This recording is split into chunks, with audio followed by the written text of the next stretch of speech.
And your home for Chiefs football. Touchdown, Kansas City! And your home for Royals baseball. Fastball hit high in the air, deep left field, way gone into the bleachers. A two-run homer for Bobby Witt Jr. Watch The Drive by subscribing on our YouTube channel or listen on demand with the Odyssey app or wherever you get your podcasts. This show is always going to stand on principles. Dippin' Dots are incredible. Red Lobster is the best restaurant that America has to offer, and baked beans are trash. You're listening to Kansas City's FM sports station, 96.5 The Fan. Here's C-Dot.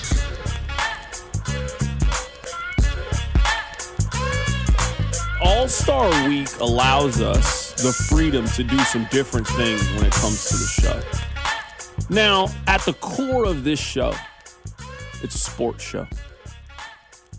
But anytime people ask me, it's like, yeah, we talk about sports, but we talk about life. We talk about current events. We talk about how I'm feeling. I don't want to define the show in just one box. The show is whatever it needs to be for that day.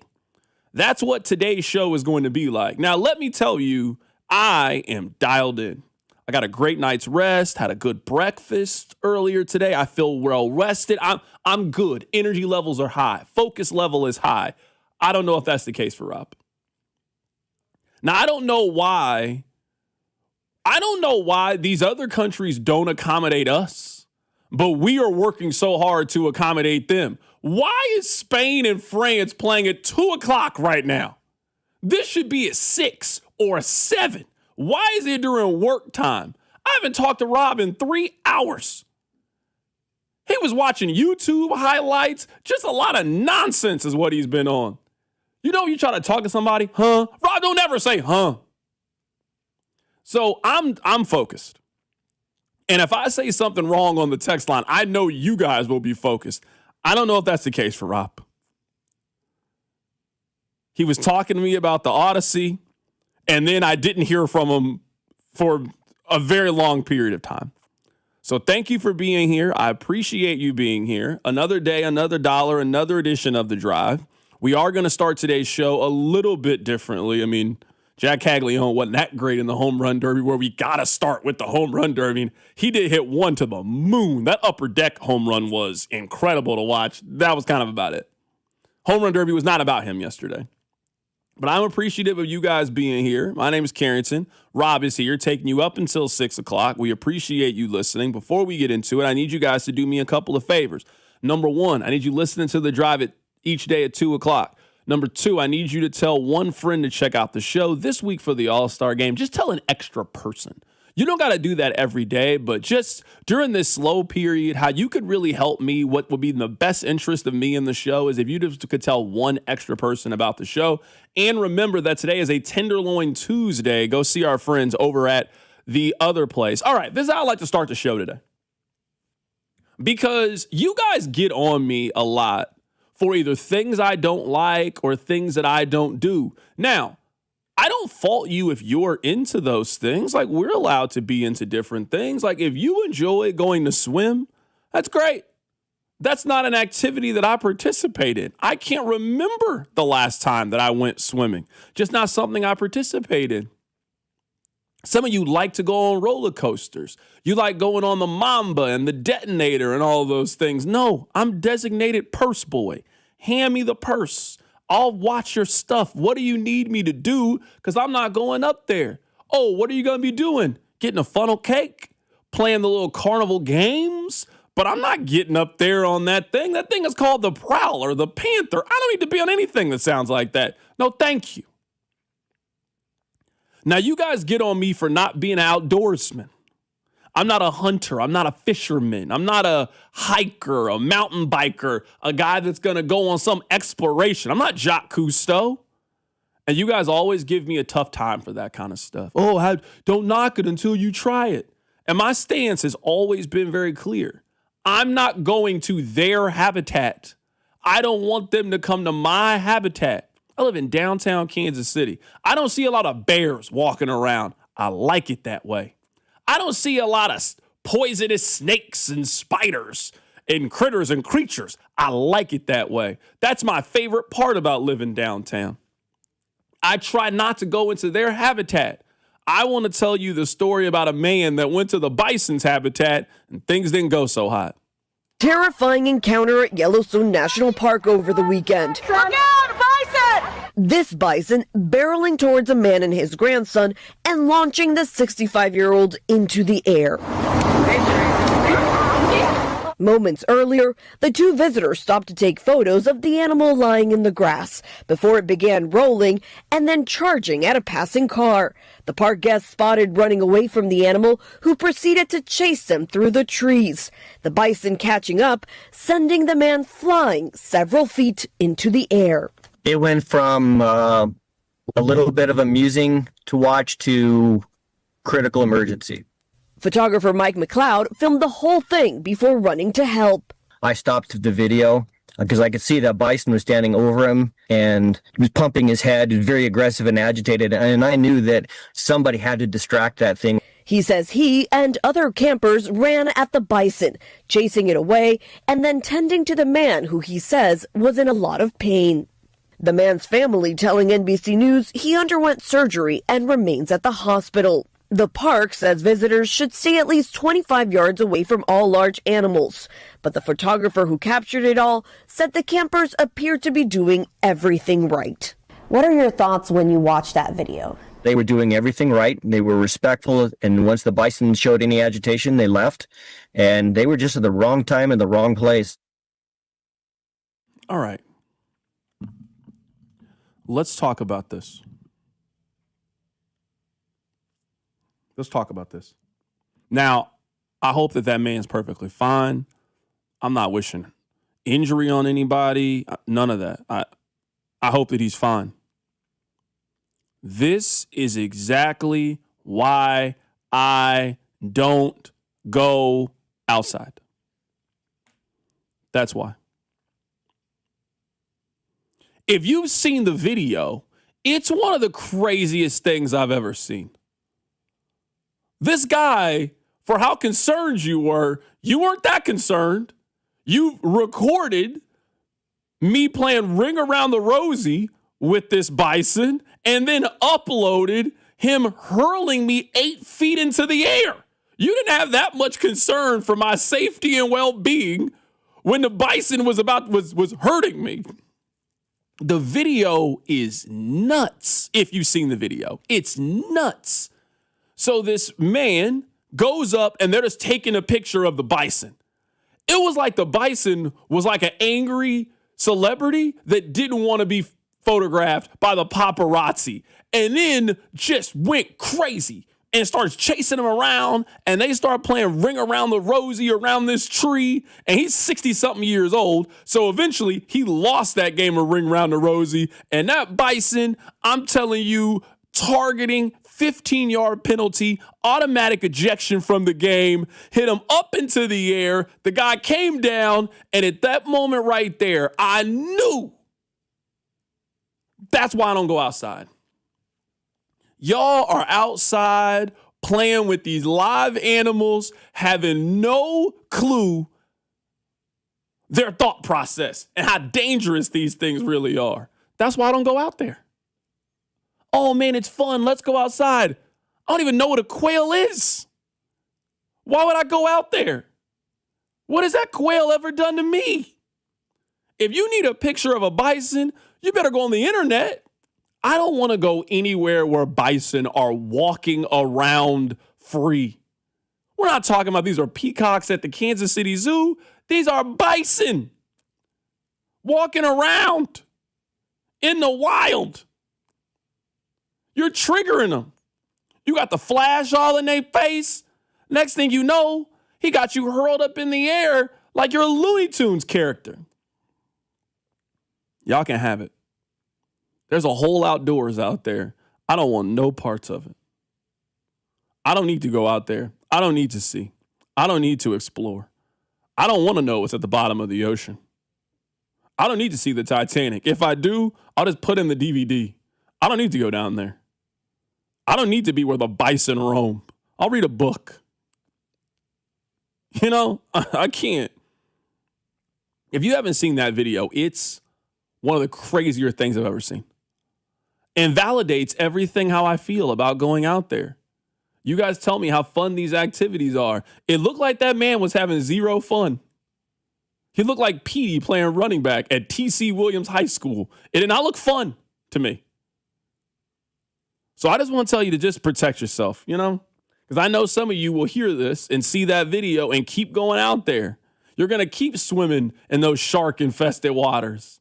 You're going to keep going out there where the bears and the snakes and the bison are. I'm just telling you just to keep your head on a swivel. This man, he didn't keep his head on a swivel. And he paid the price. So, again, I hope that he's okay. I hope that he's fine. I hope that he makes it and pulls through. I'm glad that he's at least alive after that, because it could have went really, really bad.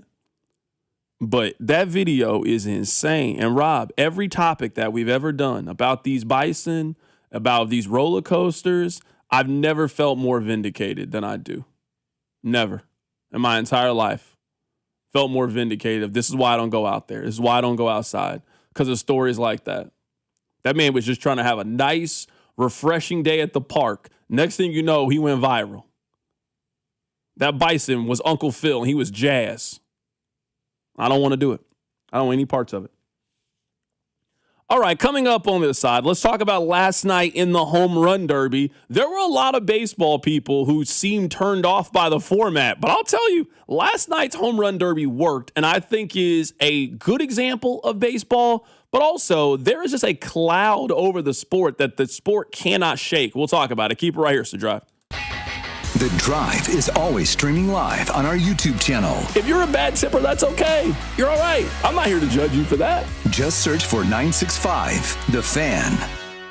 It's Telly Tire and Auto Center summer sale. Buy 4 new Continental tires and save up to $350 with instant mail and rebates when you add installation, road hazard protection, and wheel alignment. Hurry, offer ends July 31st. Take it to Telly. Details at tellytire.com. What do parents think of back to school at Staples, where 24-pack Crayola crayons are just 50 cents? Staples has folders, notebooks, and pens at great prices. I'm smiling from ear to ear. It's the most wonderful time. Mom, I missed the bus of the year. It's a wonderful time at Staples, where school supplies start at just 25 cents. Staples.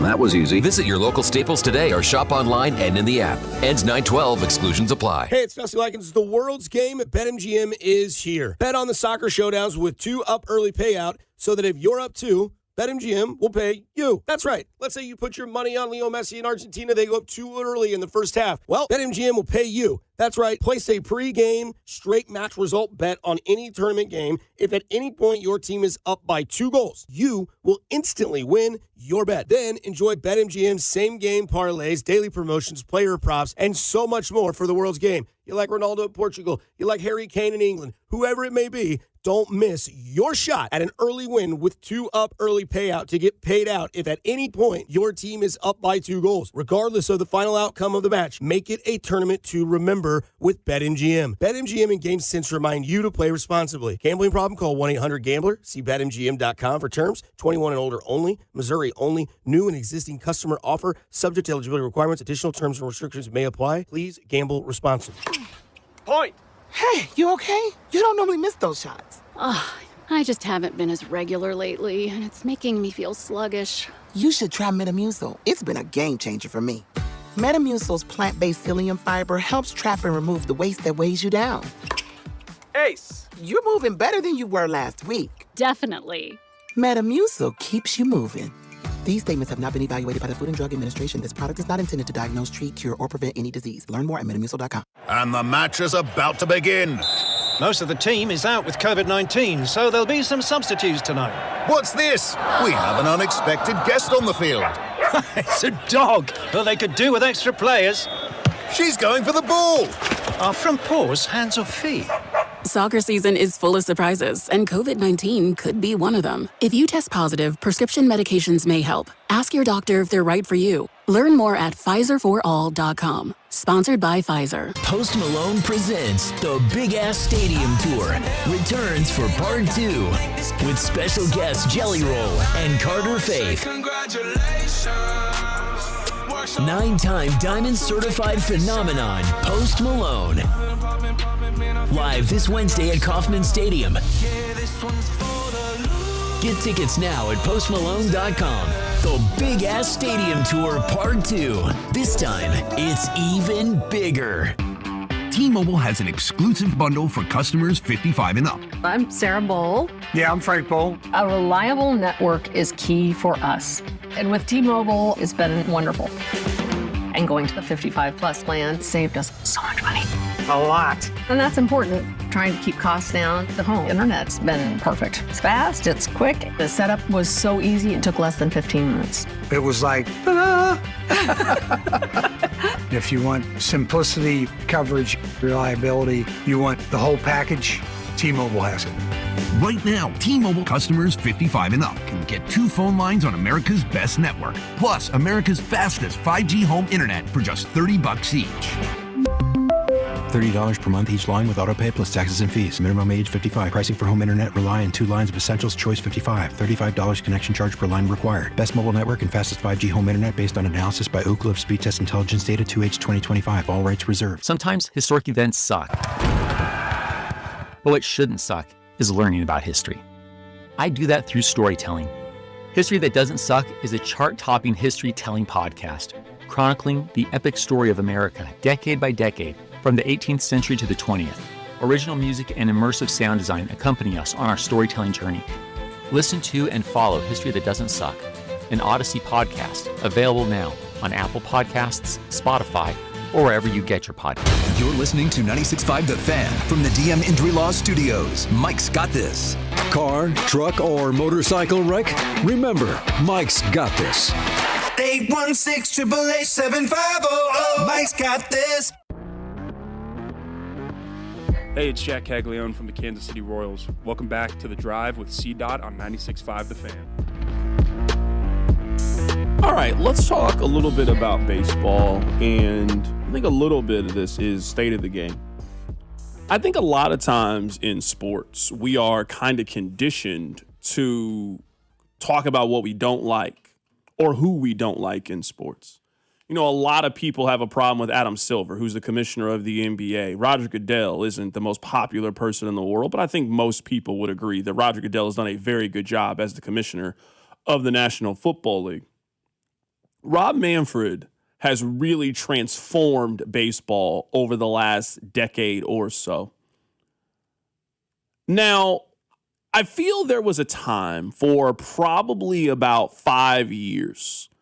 And don't let sports talk hosts mislead you. All of us sort of know what the hits are. And when you're a little bit out of at a topic, maybe you're out of creative juice, there's a couple of clubs that you can pull out of your bag and you know it's going to work. And Is the Baseball Dying one was absolutely one of those for a time. You would get called, everybody would have an opinion, and it was just cool to have this conversation. We don't really have that anymore. I don't think it's necessary because if you are under the opinion that baseball is dying, you're wrong. You're wrong. The average baseball game averages around 29,000 people on a given night. Somewhere between 400,000 and 500,000 Americans are making a decision to go to a baseball game every single night in the summer. It is still one of, if not the best outdoor activity that you can participate in. So anybody telling you that baseball is dying, they're lying to you. But I do agree that there was a time that the game felt a little bit stale, and I think it needed a breath of fresh air.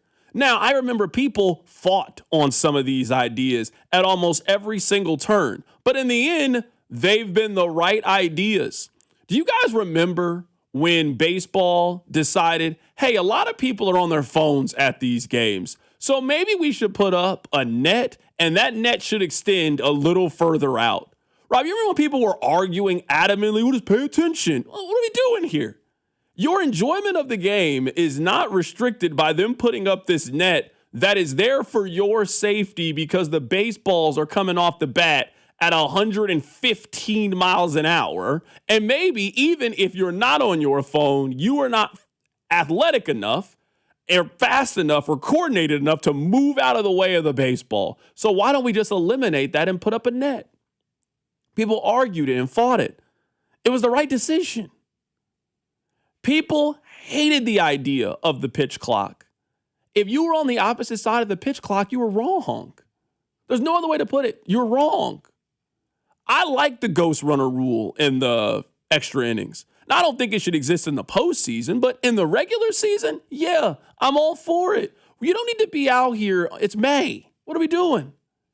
It's April 19th. We don't need this baseball game maybe going 17 innings because nobody can scratch across a run. Why don't we try to speed this up? Rob Manfred has had a lot of great ideas. So yesterday, as I'm watching the sport and I'm seeing them in a partnership with Netflix, so Netflix has the Home Run Derby. They're also going to have the Field of Dreams games coming up in a couple of weeks that are also going to be on Netflix. You know, Netflix does big events. They want big events. And the Home Run Derby was a big event yesterday. I'm seeing baseball grow and push itself to a more modern, a more current game. Look at who won yesterday. A 24-year-old, very marketable. He's on Pat McAfee's show the next day. That's what you want your sport to be, is what baseball is turning itself into, in my opinion.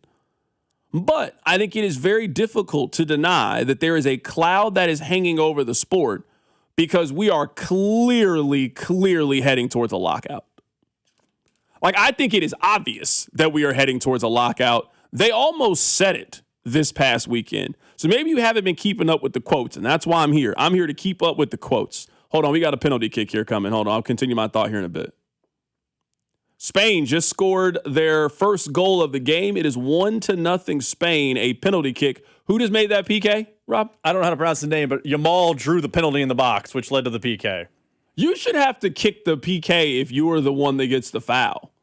Like a free throw? Yeah. If you're the one that gets fouled, you can let somebody else get the penalty kick. No, you're the one that got fouled. You got to take the shot. It's like a flagrant one foul. Like, hey, someone committed a flagrant one. We get to pick our kicker now. That's kind of how they handle it. No, I got you. All right. Well, Spain right now, they were up 1-0. Still pretty early on in the game, just 22 minutes into the game. But I was paying attention to the TV. I could tell Rob was paying attention to the TV. So I'm like, you know what? Why don't we just get past this?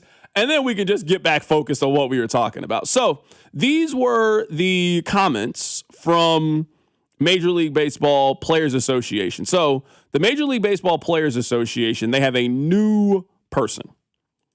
They had Tony Clark. Tony Clark, he got fired. So they brought in somebody else to foresee these things. So his point is this. Baseball right now, they are doing what they are calling it a keep the or level the field advertising campaign is what they are doing. So the baseball owners are saying, hey, the game has gotten out of whack and we need to do this. But listen to what the NFLPA guy says. Quote, I've watched for over the last 2 years at how the owners and the commissioner office are trying to convince the fans, their consumer of the product, that the product is broken. I think it's perverse what they are doing. It then goes on to say that if there is a lockout, it will be the choice of the owners and not the players. Now, Rob, you and I have talked about this. I believe that fans are on the side of a salary cap, and clearly owners are on the side of a salary cap. So I think we are heading towards a salary cap. But if there's one thing we know about the baseball ownership group is they are going to fight and fight and fight, and they are going to do everything in their power to ensure that's not what we get, that they are not going to have one. But as I am listening to this, it seems almost inevitable that we are heading in this direction. We're heading in this direction. I think fans want a salary floor, so a minimum amount that you can spend. I think they want a ceiling maximum. This is the most you can spend, and asking every team to follow those rules and get in line. I understand why the players wouldn't want this. In the end, it restricts your wages or forces you to do what Victor Wembanyama did. In order for your team to be competitive, you got to take less money against the cap. You can create more space for somebody else. Like, there are negatives for a player for the salary cap. But there are way more cities like Kansas City, way more cities like Pittsburgh, way more cities like Tampa Bay than there are the big cities. And if those smaller cities are going to come together to try to defeat what the Dodgers are doing and defeat what these other ones are doing, ultimately, I think that's what's going to win out. So we'll see what happens. But I thought yesterday was a great example of all of the momentum that I think baseball has in being a very forward-thinking game, and I appreciate what they've done over the last couple of years, but there does appear to be a very big cloud that is hanging over the sport as there is going to be a lockout. I would be very surprised if baseball starts on time next year. I'd be surprised if we got a full season. The baseball players are not just agreeing to a salary cap. They called it perverse. They called it perverse. They're not agreeing. They're going to have to lose for a while, I think, in order to get them to agree to something. They're the last ones that don't have one. All the other sports that we watch have one. Basketball, football, hockey, they're the last one. So, yes, they are going to fight tooth and nail to be able to do it.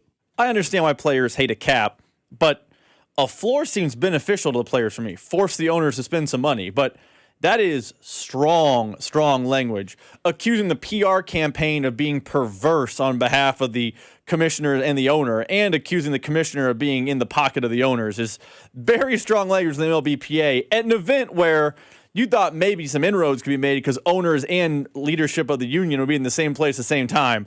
We didn't make it through the home run derby before we got more work stoppage drama. It does feel inevitable. And to your point about, pulling the is baseball dying out of your bag, do you think if we start missing regular season games, that conversation restarts? I don't think it's fair if it does, but let's, look into our crystal ball. It's March 19th and baseball hasn't started, or 29th. Baseball hasn't started yet because of a lockout. Do you think that conversation reemerges among fans and sports talk host types? How long does the lockout go for? I think that's an important part to note because I think most people would agree with this. I think most people would also be fine if baseball started a little bit later anyway. Now, baseball starts in late March.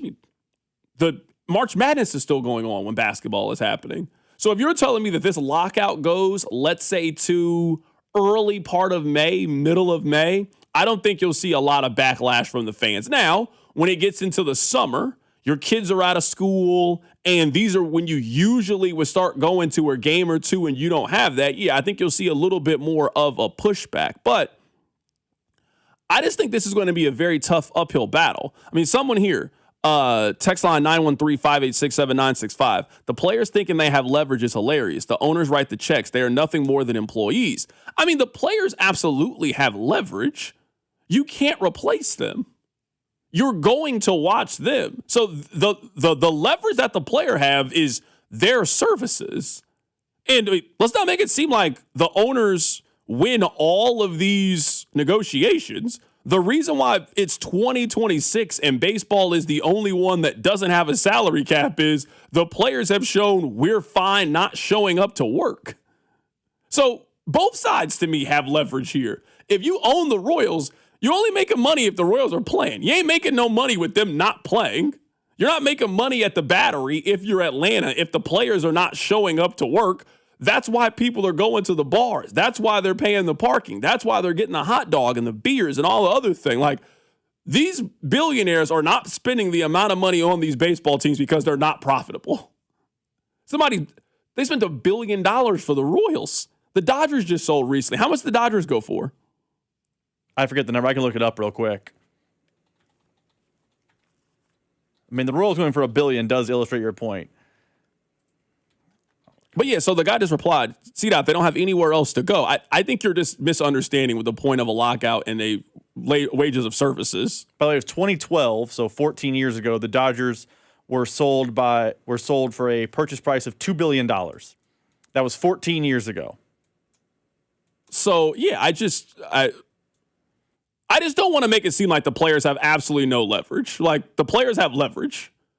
Like, I think now we're only looking at it through a baseball sense. We would never say that the NFL player has no leverage. They don't use their leverage enough, but the NFL players could definitely get a better situation for themselves if they were willing to do what baseball players do. Baseball players have shown you they're willing to not show up to work. They've shown you time and time again. NBA players. The reason NBA players got guaranteed contracts is they've shown, hey, we're willing to not show up for games. So, yeah, if you're willing to withhold your services, yeah, that's negotiation on both sides. And I'm curious, because you mentioned the PA for the NFL. Historically, baseball's players union usually breaks the owners well before the opposite.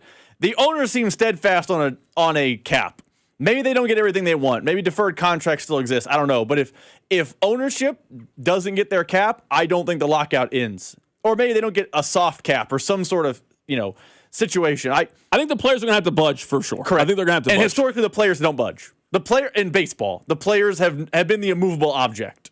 Yeah, I think the players are going to have to budge. Now, do I think you're going to go from no salary cap to a hard salary cap? No. Probably not. It'll be like the NBA, a soft cap. I think the NBA now has a hard salary cap. I guess, yeah. Yeah, now, I'm with you. For a long time, the NBA had a very soft salary cap, for sure. I think that's what they're going to have to do. And you're going to have a hard time, if you're the players, getting sold on that dream. But it will be, hey, Chiefs week 7, here's an update on the lockout. There is no update on the lockout. That's going to be our offseason this year for baseball in Kansas City. Text line 913-586-7965. An owner lockout means no work, no pay. Make them sit until they find another league or hurt enough to come back. I hear what you guys are saying in theory. I guess I would just say we have a lot of evidence that the players have won these negotiations with the owners. Like, you guys are talking about the baseball union like they're the NFL, and they've shown you time and time again they are not the players missed a World Series. You know how serious and committed to the cause you got to be to not show up for the World Series? Like, yeah, no, we're done. We're good. We're not playing anymore. So, yeah, they kind of need both sides. Like, this is a partnership, a true partnership of things. So I think the players are going to get something in return. But, yes, they are absolutely heading towards a lockout. There's really no other way to see it. I had to turn the game off because I was getting distracted. So I turned the game off after the penalty. I was just looking up, and I just turned the game off. Which, based on your ability to handle the TV in there, means it's never coming back on. No, I will definitely not turn the TV back on for sure. I will not turn the TV back on. But I just noticed myself looking up, and I'm like, I can't do this anymore. I just got to turn. I got to turn it off. Where are we at in the game? We are just coming out of the hydration break. 32nd minute right now. Still 1-0 Spain. France did have a defender, Saliba, leave the game due to injury in the 30th minute. So a little bit of movement from the French back line. Someone on the text line says they keep the NFL players just broke enough to keep showing up for work like the rest of us. I would say what we are learning is NFL players also do a lot to keep themselves broke. I don't mind that all these players have all these different podcasts and do all these different things. Like, it's a microphone. Like, everybody can go by one talk. You got thoughts, opinions, share them, do whatever you want to do. So, but what I don't understand is, like, why do these players keep trying to, like, tell us, $100 million ain't as much money as you think it is? Yes, it is. Like, I don't know why you guys keep telling us this. Have you seen that most recent clip with Odell Beckham? He's like, after you buy your mom a house for about $4 million, why do you have to buy your mom a $4 million house? Like, the problem isn't your income. The problem is your outcome. That's what the issue is with all of these things. So I'm with you. NFL players, they certainly have done this. But the NFL union, the reason they'll never win is they couldn't even, the last time the NFL player tried to do this, they couldn't even keep the stars away. They were getting Joe Montana across the picket line. You know what I mean? They were getting Lawrence Taylor across the picket line. It's one thing for the rank and file guys to put pressure on you, but like, no one is going to the stadium to see Xavier Worthy. Like, you're going to the stadium for Travis Kelce. You're going because of Patrick Mahomes. If you can't keep those guys on the side of, hey, we should fight for more, then that's a fight you're never going to win. NFL players just decided they don't want to fight. Like, hey, it is what it is. So all the complaining they keep doing about grass fields, you guys could get a grass field if you really wanted one. You guys don't want to fight for anything. Their last CBA, they got finessed in such a way that should be studied for the rest of life. All they really got was weed. They got weed and less practice time is what they got. And also wasn't true weed. Sorry interrupting. It was weed testing. You can still get arrested for weed and be suspended. They don't test you for it anymore. That's the only thing. You gave up 18 games. Camp is longer. I guess they did get a bigger practice squad too. So more players are now in the union. But NFL players, their union stinks. Yeah, they got essentially what they got. And that was in exchange for a 17th game and an extra playoff team. Now, yes, they got more money, but my argument has always been, tomorrow, if Odyssey told me that you now got to work on Saturdays as opposed to 5 days a week, a raise is not something that we like. That shouldn't be. You're asking me to work more now than you did before. So I get a raise that comes with that. That part's non-negotiable. There's some other things that we might need to figure out. How much more vacation time, how much more of these other things do I guess my bonus bigger, those kind of things. But you asking me to work more and then agreeing to pay me more because you're asking me to work is not really a negotiating win. That's just a common sense thing to me. The only thing that the players got the last time that they negotiated with the owners were not going to test them for weed and suspend them for weed anymore. And they were going to make practices a little lighter. That's all they got. They didn't get anything else. And a minute after the CBA was signed, the NFL turned around and sold games to streaming rights and made more money that the players don't get to see. Like that also happened. They got more money, and then the owners turned around and made even more money by selling games to Netflix, Amazon Prime, Peacock, etc. And also, if you really noticed, gambling really started to explode almost immediately afterwards, too. It's like the owners kind of knew that they were going to change their opinion on gambling, and they started throwing way more money out there when it comes to the gambling in all of this. We Sims list. So Chris Sims, you guys know who he is. His dad is Phil, works for NBC Sports. I think he's on Football Night in America. Maybe I'm misremembering. He was. They're going through turnover, but yes, he was. So on this list, what they were doing was they were doing the best in their prime. So if every quarterback was in the prime of their career, where would you rank them? We told you guys yesterday that they had Tom Brady as 9th on that list. So the best version of Tom Brady is the 9th best quarterback in the history of the league, according to Chris Sims. Today is a new quarterback list, a new controversy. Rob, you know how they do the NFL player top 100 thing? Now, I actually have a conspiracy theory. I don't think that players actually vote on this. I've talked to enough NFL players in my life. I've never heard an NFL player say, hey, they were passing this out. I filled this out. This was the conversation.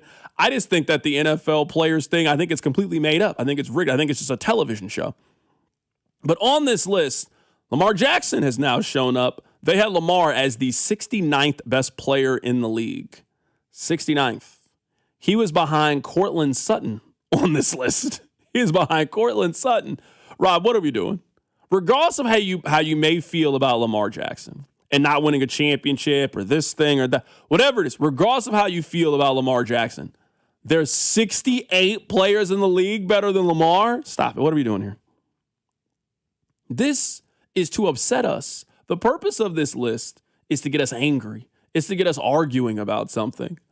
There's a 6-week period where there's nothing really to talk about in the NFL, so this is when we just have to manufacture things. We got to start creating arguments, and putting Lamar Jackson as the 69th best player in the league, that's something that's worth arguing about because it's ridiculous. No. And Jordan Love at 71st. You're telling me just 2 spots ahead of Jordan Love is Lamar Jackson? Very ridiculous list. Very ridiculous. This honestly has me worried about where Patrick's going to be. I wasn't worried about it, but if they got Lamar at 69th, they're going to put Pat at 12 on this list. It's going to be a ridiculous list by the time we see this whole thing. I mean, I am happy that I can only speak for me personally. Outside of the work element, I have largely tuned this list out because of what you said. I've talked about NFL players. They're given the list. They haphazardly fill it out. Oh, yeah, this guy's 10. This guy's 20. Then they hand it back, and then there's open slots galore, and the NFL kind of fills in from there. No NFL player who gets this list is going 1 to 100. So Lamar at 69, I'm not going to be mad about because who cares?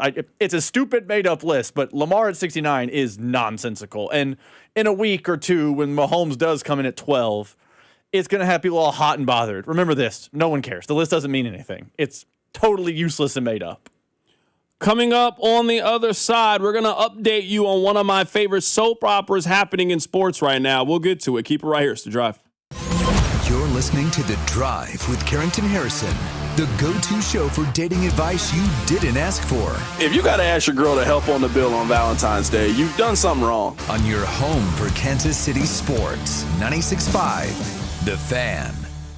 Men, if your energy is down, your workouts aren't producing results, you're gaining stubborn weight, losing muscle, sleeping poorly, or just not feeling like yourself anymore, it may be more than just aging. This is Jeff for Heartland Men's Health. Our low T and body composition treatments are designed to help men regain energy, improve focus, sleep better, build lean muscle, reduce unwanted fat, and restore confidence both in and out of the gym. At Heartland Men's Health, we specialize in helping men optimize their health, performance, and vitality. Using personalized medical treatments tailored to your health and goals, many men begin noticing improvements in energy, mental clarity, recovery, motivation, libido, and overall body composition within just a few weeks. Your initial visit is just $99 and includes blood work, PSA and T-test, and a medical consult. And if you start on treatment the day of your appointment, your visit is free. Call 844-447-6600 or go to heartlandmenshealth.com. We have 3 offices: Overland Park, Independence, and North Kansas City. Future therapies are compounded and have not been evaluated nor approved by the FDA. Provider prescription required. See website for details. America is turning 250 this year, and Circus Sports is celebrating by offering all users in Missouri $250. Dane Hughes here, and for everyone in Missouri, all you have to do is deposit $250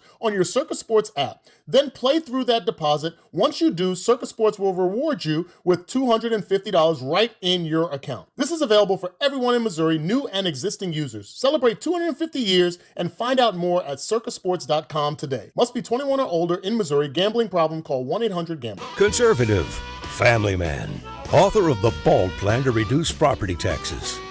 Listen to Scott Schwab. Property taxes are killing Kansans, but one day it hit me. BALD. BALD stands for Better Affordable Living by Decreasing Property Taxes. And it's the only detailed plan. Schwab's BALD plan means voter approval for property tax hikes, refunds for unfair assessments, and tax relief for seniors and working families. Listen to Scott Schwab. I'm focused on reducing taxes for Kansans. You should keep more. My BALD plan makes sure of it. When I'm governor, we'll get it done. Finally, a governor with a good head on his shoulders. Author of The Bald Plan to Decrease Property Taxes. Conservative Republican Scott Schwab for governor. Visit scottschwab.com/bald to learn more. Paid for by Schwab for Governor, Jim Felter, Treasurer. And Doug. Hot dog! Get your hot dog! Customize! Customize and save with Liberty Mutual. Hey, what are you doing? I like your method. Direct. To the point. A little loud, but... Listen, people don't buy car insurance the same way they do hot dogs. Not yet, but both are customizable. Popcorn! Get your popcorn! Hey, this is a hot dog area. And customize and save area. Get a quote at libertymutual.com or with your local agent. Liberty, liberty, liberty, liberty. Onyx, I keep having stomach issues. Please make me a doctor's appointment. Okay, are you suffering from diarrhea, bloating, gas, or oily stools? If so, you may want to ask your doctor if it could actually be a problem with your pancreas, called exocrine pancreatic insufficiency, or EPI. My pancreas? How is EPI treated? A prescription medicine like Creon, pancrelipase, is used to treat people who can't digest food normally because their pancreas doesn't make enough enzymes. Creon is the #1 prescribed treatment for EPI. Creon may increase your chance of fibrosing colonopathy, a rare bowel disorder. Tell your doctor if you have a history of intestinal blockage or scarring or thickening of your bowel wall, if you are allergic to pork, or if you have gout, kidney problems, or worsening of painful swollen joints. Call your doctor if you have any unusual or severe gastrointestinal symptoms or allergic reactions. Take Creon as directed by your doctor, and always with food. Do not chew capsules, as this may cause mouth irritation. Other side effects may include blood sugar changes, gas, dizziness, sore throat, and cough. These are not all the side effects of Creon. You can learn more at 1-800-633-9110. Before your appointment, visit creoninfo.com. That's CREON info.com. Is reviewing life insurance on your to-do list? Now's the perfect time to add it. A friend recently told me that securing life insurance sooner rather than later can help you lock in lower rates for years to come. So I bumped this up on my list and got it done. I called SelectQuote and couldn't believe how easy and affordable life insurance is. I'm 40 and got a $500,000 policy for $16 a month. My husband's also 40 and his $500,000 policy was only $18 a month. Plus, with SelectQuote's same-day coverage, there was no medical exam required, and we were covered by the time we hung up. Knowing I have this checked off my list feels amazing, but the peace of mind knowing my family is protected feels even better. Call SelectQuote at 1-800-329 1-800-329-1010. That's 1-800-329-1010. Or go to SelectQuote.com to get your free quote today. That's 1-800-329-1010. Details on example rate at SelectQuote.com. Weather brought to you by Duke's Mayo. Welcome to Duke's Mayo Country, where the mayo is so smooth and creamy, it makes every bite better. Duke's Mayo. Look for the yellow lid. Follow this station on Instagram @TheFan965 for giveaways and behind-the-scenes content.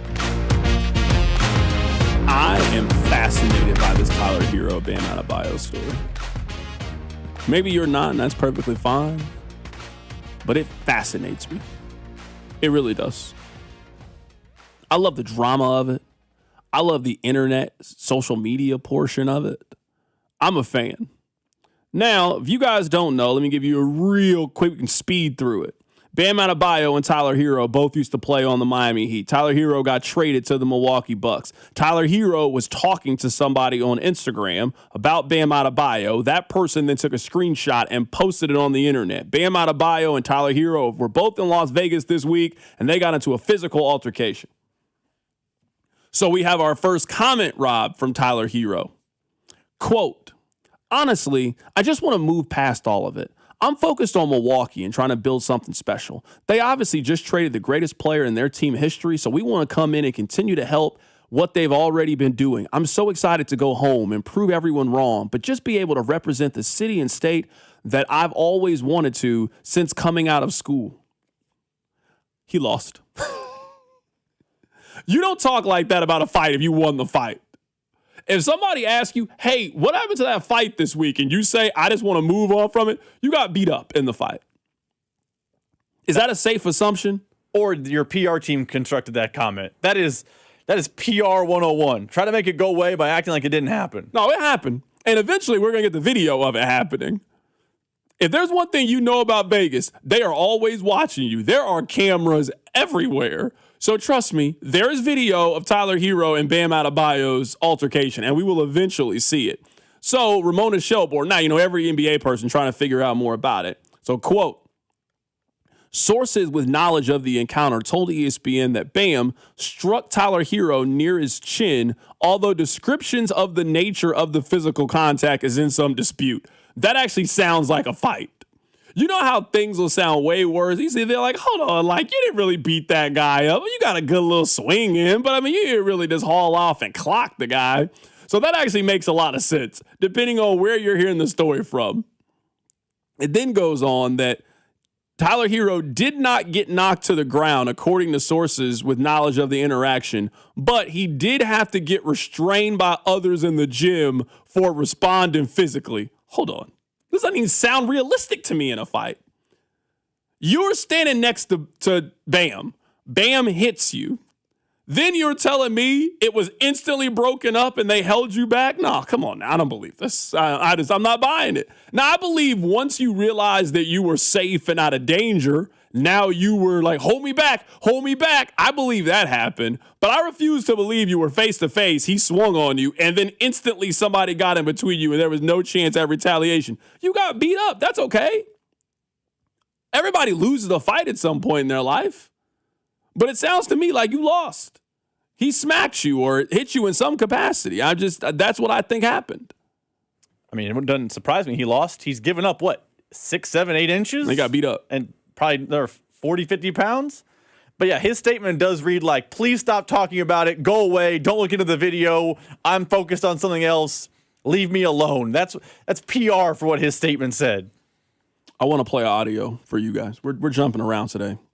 It's All-Star Week. I want to play a story for you guys. This is a story I want to play. I don't eat Taco Bell anymore. It's not really a part of my life. But I will say, there was a time I loved Taco Bell. I loved the Crunchwrap Supreme, no tomatoes. I loved the Doritos Locos Tacos. I loved the cinnamon twist, So I'm not anti-Taco Bell, but I will say, if you eat Taco Bell in the 21st century, you got to know the dangers that come with it. You can get 3 burritos for $2. You got to know that that's not real meat in there. You got to know it's some nefarious stuff going on with this. So if you go to Taco Bell at this stage in your life, you assume whatever possible risk comes with going to Taco Bell. The verdict is out on Taco Bell. We've seen you. You ain't serving real meat. We've seen the beans that you cook. It's powder in a bag. Next thing you know, you pour water in there, you stir it up. Now you got magical beans. It's a lot of foolishness. It's good, but you know it's foolishness. Well, they might have some even more problems. Listen to this. A new report that says health officials are investigating Taco Bell as a potential part of the cyclospora parasitic outbreak, sickening thousands of people across the U.S. The Washington Post cites 2 anonymous sources close to the investigation. Taco Bell has removed several items from its menu in some areas as a precaution. Michigan's health department has pointed to lettuce or other salad greens as a potential source of the outbreak there and says some people infected with the parasite did not eat at Taco Bell. This is a nasty accusation to put on Taco Bell. Rob, correct me if I'm wrong, because you looked this up to roll the audio. Do we have confirmed Taco Bell incidents?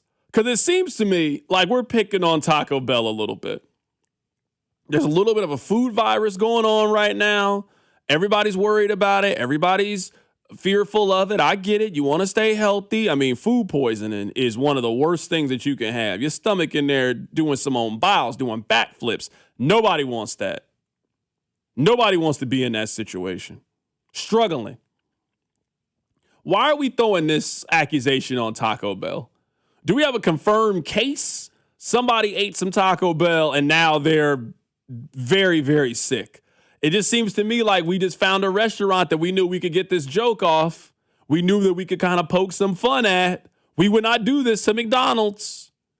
So according to the Washington Post, Taco Bell is under investigation after a multi-state Cyclosaurus, that's my best shot at it, outbreak that could be linked to Pico de Gallo or So we know lettuce. It's confirmed. So some people ate at Taco Bell and they got sick. That's why we throwing this accusation on What we them. know is people got sick and the government is investigating Taco Bell. Simultaneously, Taco Bell has been taking in multiple states across the country guacamole, lettuce, and pico de gallo off their menu. So people are putting 2 and 2 together here. They're being investigated and they're pulling lettuce off the menu. Maybe they were the reason for the outbreak. Yeah, this just doesn't sound right, man. Because I love Chipotle. It's been a while since I've eaten Chipotle, but I love Chipotle. They had a scare. They were serving up them bacteria bowls by droves. That's basically why they had to create that reward program, was to start getting people back. There was a while there where it was just like, hey, what's going on at Chipotle? People were very worried about eating at Chipotle. It took them a while to overcome all the accusations with the E. coli and the bacteria bowls that they were serving up. And the bacteria burritos that they were handing out. We can't throw this on Taco Bell might be the one restaurant strong enough to beat this. We've been making this joke about Taco Bell our whole lives. This one store ain't enough. If you're eating Taco Bell and you're over the age of 24 years old, you already know the health risks that are potentially there.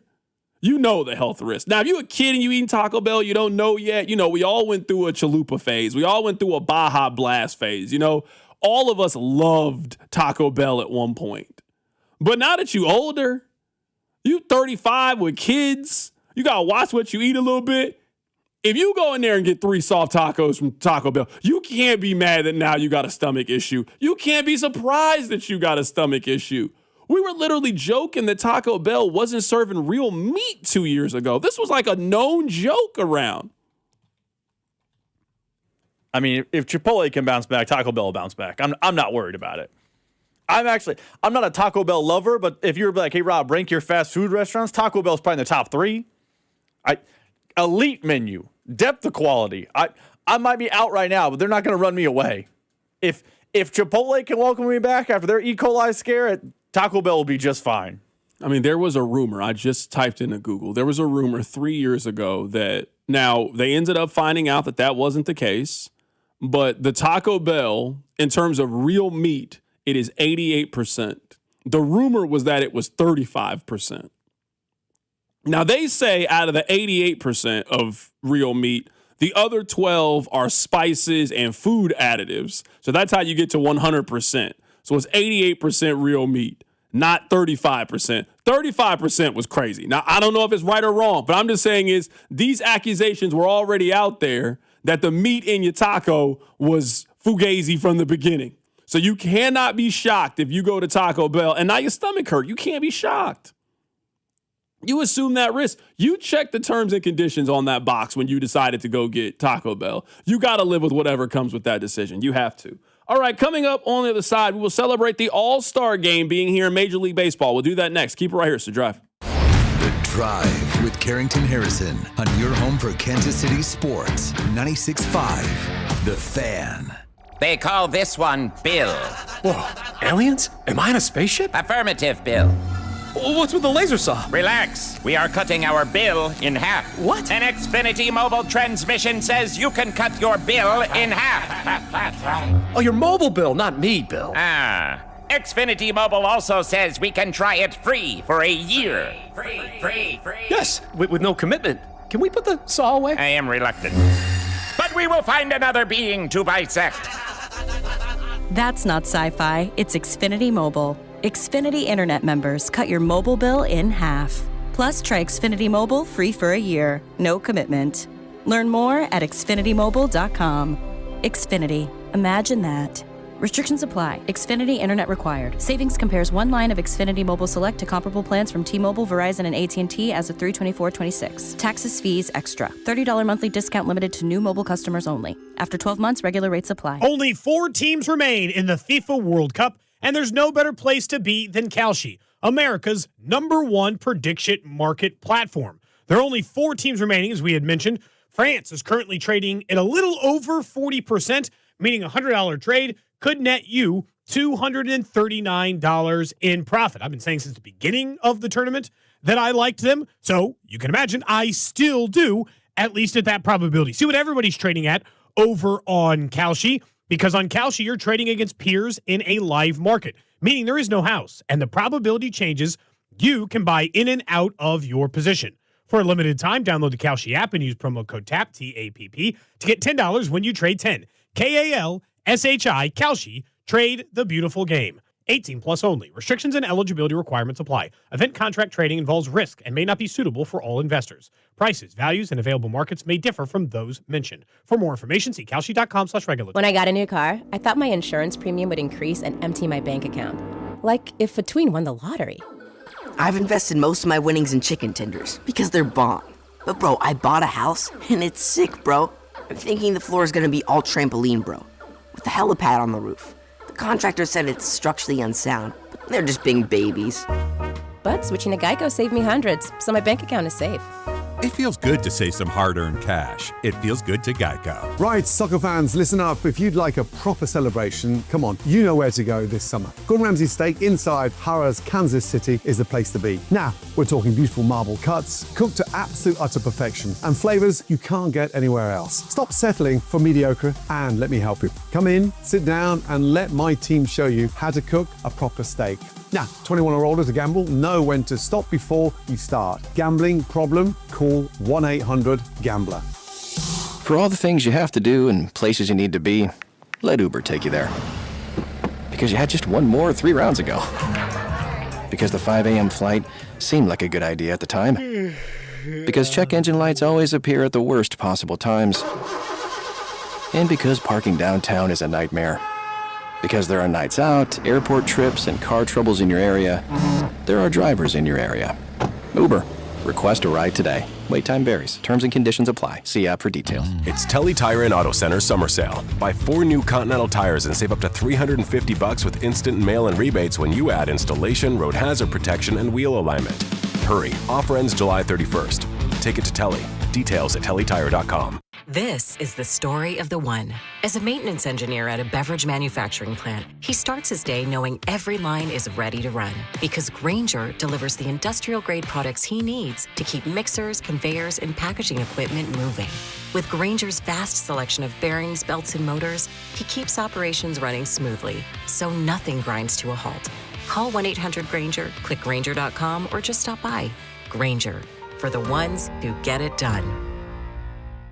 The world's biggest soccer tournament has arrived, and you can trade the entire tournament on Kalshi. On Kalshi, you can trade every match from the opening rounds all the way to the final. Last week, Spain was trading at 17% to win it all, meaning a $100 trade could pay out $572 if they win soccer's biggest prize. Want to know what they're at today? Check Kalshi. On Kalshi, you're trading against other people in a live market. For a limited time, download the Kalshi app and use code PITCH to get a $10 credit when you trade $10. Kalshi, Kalshi, trade on anything. 18 plus only, must be present in state where it is legal to trade. Event contract trading involves risk and may not be suitable for all investors. Prices, value, and available markets may differ from those mentioned. $10 free credit with no expiration. Restrictions and eligibility requirements apply. For more information, see kalshi.com/regulatory. This report is brought to you by CM Mosen Son, HVAC, plumbing, and electrical services. CMMosenSon.com. Dispatch, this is Mindy at CM Mosen Son. Well, boy, it's getting hot out there. Now, if your AC is making funny noises, just needs a once-over, or your home isn't as cool as it used to be, visit cmmosensons.com. CM Mosen Sons. License 202919. Make sure to subscribe to our YouTube channel to watch all your favorite shows, shorts, and clips. This is your home for Kansas City sports. 96.5 The Fan, KFMZ FM and AM, HD1 and HD2 Kansas City, an Odyssey sports station.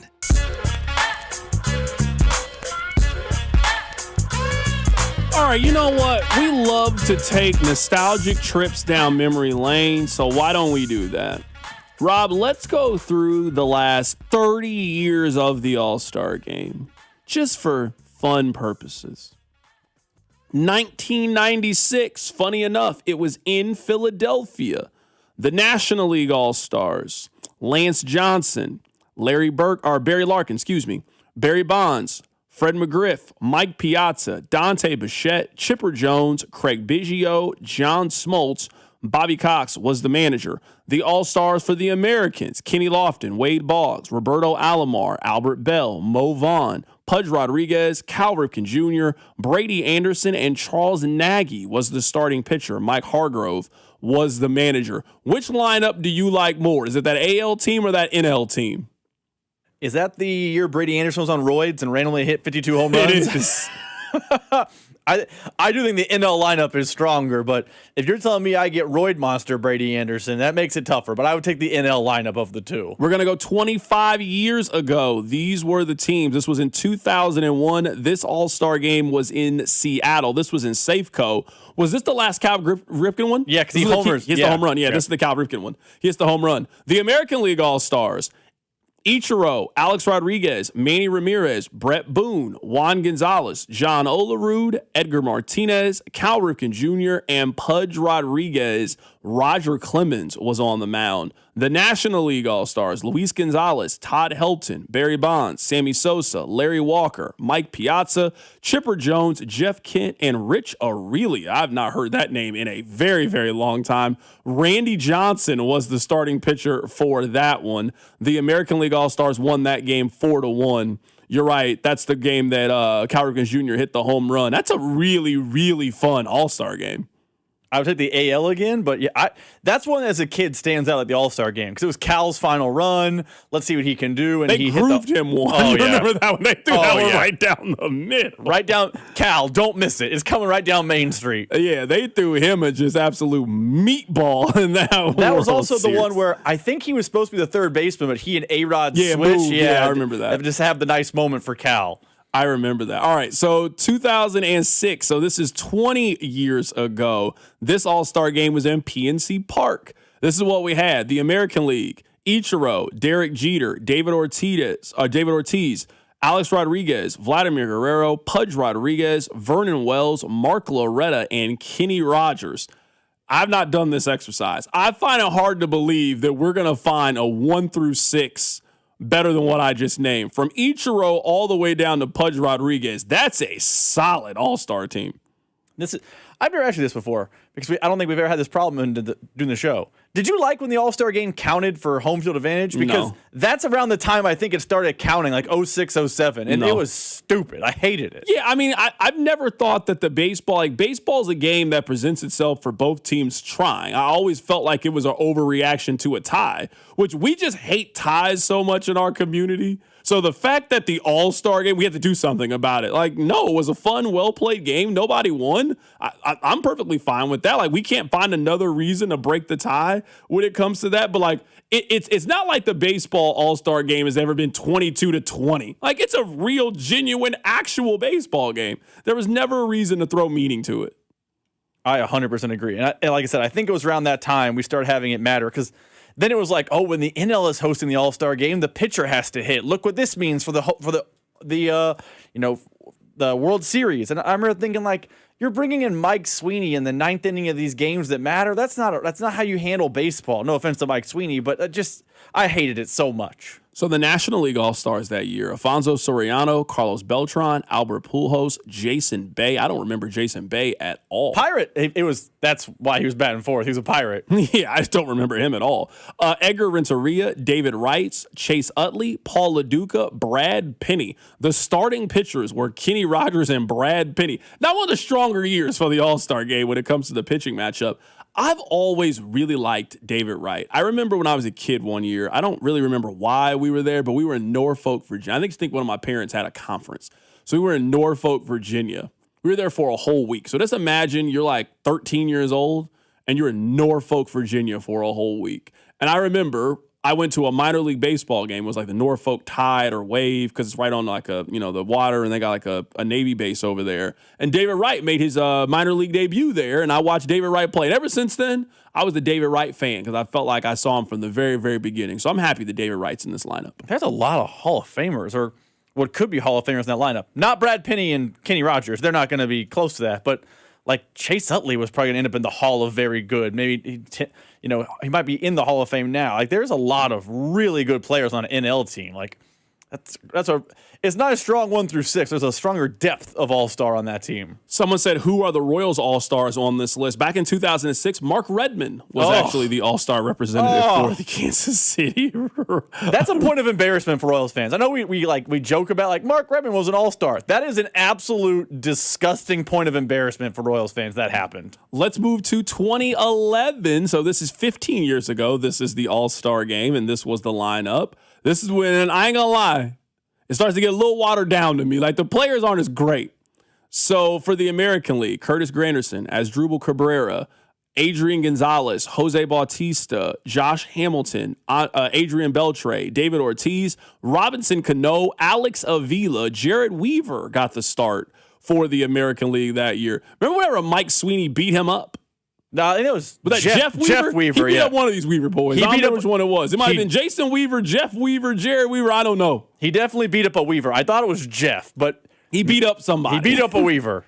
That All-Star team is not exciting at all. Why is there no pitching in these All-Star games? The last 3 pitchers you've mentioned have been just blah. Kenny Rogers, Brad Penny. Like, what are we doing here? That's not a good team. You like that team? I'm serious. I'm not trying to be funny. Is that a good team to you? David Ortiz is in the Hall of Famer, right? I guess maybe an Adrian Beltre would go in the Hall of Fame. That's if you tell me an All-Star game has 2 Hall of Famers, not a great All-Star game. The Royals representative that year was Aaron Crow. Aaron Crow went to the All-Star game. Another point of embarrassment. Ago. He was. We're not disrespecting Aaron Crow on this show. They sent a middle reliever to the All-Star game. We're not on this show. You want to do the midday show? You can disrespect Aaron Crow. Not around me. MIZ. Listen to the National League team. Baseball stunk. It was Ricky Weeks, Carlos Beltran, Matt Kemp, Prince Fielder, Brian McCann, Lance Berkman, Matt Holliday, Troy Tulowitzki, Scott Rowland. Now, they had Roy Halladay get the start. Rest in peace to Roy Halladay. That's another weak team. That team's not exciting. It got better as you started naming it, but the top half's pretty lame. That team's not better than the Dodgers today. The National League All-Stars will lose to the Dodgers. I don't know, Roy Halladay was a dog for sure. Special. Roy Halladay was different for sure. But I'm reading that NL team. You're telling me you like their lineup more than the Dodgers? No, because they don't have the top end talent of Shohei. Yeah, that's a weak team. All right, this was 10 years ago. So this is the 2016 All-Star game. This was in Petco Park. This was in San Diego. This is Hosmer's MVP. This one, right? We're going to start getting to some Royals people. Are going to be in Here this we go. one. There you go. We're having fun here. For the Royals, Jose Altuve was the leadoff hitter. Mike Trout, Manny Machado, David Ortiz, Xander Bogaerts, Eric Hosmer hit 6th in that one. Mookie Betts, Salvador Perez, Jackie Bradley Jr., Chris Sale got the start 10 years ago, and the manager of the All-Star game was Ned Yost because the Royals won the World Series the year before. So Ned Yost was the manager. Jackie Bradley Jr. doing in this lineup? Jackie Bradley starting in the lineup, starting in left field, hitting 9th. You're telling me fans across America were punching their ballot for Jackie Bradley Jr.? He was. Goofy. There were also more Royals that got in. Yep. Wade Davis was in. Kelvin Herrera was also in there as well. So those were a couple of the other Royals. Was that right? Was Hosmer MVP of that one? Let me look it up here. I thought he was an All-Star Game MVP. He might have been. I'm on Pro Baseball Reference. You know, they're always, they ain't like Wikipedia. I'll look it up real quick then. You ready for the National League All-Stars? Would have been just like the Mets, basically. Ben Zobrist. Oh, by the way, Hosmer was MVP. I looked it up. Eric Hosmer, MVP of that All-Star game. Yeah. Ben Zobrist, Bryce Harper, Chris Bryant, Will Myers. Will Myers started in the All-Star game? You knew that? I didn't know that. I knew he was a good player. He started in the All-Star game. Good for him. Ben Zobrist, Bryce Harper, Chris Bryant, Will Myers at 4, Buster Posey, Anthony Rizzo, Marcelo Zuna, Carlos Gonzalez, Addison Russell, and Johnny Cueto was the starter for a lot of Royals influence in this All-Star game. That NL team. On both sides, on both the American League and the National League team. Zobrist, Will Myers, Cueto, and then you got Hosmer and Perez for the American League team. Man, this is when the Royals were good. Mm-hmm. They had legitimate high-end talent in this thing. That NL team that you just mentioned I don't know how they lost the All-Star game. I don't know how Hosmer was MVP. That NL team feels like it should have absolutely raked the AL across the coals. All right, let's go to 2021, so 5 years ago. Do you think this is going to be a good team? The 2021 team. Yes. 5 years ago. This is at Coors Field. You're going to have Shohei. You're going to have Mike Trout on the same team. You're going to have maybe the end of Ortiz. Try to think of the timeline there. I think you're going to have a good team. All right, here you go. This was the 5 years ago today. This was the All-Star team. For the American League, Shohei, Vladimir Guerrero Jr., Xander Bogaerts. Xander's had a long run here. Good for Xander Bogaerts. Xander Bogaerts, Aaron Judge, Rafael Devers, Marquise Semien. What is Semien doing? Never mind. Just playing second base. Salvador Perez, Cedric Mullins, and Shohei. That was the team. Was Shohei pitching? Is that why he was? He was the pitcher.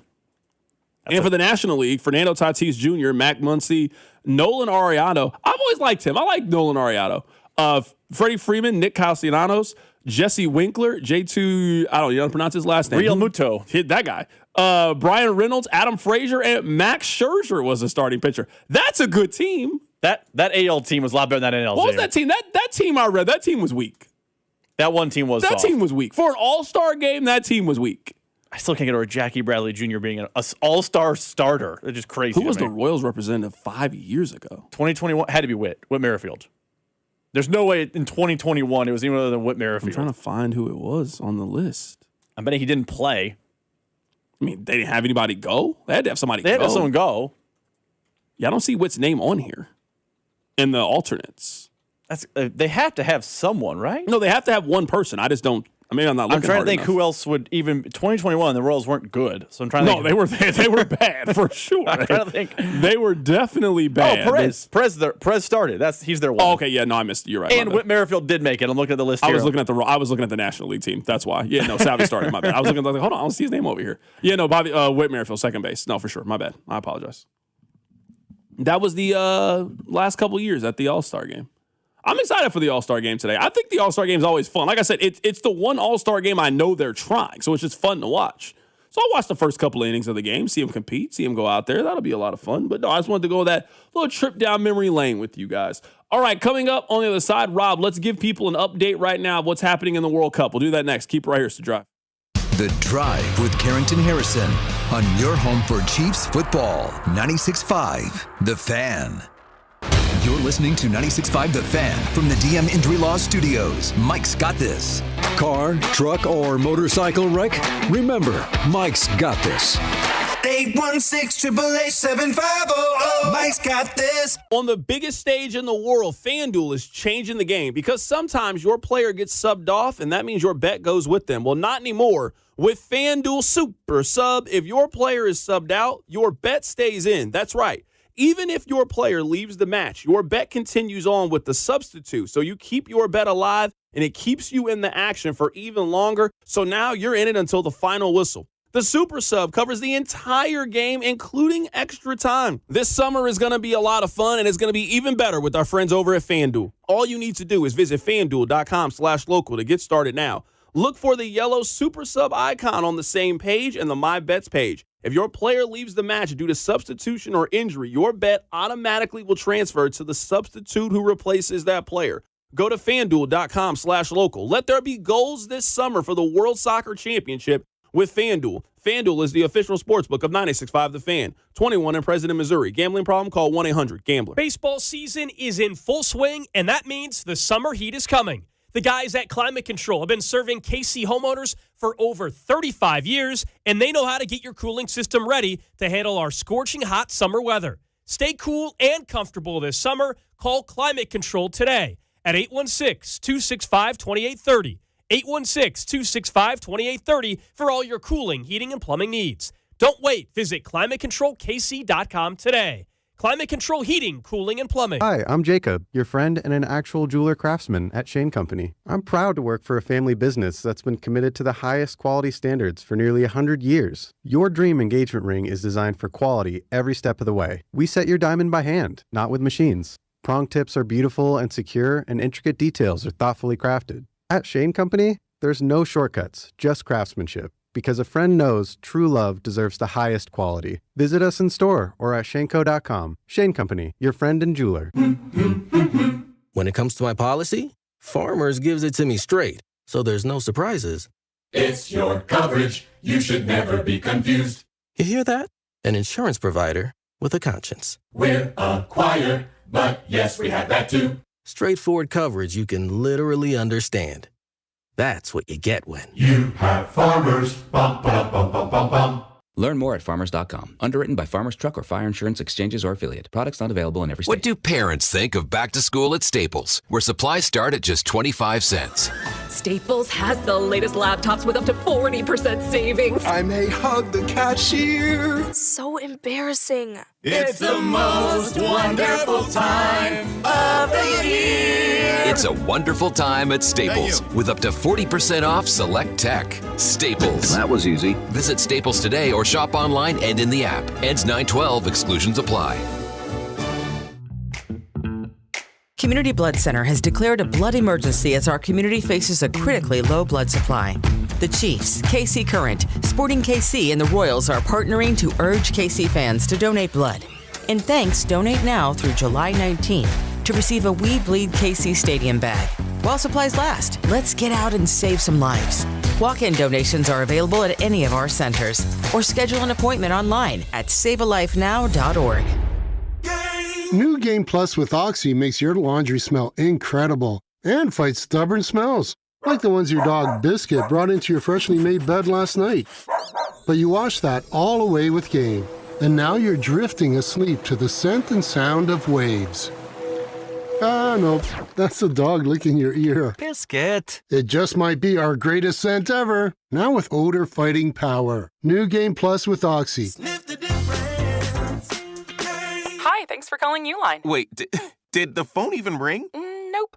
Okay, so you answered before the ring.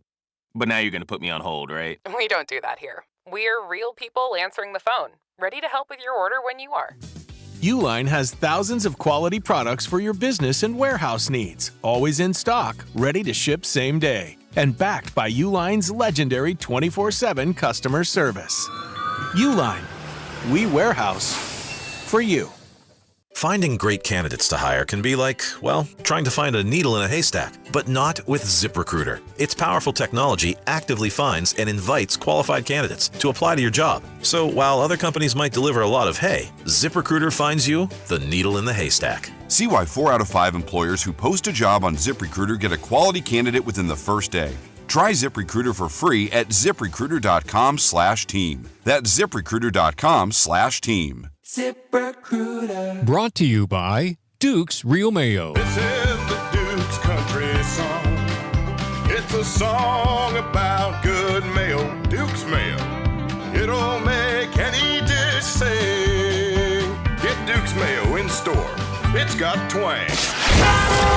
Here's Here's your traffic report on 96.5 The Fan. Brought to you by SWL Injury Law, the Car Crash Kings. It's what they do. Visit SWLinjurylaw.com. We've got a two-car crash if you're headed towards Olathe, 35 southbound, just past 119th. This crash is blocking part of the right lane, so scoot to the left through here. Shawnee, that's a stall. It's 35 northbound, just past Antioch, blocking the left lane. I'm Val with traffic on 96.5 The Fan. Hey, Kansas City, it's Vinny Pasquantino. Welcome into The Drive with Carrington Harrison on your home for Royals baseball, 96.5 The Fan.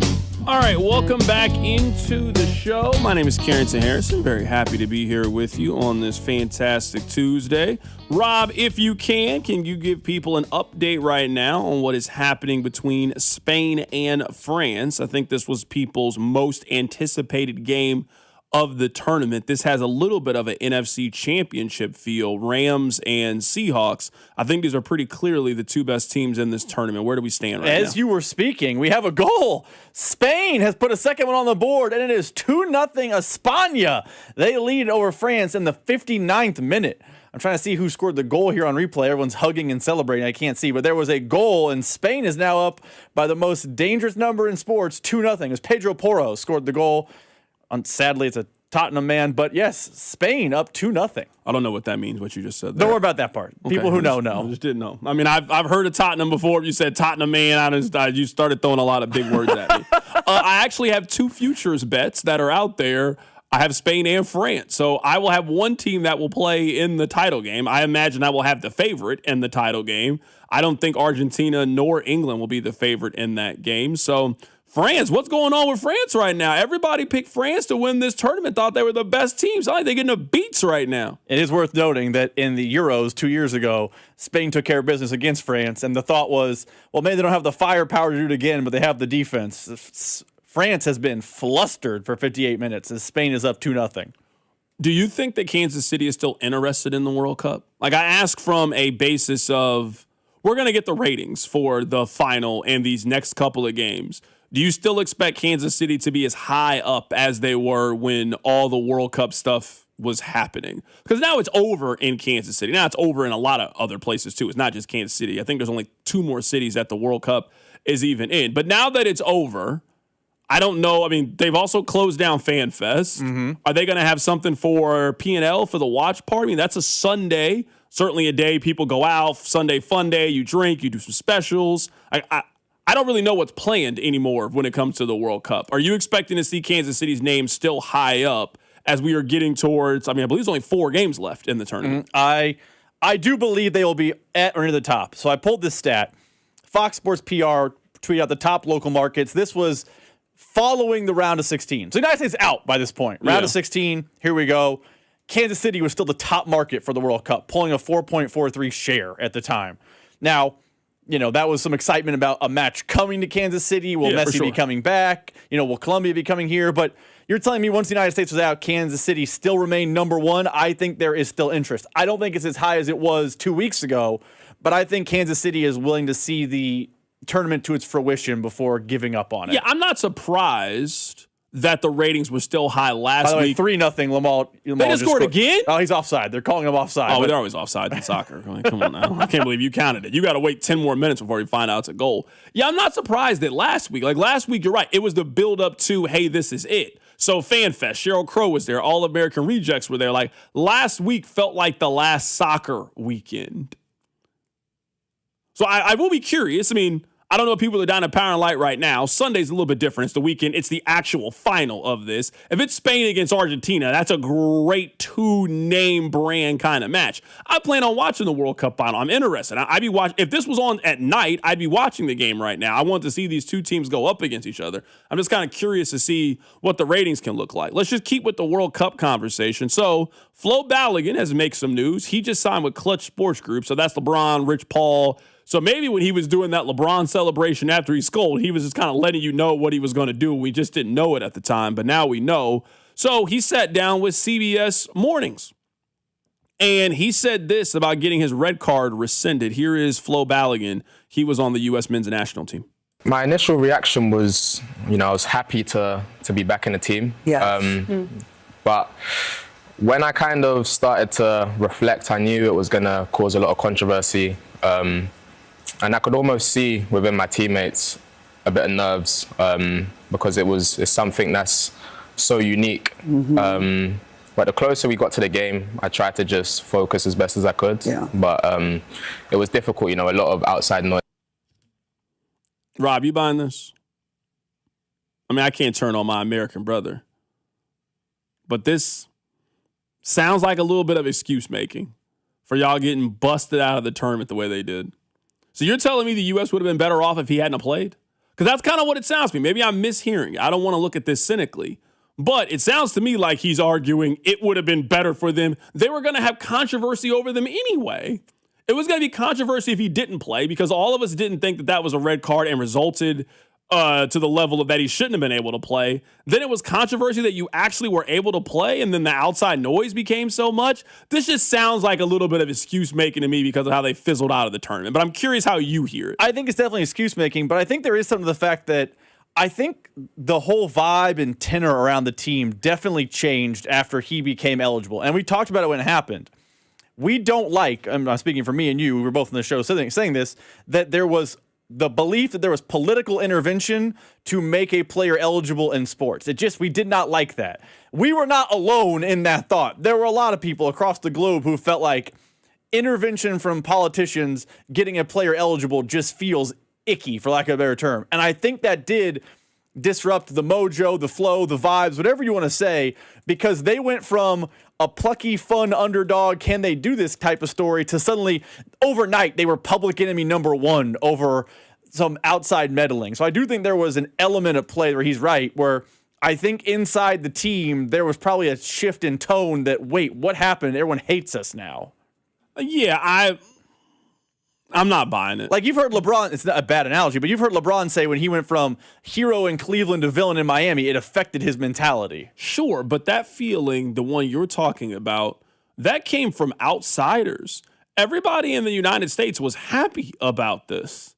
You're the home team. It'd be different if they had to go on the road and the game was in Belgium.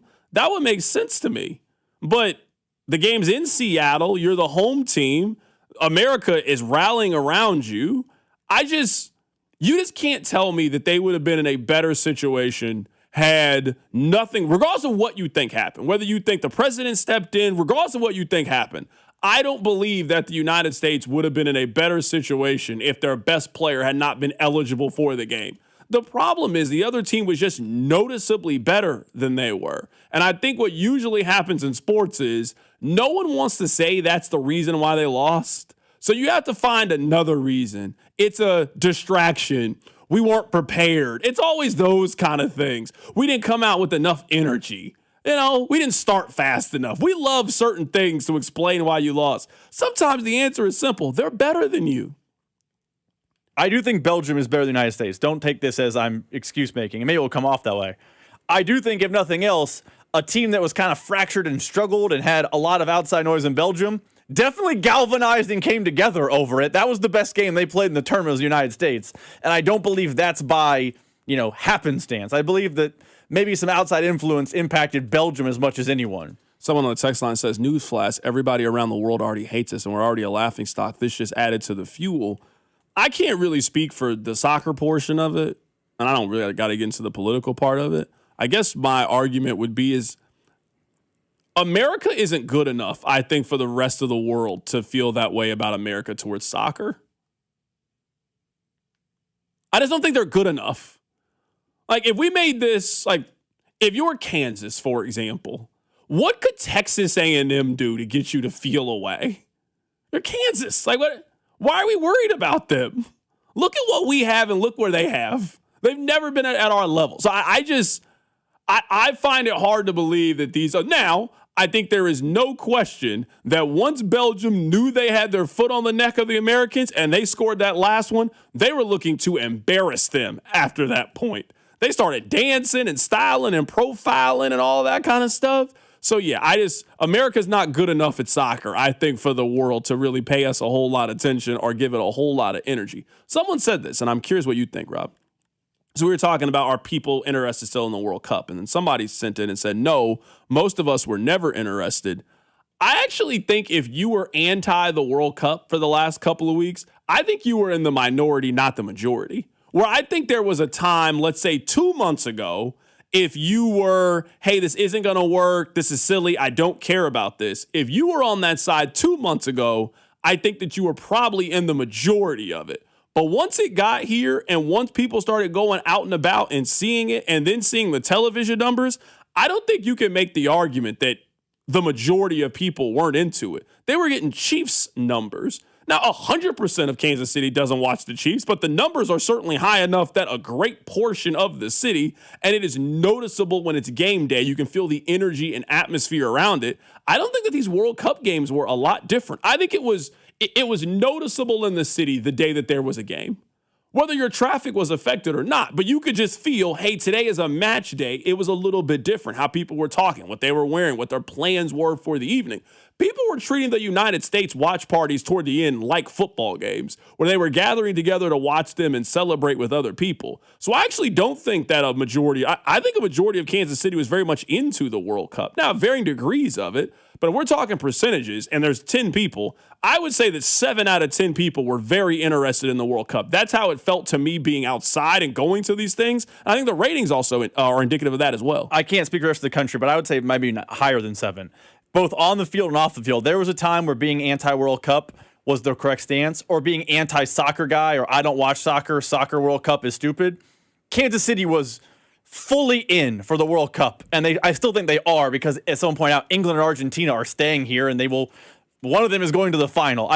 I think if you were, I don't like the World Cup, it's not helping my city, and I hate soccer guy, you were in the vast, vast minority. They got 30 million people to watch that round of 16 game against Belgium across the country. We can pull the numbers. Kansas City is watching like we've never seen before. Harold Kuntz came on this show and called it Chiefs 325 numbers. Yes, the average citizen was way into the World Cup, and if you weren't, you were on the outside looking in, not the inverse. Where I think 15 years ago, I think it was the opposite. The people who liked the World Cup were the niche fans. Now, the people who hate the World Cup were the niche group. Yeah, text line 913-586-7965. I would say that it was a small niche that was about the World Cup, and our viewership was so high because of the thousands and thousands of outsiders that came into town to boost the ratings. That's one of the worst opinions we've ever had on the show. That's not really how television ratings work. But I would just say it's one of the worst opinions we ever had on the text line. Like, the text line sometimes has bad conversations. If that's what you feel, I would just say you weren't outside then. And that's perfectly fine. If you weren't outside, if you weren't doing any of the World Cup things. I just don't know how you can be in Kansas City and you're going around and you're going to Fan Fest and you're watching these games out in public and then tell me that it was a small niche of people that were into this World Cup. I just don't know how you could do that. I was at the World Cup game. I went to a game. I was down at Power and Light watching these games on television. I'm here telling you, it was not a small niche of people. Now, was everybody in it for the soccer? Maybe not. A party was happening over the last 6 weeks or so. So, yeah, there was a lot of drinks flowing. There was a lot of food. There was a lot of music, a lot of good times. Yeah, this was certainly not a small niche of people that were into the World Cup. Like, we don't have to do that now. The World Cup was extremely popular in Kansas City. It was not some small niche group. I do believe the niche group was the group who was anti-World Cup. If you were old man screaming at clouds saying the World Cup's not that great, it's just, look, it's not cool, soccer's the worst, blah, blah, blah, you were part of the smaller group. Now, does that mean that in 2 months it's going to be like that way for an EPL match? No. Is Sporting KC going to feel a boom in attendance? Probably not. But the World Cup, people were interested in the World Cup. Yeah, someone on the text line says, CDOT, just because you think that's the case doesn't make it right. I myself don't care for soccer. Being in Kansas City the last 6 weeks just had to not be fun. Like, I'm not the biggest soccer fan in the world. I'm not here telling you now I picked up my favorite EPL team or something, but if you couldn't find a way to get into the last 6 weeks of what was going on in Kansas City, you just missed a really, really good time for seemingly no reason. I think the more that I do this, and I'm not saying it's a bad thing, I just feel like some of you only like the Chiefs or Kansas basketball. Like, you don't really like anything else. Like, you don't like the NFL, you don't like basketball, you don't like, I don't know how you can be a sports fan to the level of which you listen to sports talk radio on a Tuesday in July where there were no games yesterday and you couldn't find any way to get into the World Cup. You couldn't find any way to get into it. You couldn't even get into the USA games. Those were fun. Hell, go out to the bar and watch it with people. It was a great time. It was cool. Someone on the text line says, I wasn't a fan of it either. Honestly, other than hearing you guys talk about it, nobody else talked about it. Maybe that's why more people listen to our show than everybody else's show. Like what you're describing right there. If you weren't talking about the World Cup, I don't know what you've been talking about for the last month on the Sports Talk Radio show. So if that's the case, I feel very vindicated, honestly. I'm serious. I feel very vindicated in the programming decisions that we have if you feel like no one else was talking about the World Cup than us. The most watched. Think of all the cities in America. Kansas City was number 1 in the ratings. What have you been talking about for the last month? The Royals? It just doesn't make any sense to me. I don't know what's going on the text line. I don't know what it is. Anti-soccer guy now is empowered that it's over. Oh, and yeah. I get it. I want to go back to how it was too. But what are we doing here? Well, anti-soccer guy for 20 years has been screaming out soccer sucks. And now that there's it's not a big foothold, a small foothold of popularity, we have to rage against the machine. Anti-soccer guy is, I know we do this. This is an all-star break staple. We rank the worst type of guys: fantasy football guy, UFC guy. Anti-soccer guy is an annoying person. I don't even. But to me though, you didn't even have to be pro-soccer guy. You didn't have to be pro-soccer guy. Let me ask you a question. Do you like beautiful women? Do you like parties? I'm just saying. Do you like beautiful women? Because I'm telling you, when Colombia was playing soccer, they were outside. A bunch of them. Do you like drinks? Do you drink? Do you like food? Do you like music? Do you like good time? All of that stuff's been happening in Kansas City for the last 6 weeks. What have you been doing? You've been sitting around hoping that the Royals would fire their hitting coach? I'm just telling you, it's been miserable. It had to have been miserable for you for the last 6 weeks if you weren't into it. It had to be miserable. At least fake get into it. Fake get into it. I see some of you guys act Irish for 24 hours every March. You couldn't do that for the World Cup. You put on a sombrero. You ain't even got a passport. You couldn't fake get into soccer for a couple of weeks. What are we doing? That just doesn't make any sense. I've never seen the text line act this way before. Very unbecoming. Crazy to me. I'm stunned. I'm legitimately stunned. This is a good text from the texter, though. Anti-soccer guy, World Cup didn't work in Kansas City guy, also hates the new airport and really hates the downtown stadium. Yeah, those people are the Spider-Man meme. They're all the same. Yeah, I don't know. I'm just telling you. I just want to tell you that all I can speak for is myself. I went to these things. I went to that. I was watching Croatian soccer with people. You went to KCK to watch soccer twice. That's the thing that happened back to back. 2 times. 2 times. It was great. I'm here telling you. Oh, it was great. They were feeding me. We were drinking. It was a great time. I'm just telling you. It was a lot of fun stuff happening, and I don't know why you didn't open up your mind to the idea of, hey, maybe this is fun and we can go out and enjoy it for a couple of weeks. I mean, we're not planning on now changing the content where we're going to start talking a lot of EPL. Somebody said, I didn't even know there was a soccer game last night. There wasn't. What was happening? I don't understand. There was not a soccer game yesterday. There was none. So you didn't miss anything. There was no soccer. There's soccer on right now. There's soccer on tomorrow. Lionel Messi plays. Maybe you've heard of him before. He's very good. Tomorrow's TV numbers might be, actually Sunday's TV numbers, if it's whoever wins the England-Argentina game, likely playing Spain, you're going to see a football number on Sunday. And the country's not even playing. You'll see 25 million people watch the final on Sunday. You just will. Yeah, Sunday. If you're looking for something to do, Sunday at 2:00, it's going to be it's the last game. It's the very last game of the World Cup. Someone is going to win the trophy. It's over. I would just encourage you to check it out. Or, I mean, you can watch the Royals, who are tied for the worst record in baseball. I'm sure it'll be fun. They play the Rockies, so get after it. Royals Rockies. Is that a home game or a road game? Doesn't matter. They're playing the Rockies. I'm just wondering. I just wanted to know if people would physically be there. I just didn't know. They're playing the Padres. I'm looking at. You have another NL West team. That's at home though. So yeah, the Rockies are the week after that. That's right. My bad. I didn't know. I was just asking. I've never seen the text. I don't know what's going on with the text line right now. This must be just football withdrawals. And I understand. I mean, I go through it too. I don't know what's happening. C-Dot, off topic. How was the UFC fight? Don't ever talk to me about that fight again. That's not against you.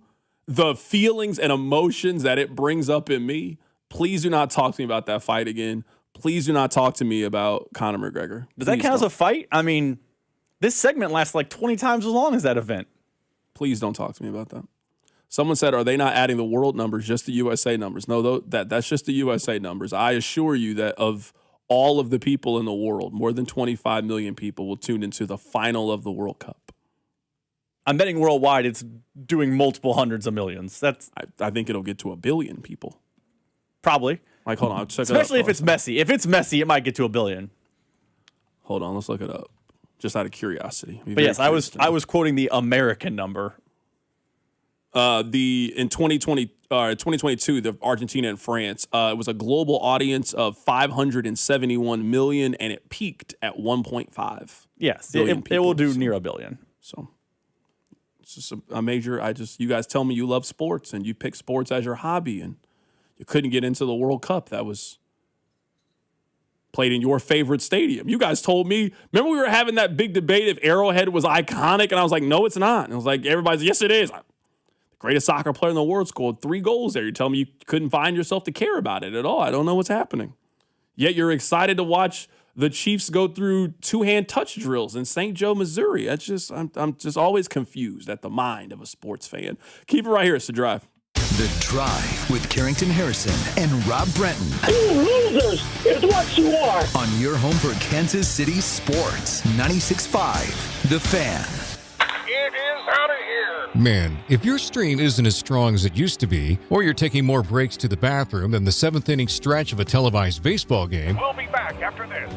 it's time to get checked. An enlarged prostate or BPH could be the cause, and Kansas City Urology Care is here to help. Fast answers, trusted care. Don't wait. Come see Kansas City's largest, most experienced, and most advanced urology team. Visit kcuc.com today. At KCUC, you see the best in KC. It's the Lawman. If you've been injured in a motor vehicle accident, call me ASAP, 816-816-9111. I recovered millions for my clients. Take it away. The Lawman gets results. Juggle long team. Call the Lawman. Let the fight begin. The Lawman gets results. Juggle long. Come see me get roasted August 1st at 7 p.m. at the Uptown Theater. Go to junglelaw.com for details. The choice of a lawyer shouldn't be based on advertisements. Doug. Limu and I created a trick to help you remember that you can customize your car insurance and save with Liberty Mutual. You see, the shirts Limu and I wear are yellow, and yellow is the color of lemons, and lemons grow on trees, and trees provide oxygen, and oxygen helps us breathe, and breathing is how you live, and you can live more life when you save money by customizing your car insurance. I agree, Limu. It's really quite simple. Only pay for what you need at libertymutual.com. Liberty, liberty, liberty, liberty. Is anyone paying attention to rural Kansas? Everything costs way too much, and the politicians in Topeka keep siding with big tech and give a thumbs up to these massive data centers. We need someone who will fight for our farmers and ranchers and all the working people of Kansas. Vicki Schmidt is running for governor. She's the insurance commissioner who is laser focused on lowering costs and taking a stand against these out-of-state tech companies. Vicki's running mate is Joe Newland. He's the former Kansas Farm Bureau president who has spent his career farming himself and advocating for our rural communities. Vicki Schmidt and Joe Newland will fight tirelessly to protect our land, water, and way of life. That's why the Kansas Farm Bureau has endorsed Vicki and Joe. Finally, someone who has our back. Vicki Schmidt and Joe Newland for governor and lieutenant governor. Defend US PAC paid for and is responsible for the content of this advertising. Dustin McIntyre, Treasurer. Not authorized by any candidate or candidates committee. DefendUSPAC.us. Post Malone presents the Big Ass Stadium Tour. Returns for Part 2 with special guests Jelly Roll and Carter Faith. Congratulations. 9-time Diamond Certified Phenomenon, Post Malone. Live this Wednesday at Kauffman Stadium. Get tickets now at postmalone.com. The Big Ass Stadium Tour Part 2. This time, it's even bigger. This is the story of the one who keeps multiple buildings running smoothly day after day. Plumbing that flows, HVAC that hums, cleaning supplies that keep surfaces sparkling. That's why she counts on Grainger. With easy reordering online and 24/7 support, Grainger helps her keep the products she needs on hand. So shelves stay stocked and buildings stay ready. Call 1-800-GRAINGER, click Grainger.com, or just stop by. Grainger, for the ones who get it done. And the match is about to begin. Most of the team is out with COVID-19, so there'll be some substitutes tonight. What's this? We have an unexpected guest on the field.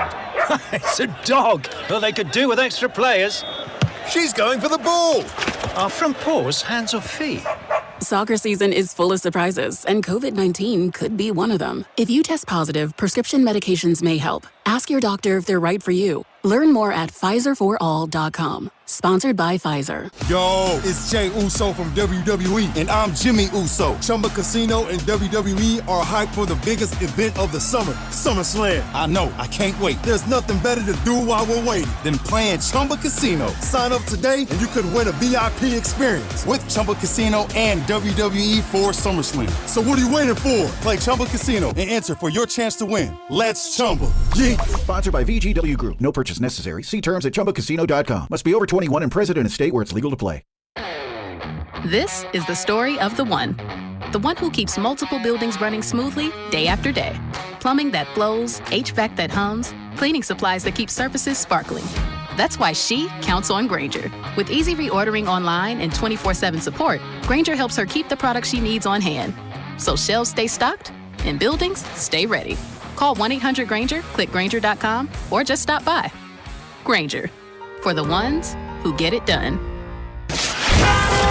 Here's your traffic report on 96.5 The Fan. Brought to you by SWL Injury Law, the car crash kings. It's what they do. Visit SWLinjurylaw.com. Got a crash out near DeSoto, and it's going to be K10 westbound at Lexington. Right lane is blocked. 435 eastbound just past 69. You've got a stall in the right lane. 435 westbound just before Antioch. That's a stall in the center lane. I'm Val with traffic on 96.5 The Fan.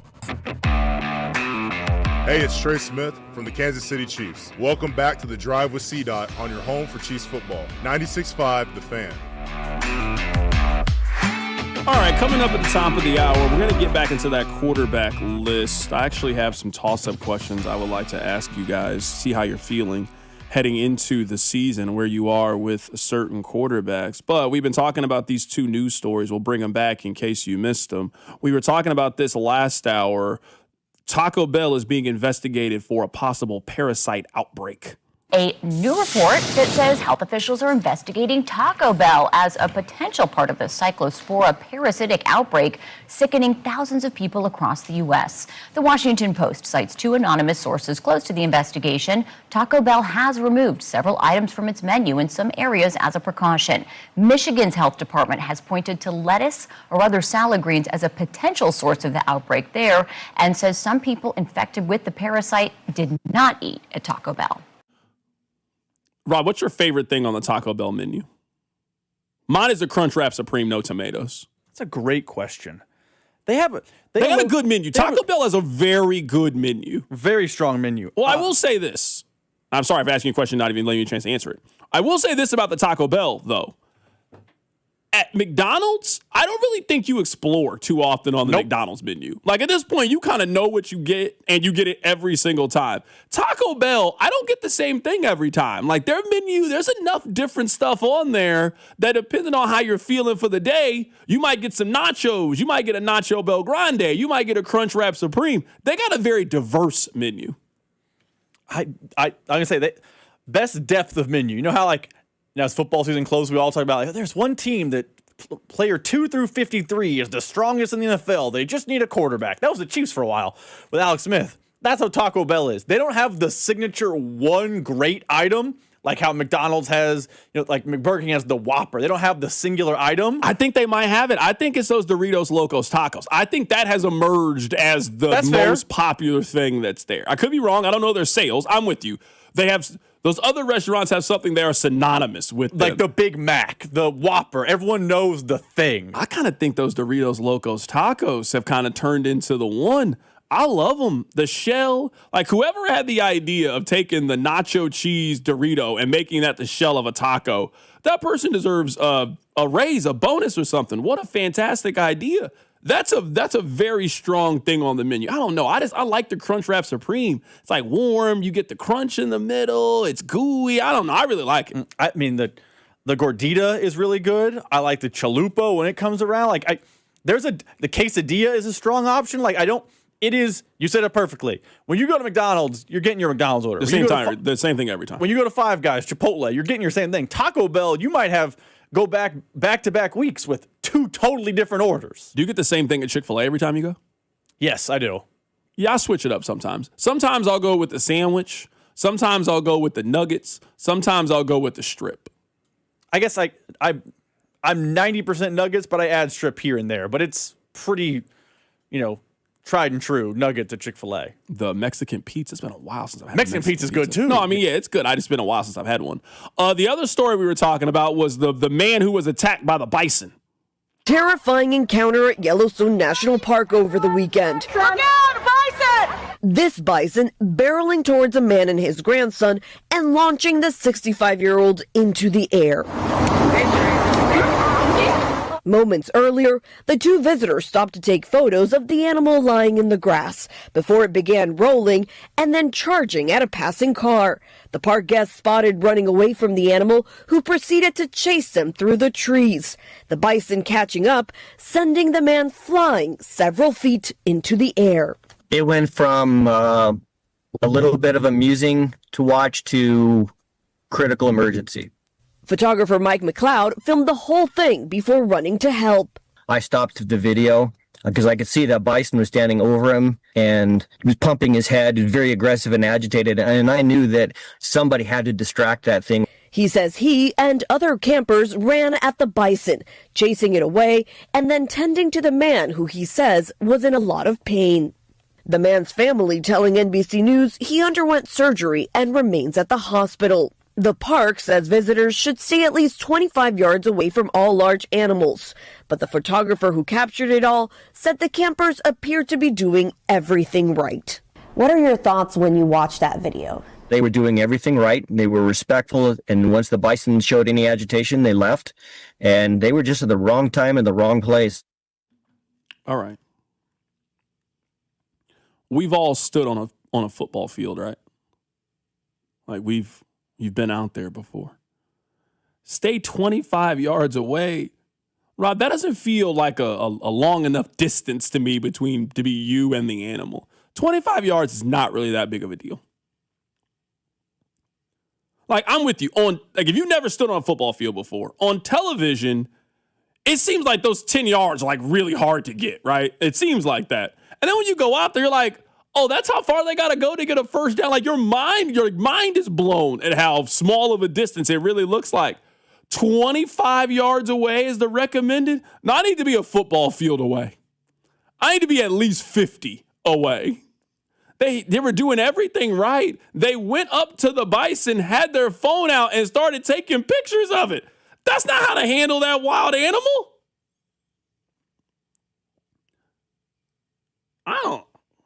25, that's the recommended?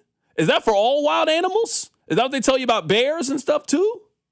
By the way, they probably need to be changing that number. If this guy did everything right and still got yeeted 8 feet into the air, maybe let's add a few yards. Make it 28 yards. That guy did everything right. That guy shouldn't have went. The news story, congratulate him. He did everything right. Clearly not. Yeah, that guy shouldn't even have went. I saw that guy. That guy was an older gentleman. 61. Yeah, if something goes wrong, he's not athletic enough to be able to protect himself. If you watch the video, he did as much as he could for as long. Like, that bison eventually was going to win, especially against him. But, if you watch it, he does the ring around the rosy for a little bit, and the bison doesn't really know where he is. That bison was determined. Determined. To me, you got to have, some snacks or something. You got to have a diversion. You got to, take some, Slim Jims in your pocket. So if you get attacked or possibly attacked, you got to just last minute throw an apple out there and think that the apple will distract them, and then you can get away. They got to start giving some better advice. That would be my advice. My advice would be take a piece of candy, a bit of honey or something, a Werther's Original, And you got to take it, you got to throw it on the ground and hope that the bison sees that Jolly Rancher and now will leave you alone for a second and give you time to get you and your family back to safety. 25 yards away, that's nothing. Does feel rather close. Very close. I also, not that you need my advice, I would advise your food plan is bad because that would invite other animals that can sniff the food. I don't know. I hear what you're saying. I'm just trying to figure out. Someone makes a good point. People forget that this was not a zoo. These are wild animals. That's why I'm saying I don't want to be anywhere in which wild animals of that kind are just roaming around. You know how when you go to the zoo and there's peacocks everywhere? You're like, oh, okay, these are cool. These peacocks, they're beautiful. That's how they got the bison roaming around at this place. I don't need to be there. I don't need to ever go to Yellowstone. I'll watch the show. I'll see it on YouTube. I don't need to be anywhere where the bison are just roaming free. I don't need to be there. I don't have any interest in participating in that. So I really do. I really hope that guy is okay. I hope that he's safe. I hope that he has a speedy recovery. It's crazy to me. That video, if you watch it, you're insane. Somebody said 25 feet. That would have been the longest run from a Chiefs running back last year. No, exactly. That's what I'm saying. That's why you don't need to be that close. The Pacheco distance. Someone said they got kangaroos running around the Kansas City Zoo now. They do? There's kangaroos? You don't go in there. That place is not for you. It's not for me. There's an enclosure of kangaroos where you're just out and about with kangaroos. I'm not doing that. When I went to Yazoo, you could go in that area. No, hard pass. I'm serious. Hold on. Yeah, you can. It's just hold on. We got to talk about this on the other side. There's just kangaroos walking around at the Kansas City Zoo in the wild, in the open. Oh, we got to talk about this. This is The Drive. The Drive with Carrington Harrison on your home for Royals baseball. 96.5 The Fan. Here's your traffic report on 96.5 The Fan. Brought to you by SWL Injury Law, the Car Crash Kings. It's what they do. Visit SWLinjurylaw.com. Got a crash out near DeSoto, and it's going to be K10 westbound at Lexington. Right lane is blocked. 435 eastbound just past 69. You've got a stall in the right lane. 435 westbound just before Antioch. That's a stall in the center lane. I'm Val with traffic on 96.5 The Fan. Royals coverage sponsored by Park & Go, the best deal on airport parking. Sun, sand, and stress-free travel start with Park & Go, the best deal on airport parking. Keep your car cool with all covered parking and enjoy fast shuttles right to the terminal. Reserve your spot now at bookparkandgo.com. Park & Go, family-owned, customer approved. Men, when addressing the problem of erectile dysfunction, you want the right treatment for your specific medical situation because every case is different, and finding the right treatment can mean the difference between just an okay experience and an amazing one. This is Jeff for Heartland Men's Health, and at our practices, we offer the full range of ED treatment protocols and can even combine therapies to help make those intimate moments special both for you and your partner. At Heartland Men's Health, we take great pride in providing excellent care and treatment options for ED. Our medical providers specialize in men's sexual health and understand that no two cases are alike, which means you'll get the right treatment for you based on sound medical evaluation and appropriate applications of medical therapies. Plus, we offer treatments that are effective in well over 90% of cases, which means if you're like most men, you'll get your sex life back. So call us. Your initial visit is just $99 and includes blood work, a medical consult, and if medically advised, a test dose. And if that test dose doesn't work in the office, your visit is free. Call 844-447-6600 or go to heartlandmenshealth.com. We have 3 offices: Overland Park, Independence, and North Kansas City. What do parents think of back to school at Staples, where 24-pack Crayola crayons are just 50 cents? Staples has folders, notebooks, and pens at great prices. I'm smiling from ear to ear. It's the most wonderful time. Mom, I missed the bus of the year. It's a wonderful time at Staples, where school supplies start at just 25 cents. Staples. That was easy. Visit your local Staples today or shop online and in the app. Ends 9/12. Exclusions apply. You don't have to carry everything on your own. Whether you're dealing with stress, anxiety, depression, substance use, or thoughts of suicide, talking to someone can help, and help is available 24/7 through the 988 Suicide and Crisis Lifeline. You can call or text 988 anytime to connect with a trained mental health professional. 988 is free, confidential, easy to remember, and available anytime, anywhere, to anyone. Call or text the 988 Suicide and Crisis Lifeline. No judgment, just help. Hey, it's Rex here with Rex Buys KC. I get it. Selling your house can sometimes feel overwhelming or scary, right? I've seen it too many times. A homeowner thought they had a deal, only to have the buyer back out at the last minute. That's not how we do business at Rex Buys KC. I'm local, I know Kansas City, and I make sure every deal actually closes like it's supposed to. No hidden fees, no showings, no last-minute surprises, just a fair cash offer and a process you can count on. We buy homes in any condition and judgment-free. So whether your house needs repairs or you just want a fast, hassle-free sale, we can make it happen. If you want certainty, transparency, and someone local who actually delivers, call 816-330-6000 or visit rexbuyskc.com. Rex Buys KC, helping people make smart choices one home at a time. 816-330-6000 or rexbuyskc.com. For all the things you have to do and places you need to be, let Uber take you there. Because you had just one more 3 rounds ago. Because the 5 a.m. flight seemed like a good idea at the time. Because check engine lights always appear at the worst possible times. And because parking downtown is a nightmare. Because there are nights out, airport trips, and car troubles in your area, there are drivers in your area. Uber.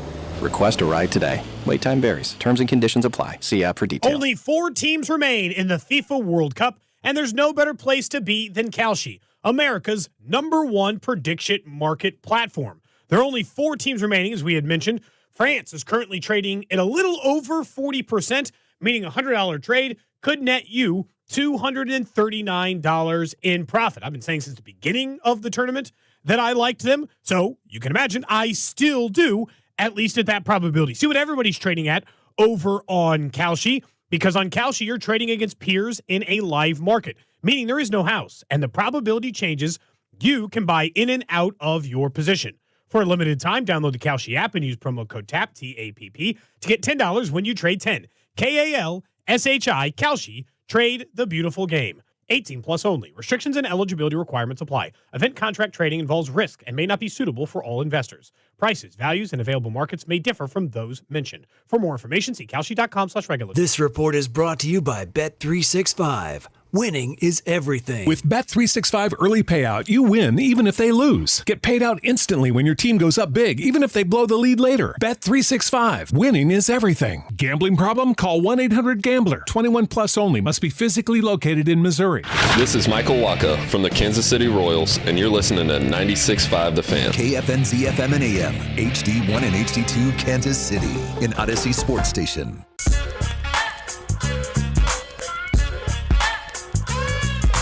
All right, we're talking about the zoo. I don't know how we got here, but here we are.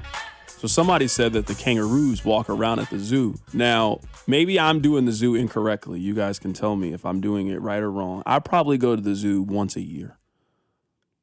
And Rob, I feel like at the zoo, if you're going to commit to the whole thing, you got to be committed for the whole day, and you got to be committed to walk for a very long period of time. I'm never that committed at the zoo. So whenever I go, I feel like you can go left to Australia or you can go right to Africa. How I normally do it is I see the penguin exhibit and then I'm headed to Africa. I walk around there. I feel like I get all the zoo feeling that I need, and then it's time to go. So it's actually been a while since I've been to the Australia exhibit in the zoo. I did not know that the kangaroos, so explain this to me. You can walk into their habitat? You can walk into the enclosure? Yeah, so it's an enclosure that has like a gate on 2 sides, and there's a walking path in and around this big grassy area. It's shaded. Most of the kangaroos, to the text line's point, usually hang out in the middle near the shady area. They don't usually come down to the walking path. You don't bother them, they don't bother you. But you can kind of walk around, and you are, in fact, inside the enclosure with the kangaroos. They could bounce over to you. They rarely do, but it is something that could happen. Okay, no, I'm with you. Someone on the text line says the kangaroos, they weigh 50 pounds and they eat grass. I was like, oh, okay, cool. I didn't know.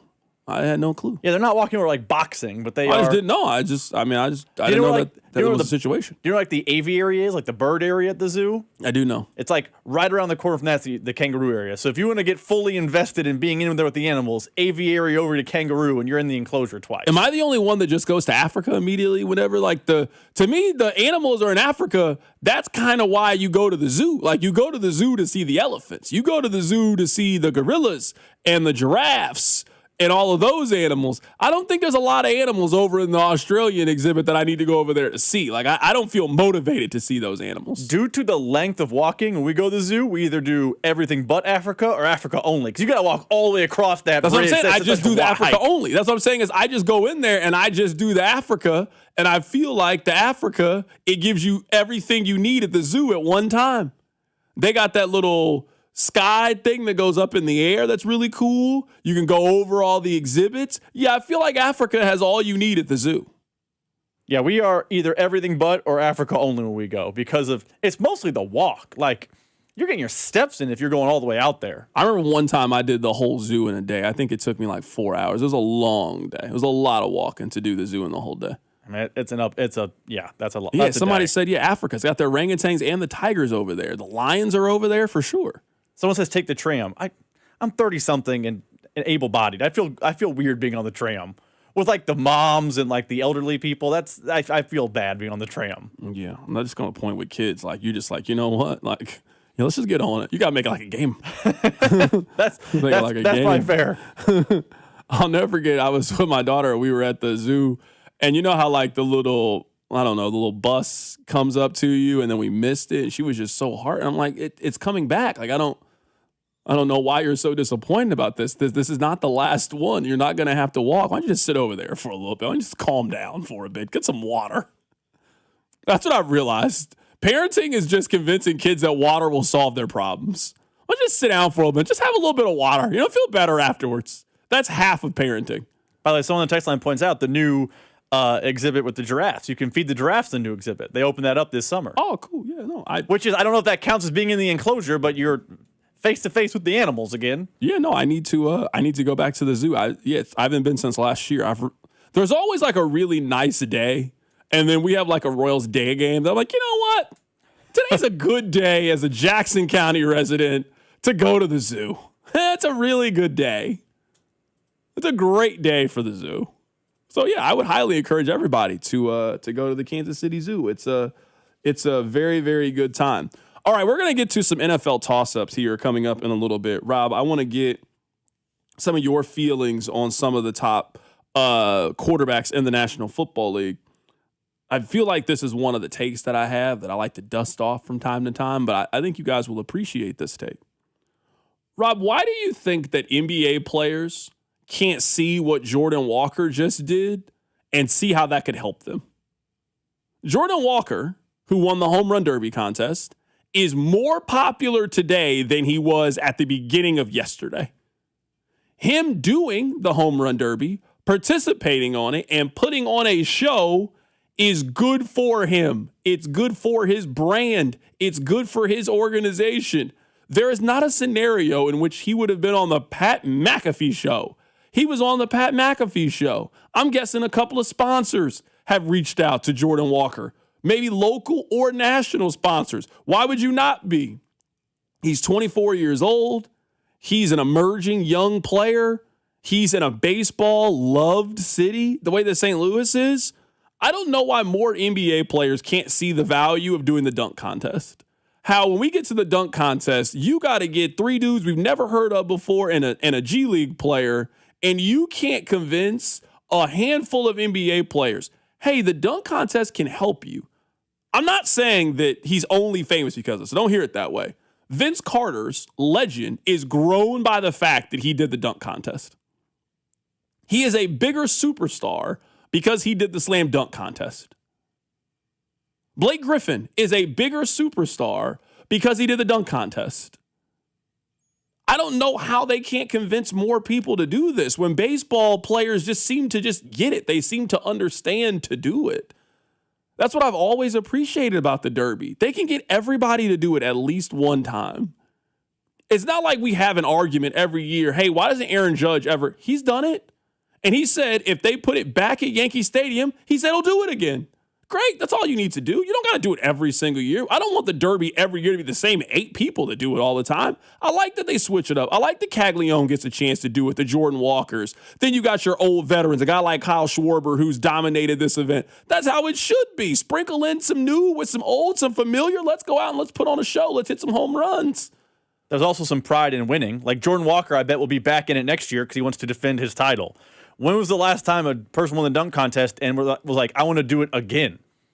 Outside of that Aaron Gordon, Zach LaVine rematch, basically after they win, I'm done. I don't want to ever do that again.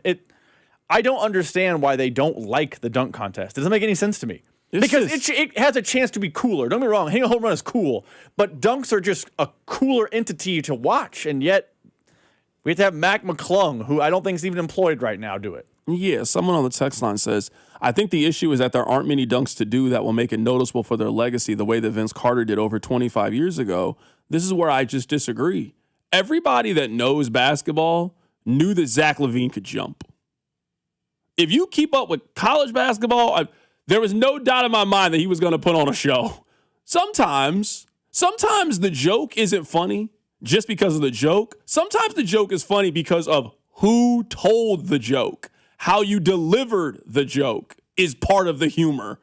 Their inflection, their laugh, whatever it is. So sometimes it's not just the dunk. Sometimes it's who does the dunk. We had seen guys dunk from the free throw line before. Michael Jordan had done it before. It's Mike doing it. It's the extension. It's the logo. It's all of those things coming together as why it's so cool. So I hear what you're saying. But I think we all understand the human body and its limitations. But seeing in some of those dunks with Vince Carter, like some of those dunks with Vince Carter we had seen before, it's him doing the dunk. One of those dunks, it was a player bounced it, he caught it and did between his legs.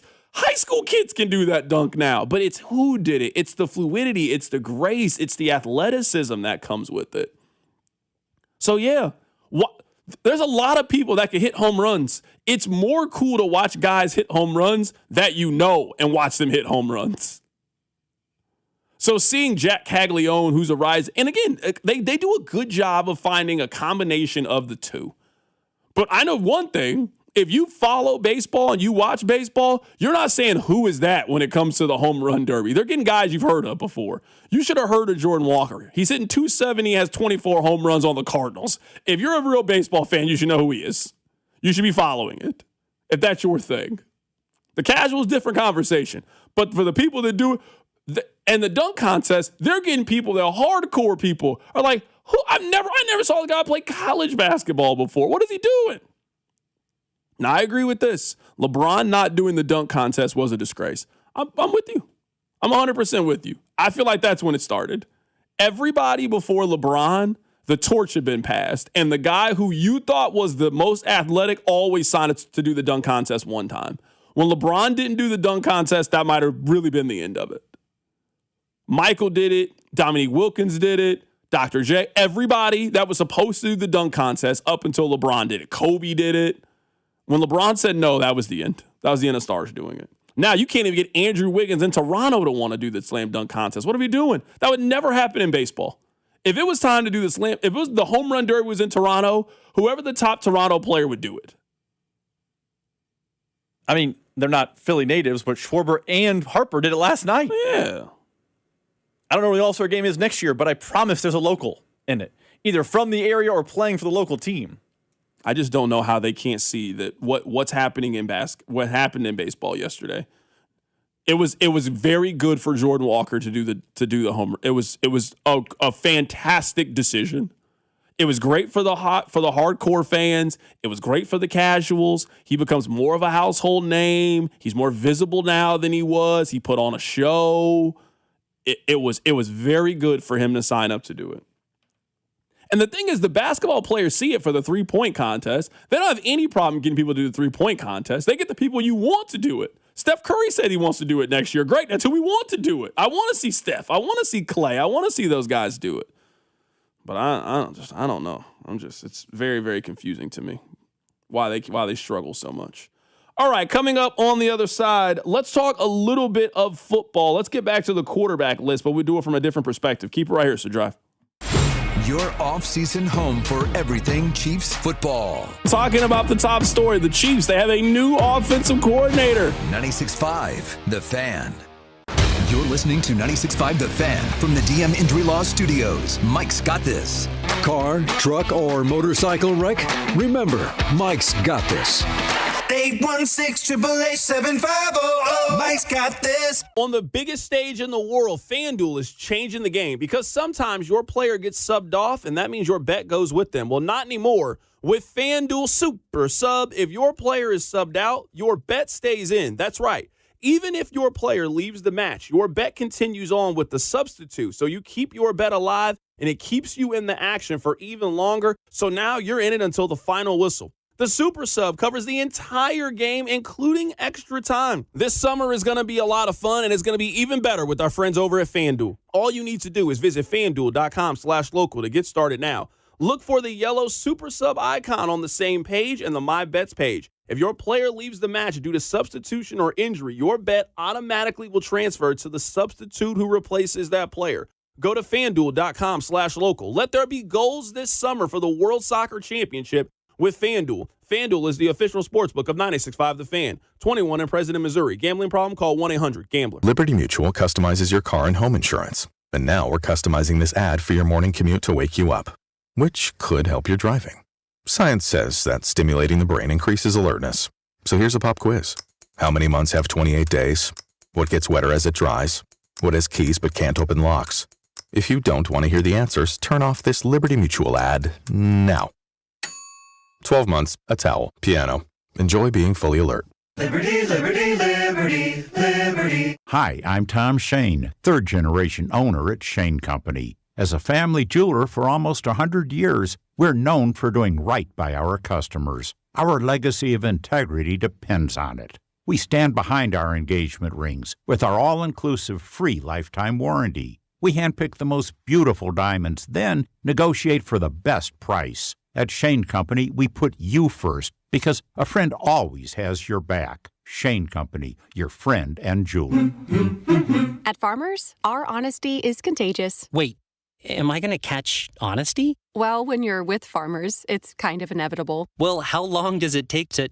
I lied to you when you asked if I knew what a deductible was. I don't know my dad's birthday, and I thought umbrella policies were for rainstorms. Actual rainstorms. I have it, don't I? You don't just have honesty. You have Farmers. Bum, bum, bum, bum, bum, bum. Learn more at farmers.com. Underwritten by Farmers Truck or Fire Insurance Exchanges or Affiliate. Products not available in every state.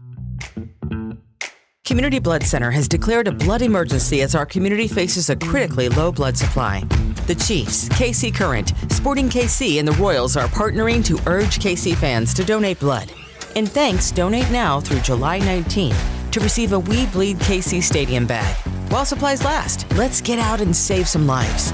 Walk-in donations are available at any of our centers, or schedule an appointment online at savealifenow.org. Here's a World Soccer Championship Team Spotlight, brought to you by the first ever Infiniti QX65 and by Lowe's. Members get more at Lowe's. France once again boasts one of the deepest squads of the tournament. Les Bleus combine explosive pace in the attack with defensive discipline. And after another impressive run through the competition, they remain among the strongest contenders for the title.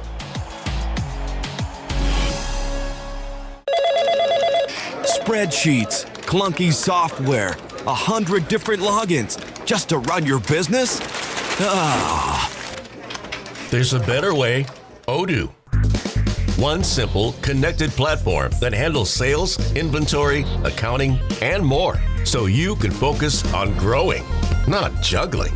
Make the switch today at odoo.com. That's ODOO.com. This is the story of the one who keeps multiple buildings running smoothly day after day. plumbing that flows, HVAC that hums, cleaning supplies that keep surfaces sparkling.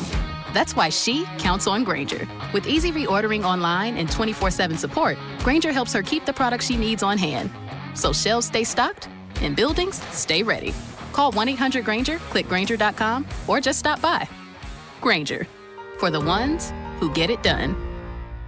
Finding great candidates to hire can be like, well, trying to find a needle in a haystack, but not with ZipRecruiter. Its powerful technology actively finds and invites qualified candidates to apply to your job. So while other companies might deliver a lot of hay, ZipRecruiter finds you the needle in the haystack. See why 4 out of 5 employers who post a job on ZipRecruiter get a quality candidate within the first day. Try ZipRecruiter for free at ZipRecruiter.com/team. That's ZipRecruiter.com/team. ZipRecruiter. Brought to you by Climate Control Heating, Cooling, and Plumbing. Visit ClimateControlKC.com. Climate Control has been serving KC homeowners for over 35 years and know how to get your cooling system ready to handle the scorching hot summer. Schedule your AC system tune-up for just $49. Don't wait. Visit ClimateControlKC.com today. Climate Control Heating, Cooling, and Plumbing. Here's your traffic report on 96.5 The Fan. Brought to you by SWL Injury Law, the car crash kings. It's what they do. Visit SWLinjurylaw.com. Two-car crash at the split 35 northbound at 635 northbound. Left lane is blocked. Still working the crash that is down at 435 westbound in Metcalf. Right lane blocked there. I'm Val with traffic on 96.5 The Fan.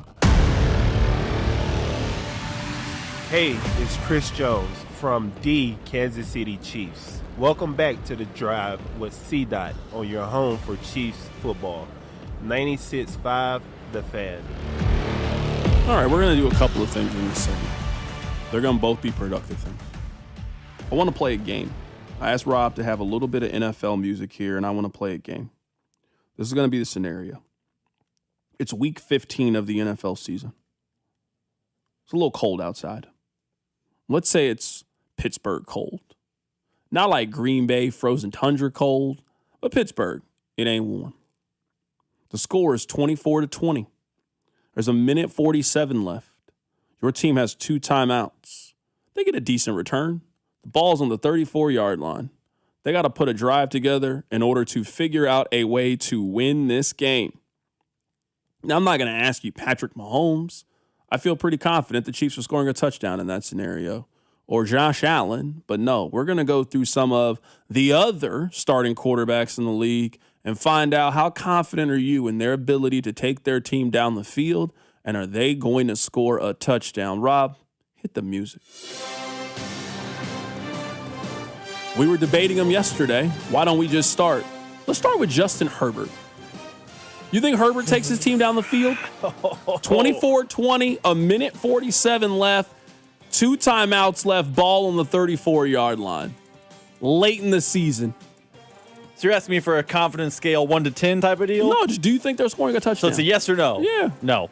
Justin Herbert doesn't do it. Not in the cold, not in week 15, not in Pittsburgh. Okay, I was curious. Now, I will say this about Justin Herbert. If there is ever a coach that can change perception of him, I think it's Mike McDaniel's offense. I mean, there was a time where Tua was slinging the ball around, and no one thinks highly of Tua.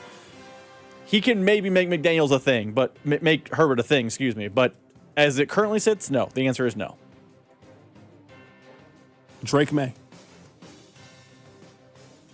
Yes. I'd be confident Drake May can do it. I saw him do it last year, I believe, against Buffalo. And the home game, they had that big comeback against Buffalo. So I would say yes for Drake May. I'm wavering confidence. It's not a firm yes, but I would say yes. Bo Nix. No, I don't think very much of Bo Nix. Maybe that's wrong by me.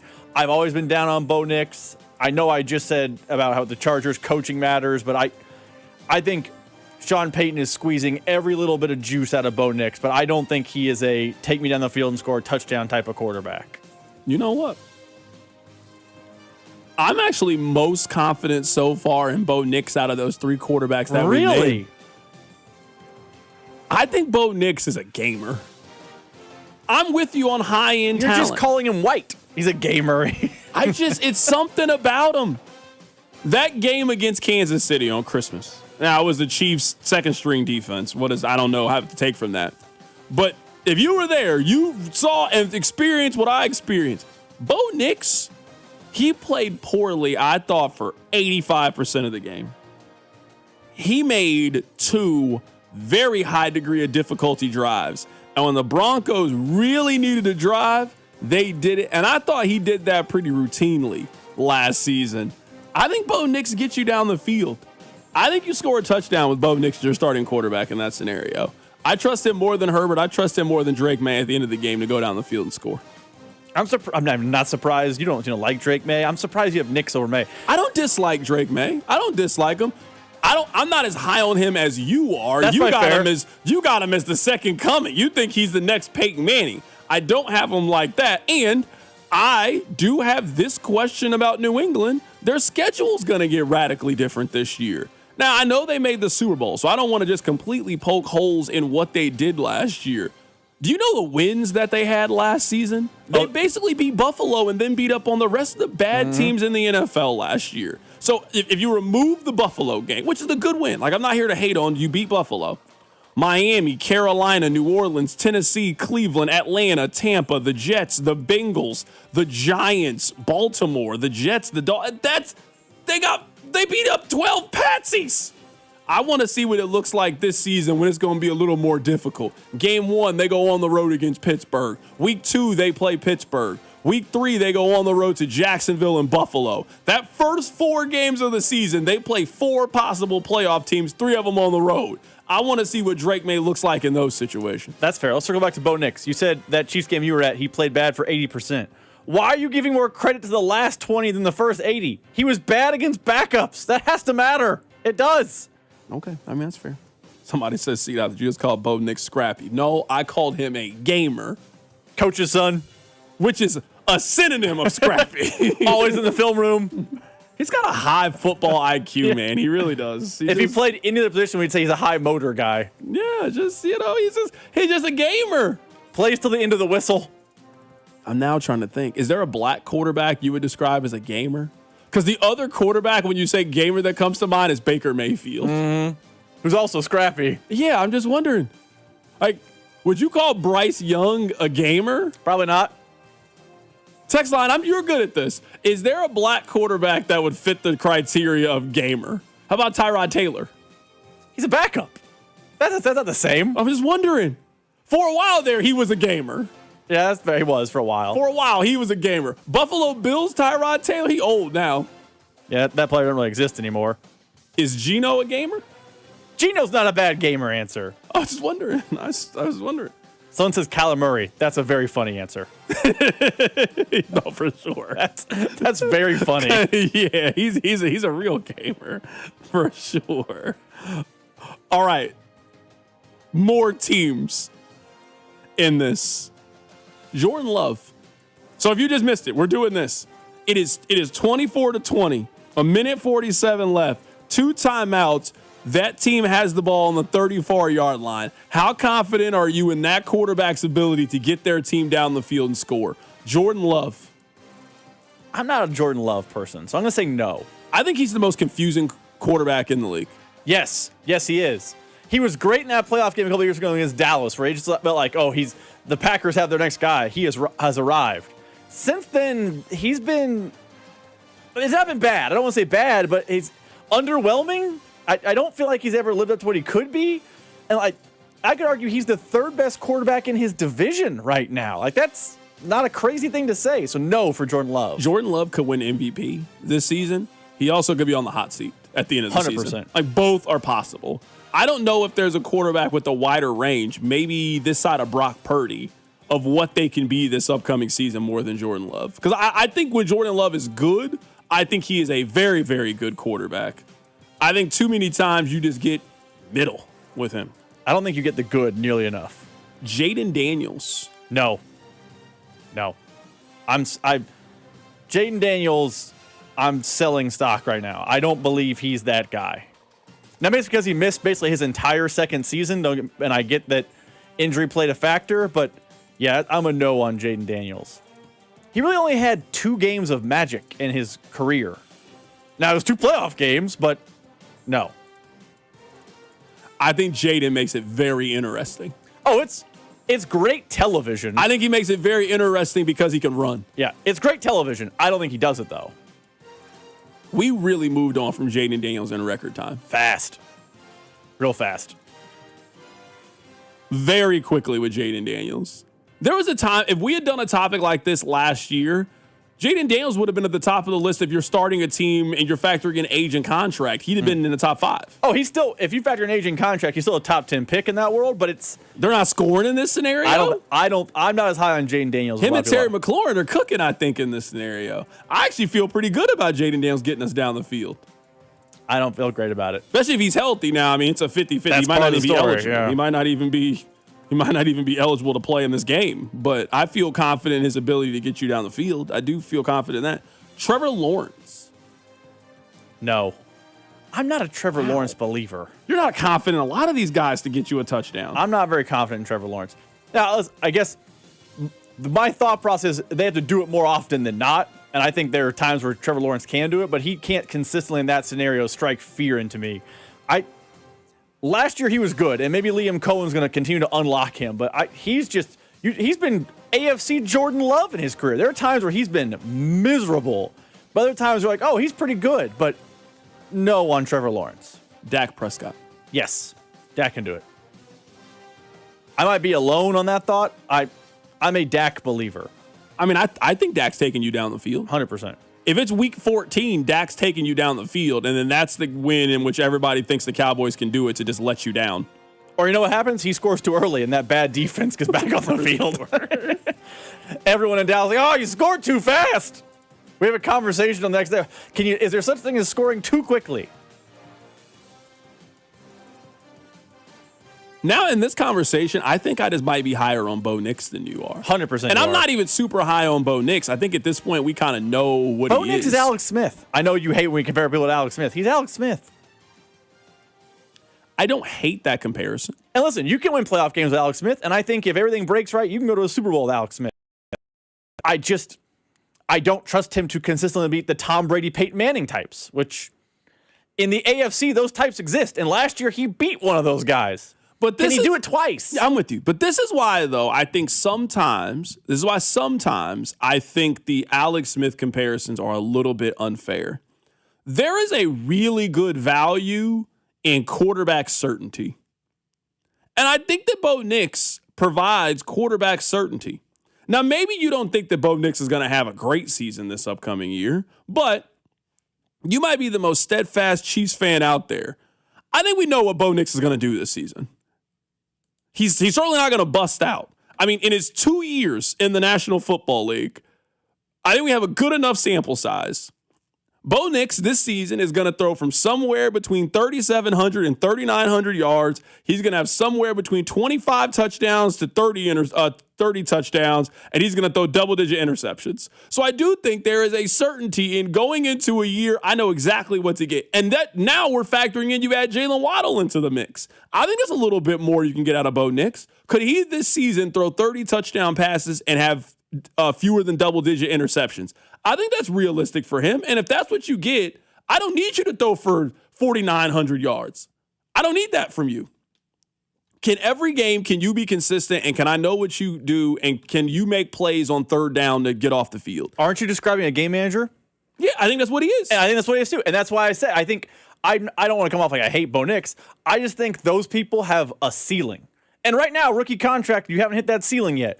But do we trust, this is why I call him Alex Smith, do you trust the game manager, quarterback certainty, 25 and 3,900 guy to go beat Josh Allen, Patrick Mahomes back-to-back weeks? Go beat Josh Allen, Lamar Jackson back-to-back weeks. I don't trust them to do that, even if the games are at Mile High, because I saw that guy fail to do it in Kansas City. It was most of my childhood. I got sold the same bill of goods. Yeah, but I guess to me, looking at the game manager conversation from a little bit of a different perspective, yes, there are some quarterbacks the expectation is to win. But I'll also say, though, there's another group of quarterbacks that you feel very confident they won't be the reason that you lose. I think Sam Darnold is in that conversation. Sam Darnold did not play well in the Super Bowl, but you know what he did? He did enough in that game where you knew that Sam Darnold was not, just don't mess this up. We're better than they are. Just don't mess this up. I feel like Denver, is a good enough roster around Bo Nix that if he just keeps being who he is, I don't really see a scenario in which they're that bad this season. Maybe they don't go back to the AFC Championship game, but they've built a team and they're coached well enough. That team's not winning 6 or 7 games. They got a very good coach. They got a pretty competent quarterback. We'll see if they can run the football more effectively. They've put good weapons around them, and they're going to have one of the 5 best defenses in the league. That's going to be a good football team this year. So there is value in that to me with Bo Nix. And I do think he's shown you in those late game situations, in the fourth quarter of games last year, I thought more times than not he came through for Denver. And listen, I think Denver is a good roster. I think Bo Nix is a fine quarterback. I don't know that type can overcome the creme de la creme consistently enough in the postseason to be a Super Bowl type or to be a consistent hosting AFC title game types. So he probably wins a couple games late game. I just feel like that's because his defense is keeping him in games. The first 3 quarters, he's playing pretty mid. I mean, even the first Chiefs and Broncos game, not that second one. That one didn't count. It wasn't like Bo Nix and Patrick Mahomes going back and forth. It was the Broncos kind of managing the game and playing a defense-first type of game, and then eventually they overcame the Chiefs late in the game. But I'm lower on Bo. I'm higher on Drake May and lower on Bo Nix than you are. Text line 913-586-7965. But, I will say in that game, he didn't turn the football over, which was valuable for them. He played all right in that game. I pulled up the stats right now. In that game against the Chiefs, the one you're talking about, he threw for 295 yards. He threw for 8 yards an attempt, didn't turn the football over, had a 90 quarterback rating. They won by a field goal. I feel like you'll take that most days from Bo Nix. Now, I think he's a little better than that. He throw touchdowns, but no, you'll take that from him. That's the perfect Bo Nix example. That's why I brought it up. I don't think he out-dueled Patrick Mahomes. We're not talking about, man, he just was a gunslinger, made more plays. He had a lot of games like he did against Philadelphia, where he threw for 242 yards, 1 touchdown, no interceptions. And Denver wins the game because they're good defensively and good everywhere else. He's being asked not. You're right. They got a lot of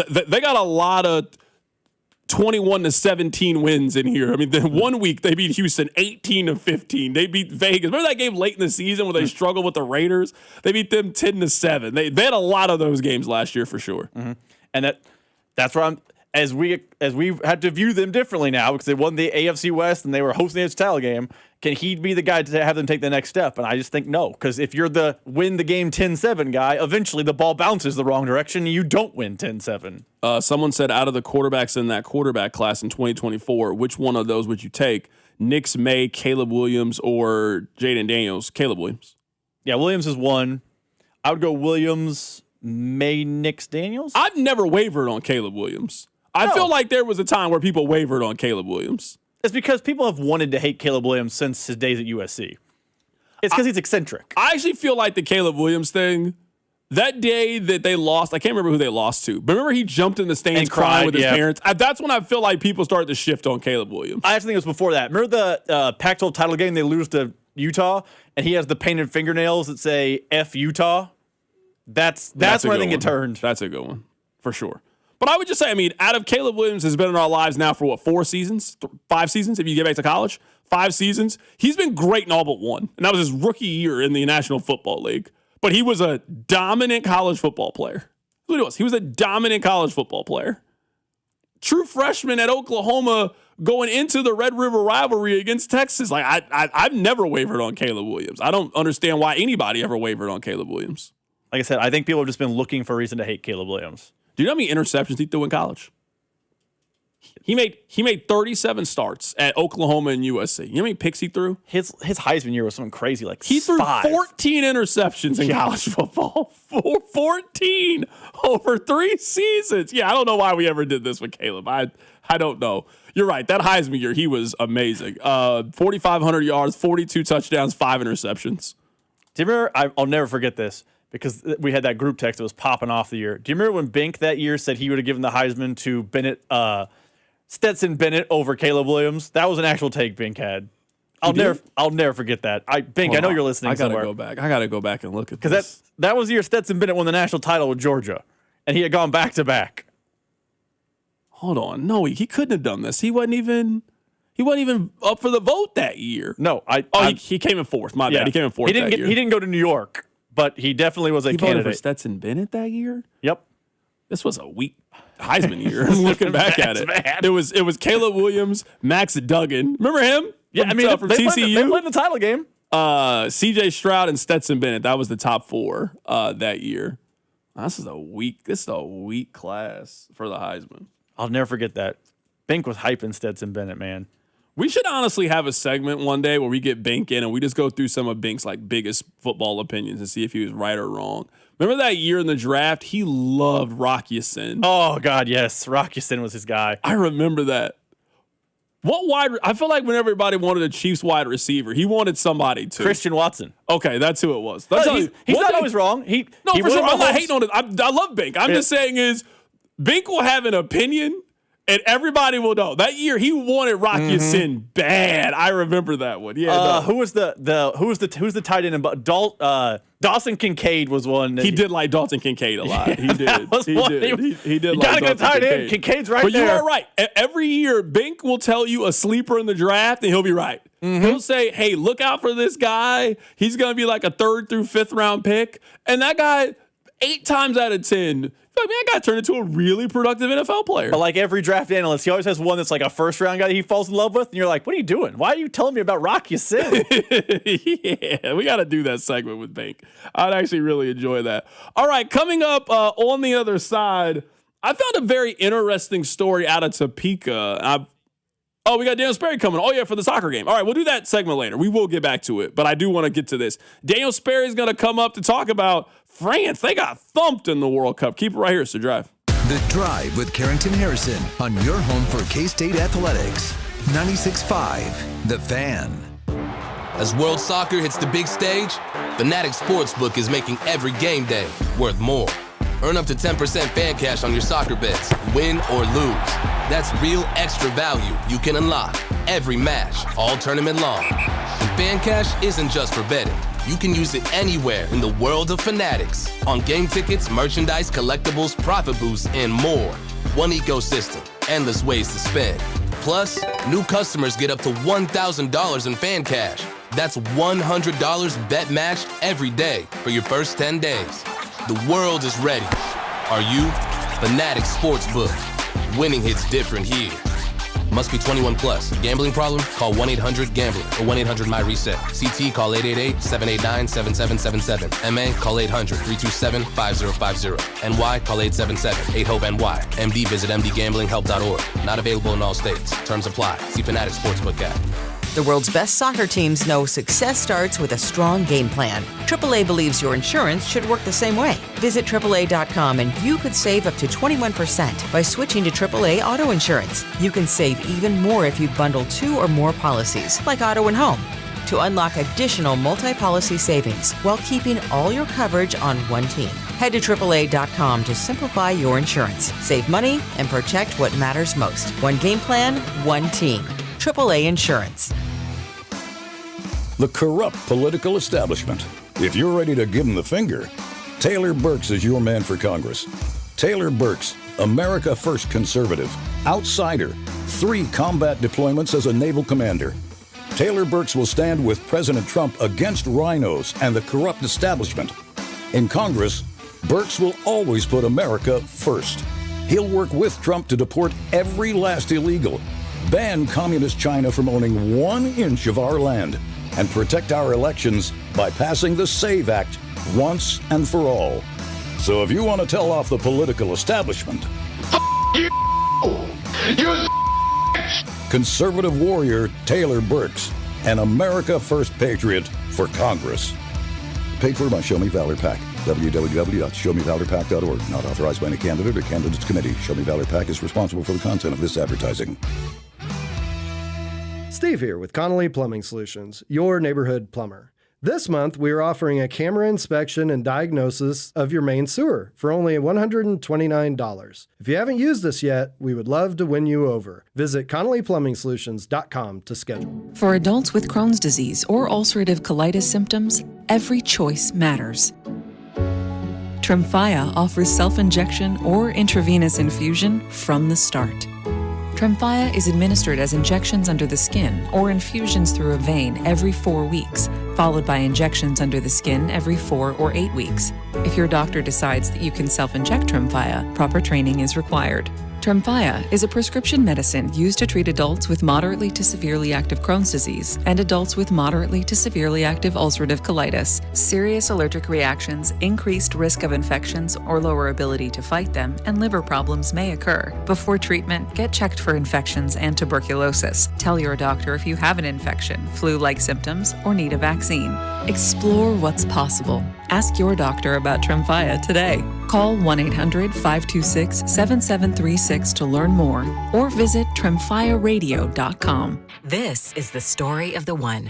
As a maintenance engineer at a beverage manufacturing plant, he starts his day knowing every line is ready to run because Grainger delivers the industrial-grade products he needs to keep mixers, conveyors, and packaging equipment moving.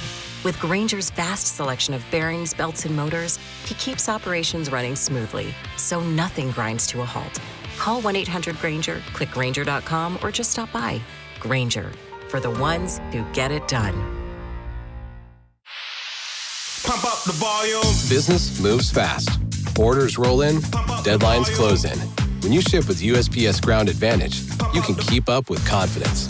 Every package stays in our secure network from dock to door. And with nationwide reach, dependable tracking, and upfront affordable pricing, you get built-in peace of mind. You run the business. We run the routes. Visit USPS.com/Ground Advantage to learn more. USPS, official shipping sponsor of the NHL. For 75 years, Kansas City families have trusted Anthony for comfort, safety, and dependable service. Thank you for trusting us with your house keys. Anthony, in your home for 75 years. Here's your traffic report on 96.5 The Fan. Brought to you by SWL Injury Law, the Car Crash Kings. It's what they do. Visit SWLinjurylaw.com. The two-car crash near Shawnee still working, 35 northbound. On the ramp to 635 northbound, left lane is blocked. Near Independence, 435 northbound at 23rd. That's a fender bender off to the right shoulder. I'm Val with traffic on 96.5 The Fan. Subscribe to 96.5 The Fan on YouTube to watch the show from wherever you are.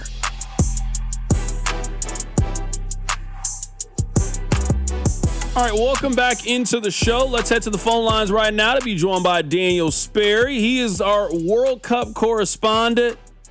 I have both France and Spain to win the World Cup. So one of my two teams was going to advance to the final. It is just not the team I thought it was going to be. Daniel, how you doing today, my man?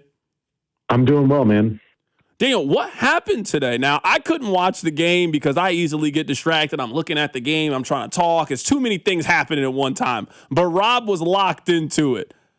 Spain dominated this game. Spain could have been up 3-0, but there was an offside goal that kept it at 2-0. How did Spain dominate France in this way? I think what they did was they made it very difficult for France to find shooting angles. Like if you look at kind of the shot map, I'm looking at it right now, a lot of Spain's chances or France's chances came from wide areas or outside of the box. They only took 3 shots inside the penalty area. And so while Spain is normally a heavy possession-based team, they kind of ceded a little bit more possession to shut off France's attack and shut off shooting angles that guys like Mbappe, Dembele, Olise like to shoot at. And I think they just put in a really strong defensive performance. Guys like Marc Cucurella on the left-hand side. Spain blocked, I'm looking at it here, Spain blocked 3 shots. And they had more shots inside the box than France did, kept France from shooting inside the box. And I think that's a great recipe for success. And, you get a penalty kick, you convert one on a really good play where a player like Maxence Lacroix gets dragged out of position, opens up a beautiful goal for Pedro Porro to make it 2-0. They put themselves in a spot where they were able to dictate what kind of chances France got, even though France did get their chances. And I think that was the most impressive thing to me, was that they were in control of the game even when they didn't have the ball. And I think that is That's why I originally had them as my favorite to win the World Cup, and France maybe clouded my vision for a bit. But man, Spain did what I thought they might do at the beginning of the tournament, and this was a really impressive performance. Daniel, do you think that Spain was the only team that could have beat France? Because, the way the soccer people were talking about this, it looked like France was going to just walk all the way towards a championship. Obviously, that didn't happen. They're eliminated. They'll play in the third place game. Do you think Spain is the only team that matched up well against France? I think so. I think like Argentina, we've seen them kind of be vulnerable. England as well, I think, is vulnerable. They've both been playing in some high-scoring games and have looked kind of shaky and just kind of gritting and grinding out results. Spain has always looked in control of every single result we've seen so far, and defensively they are stout. I was looking at it. Their goalkeeper has only had to make 6 saves the entire tournament. That is kind of unheard of. And, there's some times where goalkeepers got to make 5-6 saves a game, and what their defense, the way they block shots, the way they control angles for the other team, the way they, with their possession, that they kill off the attacks from other teams, that they seem to be kind of the perfect kryptonite to a team like France, who likes to get out and run, like to get out on the counter, are really good when they have numbers advantages. And I think Spain just did the thing and made sure that, France never had a 2-on-1 or a 3-on-2, and made sure that their numbers were matched anytime they went forward. And it worked. It was done to perfection. Sometimes it just sounds like it's that, styles make fights, and it just sounds like Spain's style just matches up perfectly against France, where you can just neutralize all of the talent that they have. I do think people kind of underestimated Spain's defense, and just teams don't score against them. So all the advantages that France has against basically everybody else, they just don't have those advantages over Spain, it seems like. Yeah, and I think that's due kind of in part to the way that backline plays. Also, Rodri, the defensive midfielder, he's been one of the best at his position in the world over the last 5-6 years, and is a reason why this French team or the Spanish team went on and won the Euros in 2024. Was that they had a rock solid midfield and they had a rock solid defense, and I just think that this Spanish team, in the way that they can get out and run on the counter. They can have possession. They can do it all a little bit, but they have the defense to go with it. I think that was arguably France's biggest weakness, was their back line, and just some question marks there. And, losing Saliba in the first half doesn't help. I think if Saliba's in there, I don't know if that second goal happens, and maybe France gets another one, and maybe they're in a penalty kick shootout right now, but they weren't.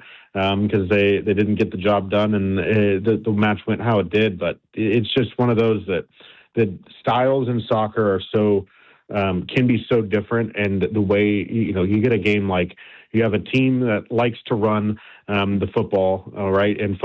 You have a team that loves to run the ball, and you get them up against a team that may not have the best quarterback. Get them up against a team that is really stout against the run, and all of a sudden now you've kind of neutralized a team's strength. And how do they adjust? How do they fix that? And France didn't have the answers for it today. Right now, we're talking to Daniel Sperry here for a few more minutes, just getting Daniel's thoughts on the game that we just saw between Spain and France. We're going to have him on after the show tomorrow as well to recap the game between Argentina and England. Let's talk about that game. Let's preview it a little bit. Who do you like in tomorrow's matchup? I think I like England. I as much as Argentina's magic has been what it is, I think they looked really tested against Switzerland, especially in the second half. Switzerland's plan to neutralize Lionel Messi was pretty much done to perfection. He only got away for a couple of shots here and there, and he was fighting to get to his spots that he wanted to be at, fighting to get to his angles, and the tactical plan that they came up with on short notice to get at least through Argentina there was impressive, and they the red card is what undoes Switzerland. And at that point, after the goal, I thought, outside of that red card hadn't happened, I thought Switzerland might end up getting another and eventually winning that game and kind of shocking Argentina. I won't ever put Argentina completely out of it, but I just think that this England team has something a little bit different than what a lot of English teams have had in the past. And I'd be curious. There's a lot of history between these two, not just going back to the Falklands War, but going back in the World Cup in 1986, the Maradona Hand of God goal happened in the semifinal against England, and you have the David Beckham red card and the shootout loss to Argentina in the 1998 World Cup for England. And so there's a whole lot of history here between these two, and I think getting an opportunity. This is Lionel Messi's first ever matchup against England in his entire career. So there's a whole lot of interesting angles to this game. I just think it's set up for England this time around, because I think their all-around talent and their ability is a little bit too much for Argentina, but it's hard to count Argentina out because they seem to come up even when their backs are against the wall every single time. I'll get you out of here with this last question. This might be the most important question. What's your favorite thing on Taco Bell's menu? Oh, I honestly, when they have the little mini street chalupas that they've been doing lately, that I have to go to that. But if we're going all-time classic, it's the Crunchwrap Supreme. It's one of the best things. That's Daniel Sperry joining us on the show. He is part of the Crunchwrap Supreme gang, just like me. Crunchwrap Supreme, no tomatoes and a lemonade every single time. I'm in on that. I'll maybe hold off until they get the lettuce thing figured out these days. I don't need to be sitting on a toilet. But yeah, I'm with you. That's our guy, Daniel Sperry, joining us on the show. Daniel, man, we'll talk to you tomorrow. Sounds good, man. Thanks. Absolutely. That's Daniel Sperry joining us on the show today. Another vote for the Crunchwrap Supreme, you know? Another vote. Text line 913-586-7965. Taco Bell is in the news. They reportedly have been getting people sick. So we've been talking about Taco Bell, a very, very wide, expansive fast food list. All right, coming up at the top of the hour, you know what? I do want to switch things up a little bit. Why don't we talk about that story out at Topeka? We'll have some fun for the 5 o'clock hour. Keep it right here, Sir Drive. You're listening to The Drive with Carrington Harrison. I mean, come on, guys. What are we doing here? On your home for Chiefs football, 96.5 The Fan. Here's your traffic report on 96.5 The Fan. Brought to you by SWL Injury Law, the Car Crash Kings. It's what they do. Visit SWLinjurylaw.com. The two-car crash near Shawnee still working, 35 northbound. On the ramp to 635 northbound, left lane is blocked. Near Independence, 435 northbound at 23rd. That's a fender bender off to the right shoulder. I'm Val with traffic on 96.5 The Fan. Royals coverage brought to you by Metal by the Foot, your metal project superstore. Where can you find an extensive line of Blue Demon welding supplies, filler, rods, and wire? Metal by the Foot, located in Casey and Topeka. Online at metalbythefoot.com. When you need a piece of metal, remember, metal doesn't have to cost an arm or a leg, just the foot. Right, soccer fans, listen up. If you'd like a proper celebration, come on, you know where to go this summer. Gordon Ramsay Steak inside Harrah's, Kansas City is the place to be. Now, we're talking beautiful marble cuts, cooked to absolute utter perfection, and flavors you can't get anywhere else. Stop settling for mediocre and let me help you. Come in, sit down, and let my team show you how to cook a proper steak. Now, 21 or older to gamble, know when to stop before you start. Gambling problem? Call 1-800-GAMBLER. That wreck really took everything off track. Can't work, can't help with the kids, the bills are stacking up. Then stop waiting. Call the Car Crash Kings, SWL Injury Law. Car crashes, that's what they do. Yeah? Yeah, they go to work so you can get your life back and get paid what you're owed. Don't get pushed around. Visit us at SWL Injury Law today for your free consultation. We're the Car Crash Kings. It's what we do. Visit SWLinjurylaw.com. The choice of a lawyer is an important decision and should not be based solely upon advertisements. Having unexpected car trouble or just in a car accident? You need Jay's Southland Tow Service. They have 20 years of experience and service the KC metro area. They specialize in light, medium, and heavy duty, also in commercial transport and construction equipment. Keep this number handy, 816-779-4TOW, or go to southlandtow.com. Use the tow service trusted by most local police departments, Jay's Southland Tow. There's nothing they can't do, so be in the know and use Jay's Southland Tow. America is turning 250 this year, and Circus Sports is celebrating by offering all users in Missouri $250. Dane Hughes here, and for everyone in Missouri, all you have to do is deposit $250 on your Circus Sports app. Then play through that deposit. Once you do, Circus Sports will will reward you with $250 right in your account. This is available for everyone in Missouri, new and existing users. Celebrate 250 years and find out more at circasports.com today. Must be 21 or older in Missouri. Gambling problem? Call 1-800-GAMBLER. This July is America's 250th birthday, so declare your independence from low testosterone at Low T Center. Start with a free T-test, stay on treatment for 90 days, and receive $250 back. It's the Low T Center 250 for 250 offer. FixMyLowT.com and book your free T-test. That's FixMyLowT.com. Hi, I'm Carter. And I'm Charlie. We'd like to share a quick story about a homeowner named Jack. Jack had a home he needed to sell fast. And Jack thought he had it all figured out. So Jack talked to multiple cash buyers. Jack chose the highest offer. But the day before closing, guess what? The buyer backed out, leaving Jack with the moving truck all packed in the driveway and not sure what to do. Jack learned the hard way that the highest offer isn't always the right offer. Jack got suckered. Make sure you aren't hung out to dry. Call our dad at Rex Buys KC. Our dad is local, he knows Kansas City, and he actually closes deals. No repairs, no fees, no showings, no surprises. Just a fair cash offer and a smooth process. Now, don't be like Jack. Call 816-330-6000 or visit rexbuyskc.com. Rex Buys KC, helping people make smart choices one home at a time. Conservative, family man, author of The Bald Plan to Reduce Property Taxes. Listen to Scott Schwab. Property taxes are killing Kansans, but one day it hit me. BALD. BALD stands for Better Affordable Living by Decreasing Property Taxes. And it's the only detailed plan. Schwab's BALD plan means voter approval for property tax hikes, refunds for unfair assessments, and tax relief for seniors and working families. Listen to Scott Schwab. I'm focused on reducing taxes for Kansans. You should keep more. My BALD plan makes sure of it. When I'm governor, we'll get it done. Finally, a governor with a good head on his shoulders. Author of the BALD Plan to Decrease Property Taxes. Conservative Republican Scott Schwab for governor. Visit scottschwab.com/bald to learn more. Paid for by Schwab for Governor, Jim Felter, Treasurer. This report is brought to you by CM Mose & Son, HVAC, plumbing, and electrical services. CMMoseandSon.com. Dispatch, this is Mindy at CM Mose & Son.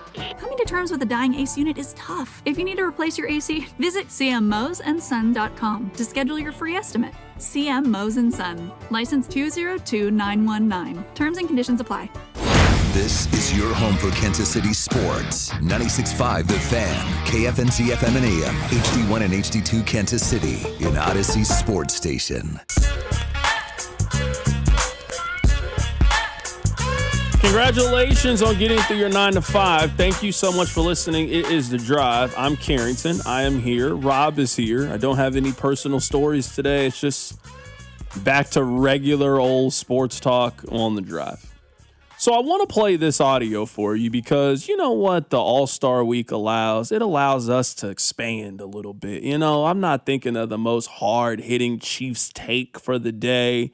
You know, I can just play you guys stories that I find interesting, stories that I think you guys will find interesting, and ones that just give us good conversations. So I want to play this for you. This audio is courtesy of NBC News, and it is about bowling in America. Listen to this.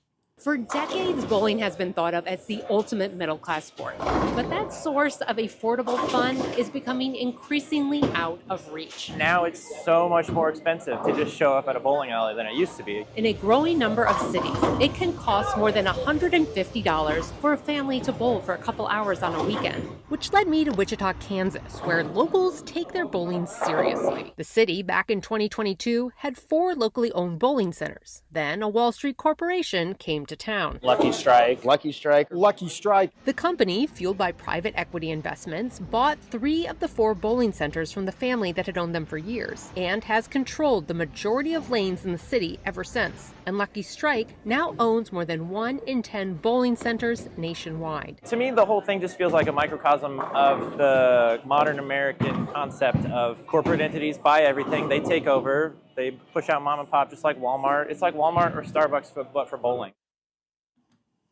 This was really interesting to me. Now, I don't know how the text line is going to respond to this story, and I don't even know if I have a strong opinion about this, more than just Rob, is this what the American experience has turned into? I bring that up because all of us at one point were kids. And there used to be a regular mom and pop local pizza shop that you loved. Or there was a place that you got burgers, or a place that was very near and dear to your family that you went, that had a very unique experience. And what I feel like is happening now is we are not passing on those experiences to our kids, and the experience either now is too expensive for your family to participate and enjoy those things, or it is now so corporate that they are not going to have some of the same unique organic experiences that we had. I don't know if you guys know this or not, but Pizza Hut kind of realizes this. So now they are actually going back to the old model. Remember, there was the old model, you know, the little red hut and the cups were red and they had the buffets and the salads, and you can still smell Pizza Hut. You know what it looks like. You know what it feels like. You know what it sounds like. Well, they realize, well, now our stores just look the same. Nobody feels some magical experience about going to Pizza Hut anymore. Hey, people actually like this. Maybe we should go back. So they're trying out some of these nostalgic places and seeing a lot of boost and benefit from it. I guess more than anything, it kind of goes with the conversation we had a couple of days ago, maybe it was a couple of weeks ago now, about Sony making the decision to get rid of physical media. It was a point of ownership. You went out and you bought the DVD. You went out and you bought the CD. You bought the video game. You owned it. You worked hard for it. You could touch it. You could feel it. I think more than anything, we at our age, our generation, all of these companies, they are taking away things that you can touch, see, and feel. And I think humans are telling you, hey, that's not what we want. You guys remember during COVID how we just kept using the term new normal? How we just thought that everything was just going to be so radically different. And yes, some things are different now than they were in 2019. But for the most part, we like being outside and around each other. You want to go to Power and Light. You want to watch games with other people. Now we're hearing that the Netflix television model doesn't work anymore because we used to like all watching a show at one time and being able to come together and talk about the show and react to the show in real time and wait. And that is a better model than them giving you all 13 episodes at one time. Your friend watches it then, and then your other friend watches it then, and then you don't watch it together. Like, I feel as we are getting further away from those experiences, we are seeing that more and more people actually want to have those experiences because that's part of pop culture. That's part of being a human, that you want to feel connected to other people. So when I hear this about bowling, hey, we used to have 4 family-owned bowling centers. I'm guessing they were very different. They had arcade games in the back, and this one had better pizza, and this one had better wings. Now we're just going to make every bowling alley the same, and we're also going to now overcharge people from bowling. That's a really cool family activity that sounds like it's being taken away from those people. The guy in the news article said it. It's the Walmart-ification of America. Hey, Walmart has all the stuff you want, name brand stuff, and all the stuff that your local store can give you, and they're doing it cheaper and all in one place, so why would I go to 3 stores to do it? You're now seeing that with bowling alleys. You're seeing that with conglomerates buying up stuff and just having, it's easier to have one entity own all the things. And apparently it's coming to bowling, with Lucky Strike buying up 3 of the bowling alleys in Wichita for the news story. I just think when we were kids, we talked about it, how Walmart shows up, mom and pop leaves. Well, the Walmart model is no longer just Walmart. It is corporate conglomerate shows up, mom and pop leaves. For your Pizza Hut analogy, I know they're a corporate outfit, but how many true local pizza shops are even in the city? It's not like we're New York where every corner has one. It's a lot of larger corporation type of thing. So I think that's been happening to America for a while now, and we just really are starting to notice that what Walmart had been doing for years now is happening in other industries across the country. Yeah, but and maybe this is me being hypocritical. I understand how the Walmart model worked. It's the same soap that you would be buying. It's the same things. And because of how much bigger they are, they were able to sell you those products at a cheaper price. That all makes sense to me. But we all eat local pizza and we all eat national pizza. The local pizza is just better. Like, I'd rather go to that mom and pop place. I'd rather go to the local Pizza Shuttle or Ortego's or Minsky's. I'd rather go to those places than Pizza Hut. I'd rather go to those places than the big box chain. I just don't want us to lose that. And I think in the face of what we are learning about the World Cup and about other people coming over here, that's what makes us special. That's what makes us different. What makes us different is the experience of going to the local barbecue place, going to the local pizza place. That's what makes America America. That's what makes it a really cool, entertaining place, because all of the people that came over here, they seem to appreciate the same places that we all appreciate and have very close memories of. Yep. Like I said, I feel like I understand the idea of a chain for the food analogy or a Walmart. It has its place. I'm not anti these places ever existing. They have a value. It's just that I feel like now they are able to push out the mom and pop, the Ortego, for your example, at too fast of a rate. And we're seeing it now with other things, more and more things, where eventually, and I think you're also seeing it at the corporate level, like Pizza Hut is going to sell itself to another parent company. We've talked about Taco Bell a lot today. They're actually owned by Pepsi. They're not their own conglomerate. It just feels like there's a lot of corporate melding that, affects the average consumer at the bottom. A story that has nothing to do with what we were just talking about. Terrifying encounter at Yellowstone National Park over the weekend. Look out, bison! This bison barreling towards a man and his grandson and launching the 65-year-old into the air.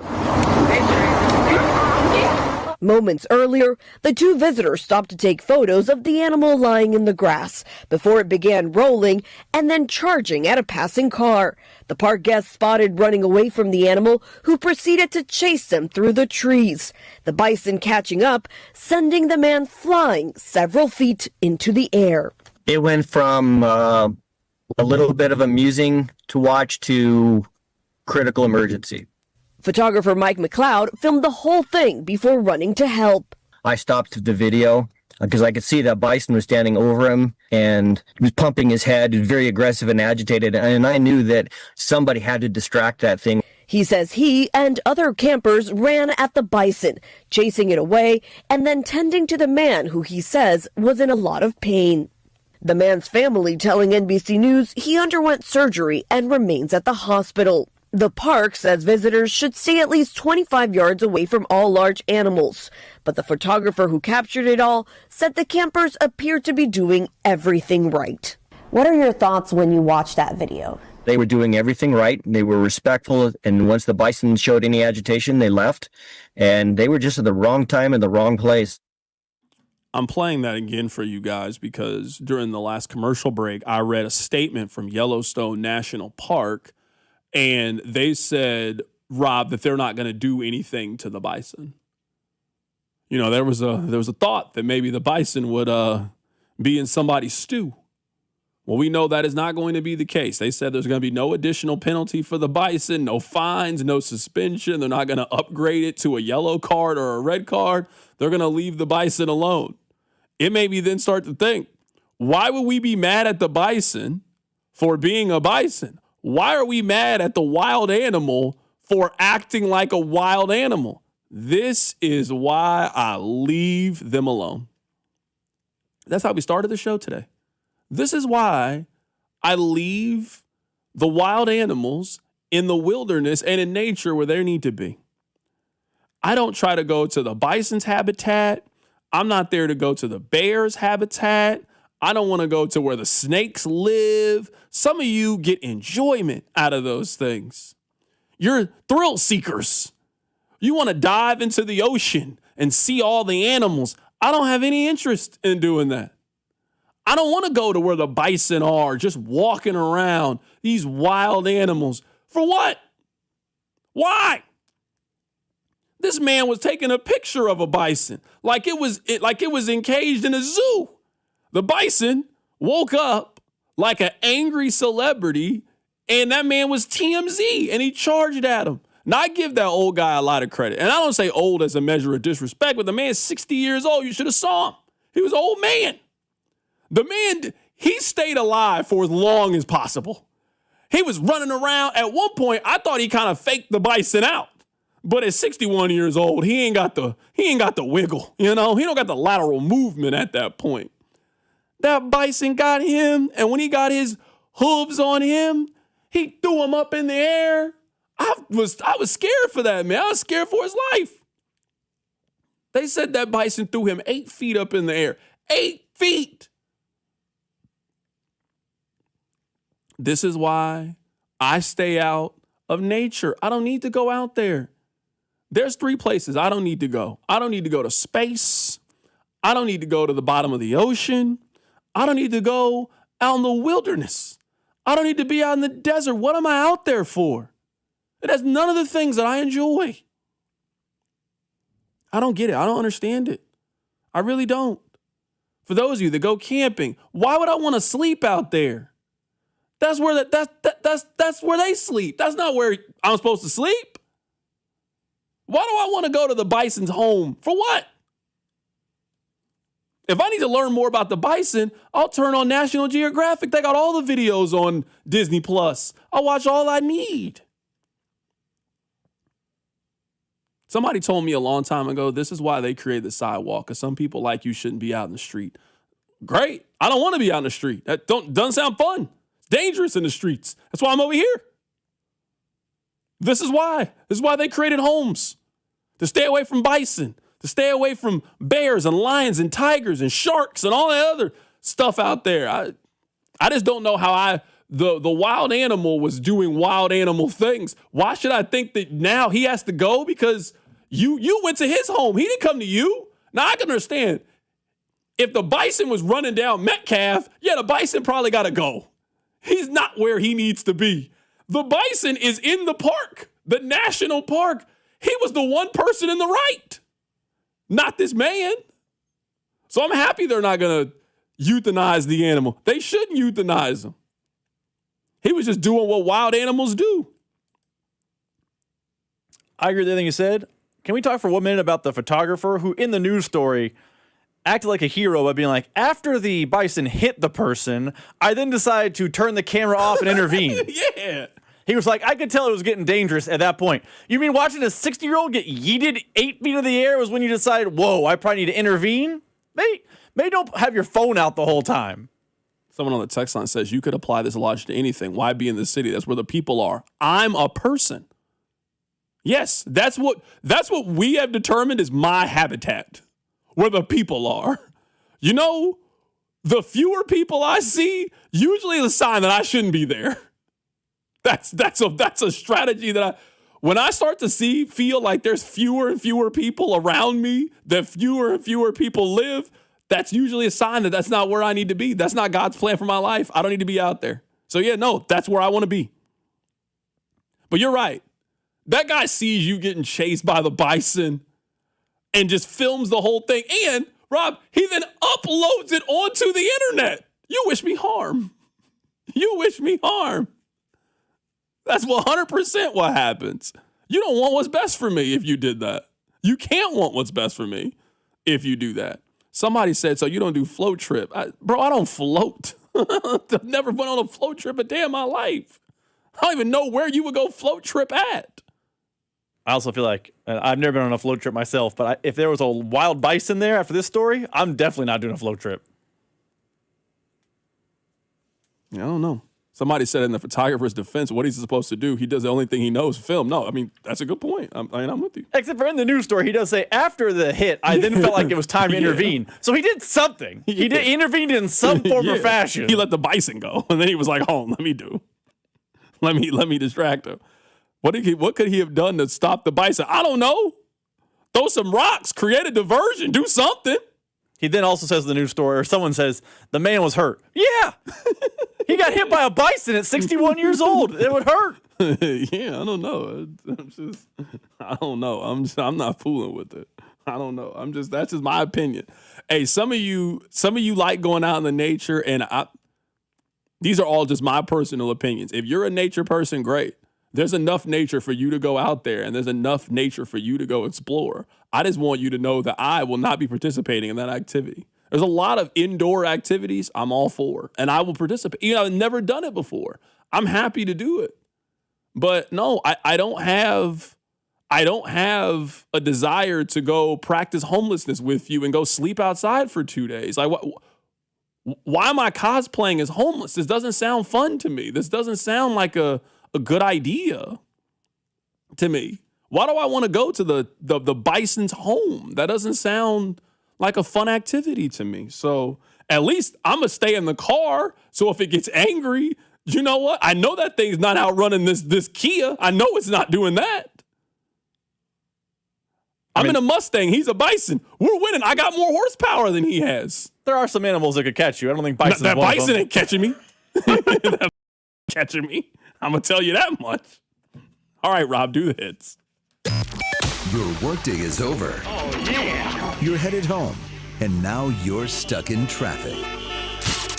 Time to get caught up on the biggest stories in Kansas City and around the country with CDOT and Rob. It's time for the hits. Number 1. Carrington Hits are brought to you by Jungle Law. Call the lawman at Jungle Law, 816-816-9111. If you've been injured in a motor vehicle accident, it's time to call the lawman. Plus, be sure to watch the lawman get roasted for a good cause Saturday, August 1st at historic Uptown Theater. Somebody in the text line just said, CDOT, you didn't go rabbit hunting as a kid? Weird. No. You did? No. Absolutely not. Rabbit hunting? Rob, you went rabbit hunting? No, As much as we joke about Rob two did not. Americas, there's really like 17 different Americas. Rob, I'm happy to be a part of your America if that's my other option. I don't want to be a part of that America. I was never the rabbit hunting type. Rabbit hunting? Do you think I was Elmer Fudd as a kid? Why would I be going rabbit hunting? With who? With what? People are taking their kids to do this? This is outside my purview. I have no idea. I'm just asking. I'm serious. The guy said that. You didn't go rabbit hunting. What was I? Who was I? I'm serious. This guy thought I was Elmer Fudd as a child. No, I was not.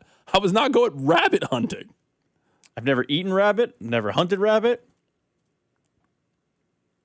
How do you even do that? Like, I'm not even trying to be funny. Like, you go out and you're just like looking for bunnies and you just shoot and kill them and then you take them home and eat them? I would presume that's the thought. That's it? But we see bunnies all the time just running around. Do they look happy? You don't just see bunnies walking around. They don't just look happy. They look like squirrels. They're just going around. I mean, people hunt squirrel too, for what's worth. Yeah, for sure. Weird to me. I don't know. I mean, ducks look calm. People hunt duck. Somebody said I bought my daughter her first BB gun at 3. Again, that's just a life I don't know anything about. Nothing, absolutely nothing about it. Rabbit hunting. I know this was. I imagine it was. I've heard people say it. I didn't know. Someone said you should try it. It tastes good. No. I'm more than happy for you guys. I'm more happy for you guys to go kill the food and then come back and then we will eat the food. I have had bison before. Have you had bison? I have had bison before. I've had bison before. Again, somebody has to do these things because I don't want to do them. Somebody has to go kill the deer. Mm-hmm. I'm not much of a, wild game type of food? That's not really for me. So I don't know. Somebody said that was the joke. No one's been rabbit hunting. I'm telling you right here on the text line, they are telling you that they do. Someone said we used to varmint hunt all the time. This was a way of life for us rural kids. Yeah, I didn't spend a lot of time out there in those areas. But I'm learning. I learn more about you guys all the time. Honestly, the text line today has been more pro rabbit hunting than pro soccer today. Not really the vibe I would have guessed. Every day, the show, it's a journey is what it is. It's a journey every time. Rabbit hunting. All right. Sounds good. We already did the hits. We already did everything we're supposed to do. I mean, you want to talk about the home run derby? Yeah, we can talk about the home run derby. I actually think that the story of the home run derby is much more of a baseball story than much more of a Jordan Walker story. I think baseball over the last 10 years has gotten incredibly cool. Like, baseball deserves a lot of credit for that. There was a time where it was kind of cool to make fun of baseball. It was kind of cool to say that baseball was boring. It was cool to say you didn't like baseball anymore. Everything Rob Manfred has done over the last 10 years has made baseball more cool. They needed a pitch clock. I remember people were fighting so hard against the pitch clock, and baseball's not supposed to have it. And why are we doing these things to cater to millennials? Remember, that's all the arguments people were making. No one hates the pitch clock now. It is the best thing they have done in baseball in my lifetime. It's the same 27 outs. It's the same strategy. The game just moves a lot faster than it used to move. I like the extra inning rule in the regular season. I don't think it needs to be in the postseason. Yesterday, baseball was on Netflix. It was on Netflix. Football is on Netflix. The hottest new shows are on Netflix. Baseball becoming more cool. And yeah, we won't have the same national conversations about baseball the way we do about the NBA and a trade, or the same way that we do in the NFL or college football. But I'm just so happy that we've evolved past baseball is dead conversations. 29,000 people a night go to a baseball game around the country. 29,000 people. Can you imagine telling somebody that an industry is dying, that on average between 400 and 500,000 Americans on a summer night attend a baseball game? And people make the argument that that is a business model that is dying. What are we talking about here? Sure, baseball it's not as national as it used to be, but baseball matters in big cities. It matters in little cities. And I would say it matters in little cities even in a way that the NBA doesn't really matter in little cities. The NBA really matters in the metro areas. Baseball matters everywhere across America. So it matters as much in New York as it does in smaller cities. Basketball is a little bit different, at least at the professional level in that way. College basketball matters in towns, not really professional basketball in that way. So I look at yesterday and it being on Netflix. I understand about the streamer and it should be on ESPN. I get all of that. But they had a new format. They put a major event on a streamer. Everybody seemed to like the format. The broadcast was really good. A 24-year-old won. The next day he went on the Pat McAfee show. Baseball has just been doing a lot of cool things over the last couple of years. Baseball deserves a lot of credit for innovating. We talked about it earlier, I guess late last week. Ever since Rob Manfred had that moment where he called the World Series trophy just a hunk of metal, basically since then, because that was bad, since then, he's near undefeated. ABS is good. The challenge system for pitches is good. Pitch clock is great. Games are moving faster.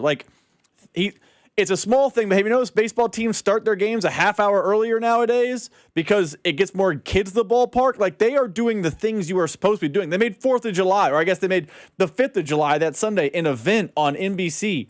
Rob Manfred deserves a lot of credit. Now, he has a massive fight coming up this offseason, but to date, he deserves a lot of credit. Yeah, text line 913-586-7965. CDOT, the home run derby being on Netflix is not cool. It hurts viewership. I mean, I've been pretty vocal about the streaming, and I do think that it's a negative that it's on streaming, but I mean, Netflix is a pretty significant, major entity at this point. I mean, 93 million people have access to a YouTube account in the United States. 93 million people. Netflix has a pretty big subscriber base. Like, it's the most popular streamer. Again, I am on your side when it comes to this. I don't like that they are on the streamers, but Netflix is more relevant in 2026 than CBS is. Netflix is more relevant in 2026 than Fox is. If you're not watching a sporting event on Fox, what else are you watching on there? You watching the hot new shows that they have? When was the last time that we as a society talked about the hot new show on Fox? We talk about it when it's on Netflix, when it's the hot streamer or the limited series or the thing. So yeah, being in bed with Netflix is not a bad idea if you are Major League Baseball. So I understand why they're doing those deals. They're also going to have the Field of Dreams game is going to be on Netflix coming up in August. So Netflix and Amazon Prime are not going anywhere in our lives. In fact, they are only going to get more things. Netflix and Amazon Prime are going to have a bigger role in the next television negotiations. At least that's where I think the direction that we are headed. All right, keep it right here. It's The Drive. The Drive with Carrington Harrison on Kansas City's only FM sports station, 96.5 The Fan.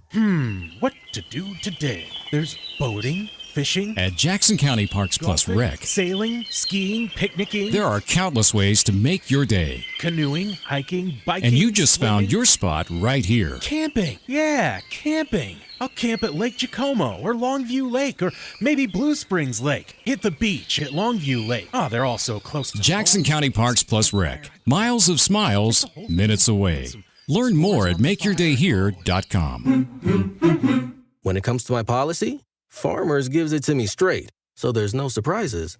It's your coverage. You should never be confused. You hear that?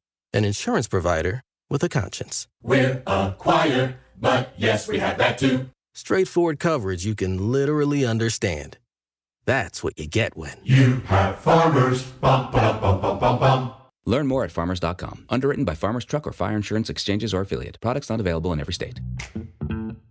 Community Blood Center has declared a blood emergency as our community faces a critically low blood supply. The Chiefs, KC Current, Sporting KC, and the Royals are partnering to urge KC fans to donate blood. And thanks, donate now through July 19th to receive a We Bleed KC Stadium bag. While supplies last, let's get out and save some lives. Walk-in donations are available at any of our centers, or schedule an appointment online at savealifenow.org. The Outlaws are rolling in and they're bringing the thunder. Get ready for the Show Me Shootout Truck and Tractor Pull. Saturday, July 18th at the Johnson County Fairgrounds. Feel the power as 11 elite classes rip down 2 tracks with 10,000-pound pro stock tractors going head-to-head for total dominance. Gates open at 4, engines fire at 7. Tickets just $25 at the gate. Don't miss the dirt-flying, horsepower-packed Show Me Shootout in Warrensburg. Get details now on Facebook. Search Show Me Shootout Warrensburg, Missouri. Honey, did you invite the minions over? Hello. Well, you know how we talked about getting Wi-Fi from Xfinity? Yeah. I ordered it this morning, was online in minutes, then they showed up. So they just came over to use the Wi-Fi? They even brought their own devices and spellbook. You didn't give them the new Wi-Fi password, right? No. That's good. I gave them our old one. Because Xfinity lets us keep the same network name and password so devices connect instantly. What do they want Wi-Fi for anyways?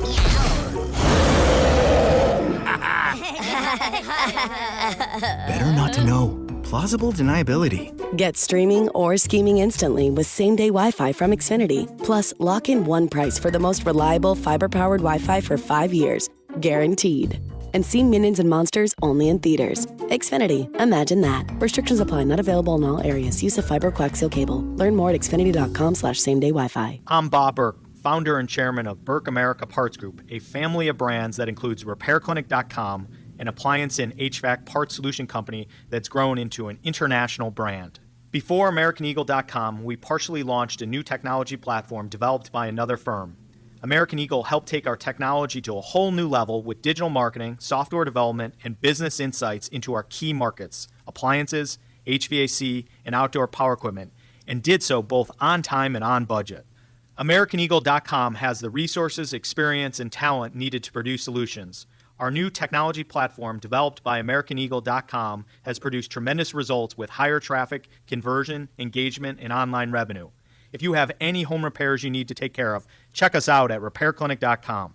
If you need a world-class website or technology project, then I would highly recommend AmericanEagle.com. Call AmericanEagle.com at 773-NETWORK. That's AmericanEagle.com, 773-NETWORK. Brought to you by Duke's Real Mayo. This is the Duke's Country Song. It's a song about award-winning chefs. Yes, chef. And why they choose Duke's Mayo. Get Duke's Mayo in store. It's got twang. Here's your traffic report on 96.5 The Fan. Brought to you by SWL Injury Law, the Car Crash Kings. It's what they do. Visit SWLinjurylaw.com. The 2-car crash near Shawnee still working, 35 northbound. On the ramp to 635 northbound, left lane is blocked. Near Independence, 435 northbound at 23rd. That's a fender bender off to the right shoulder. I'm Val with traffic on 96.5 The Fan. Hey, it's Cole Reagans from the Kansas City Royals. You're listening to The Drive with CDOT on 96.5 The Fan.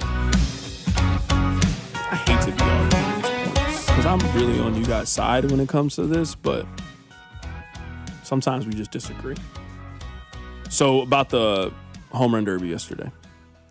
C-Doc, can you talk about the 3 minutes of ads Netflix made us watch? I almost didn't tune in because of it. I'm sorry. With how much we love football, you can't get me to be mad at the commercials in a sporting event. I'm sorry.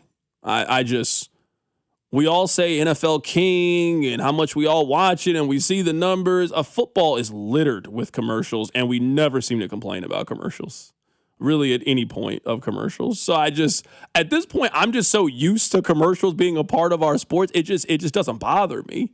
Now, I understand on Netflix, and I saw Cody making the point, wait, I pay for the ad-free version on Netflix, so why am I now getting the ads? That's a very fair point. I just take the ad-free version to mean, hey, this is a live event. And live events, since we've been watching them in our country, they have ads in them. And we put up with them. You watch the Chiefs games with no ads, you're not watching it live then if that's the case. So I'm just saying, I understand the point you're making. I don't know if now we can be mad that they put ads in our sporting events when we have been dealing with it this entire time, and it is a model that we are used to. I understand this point.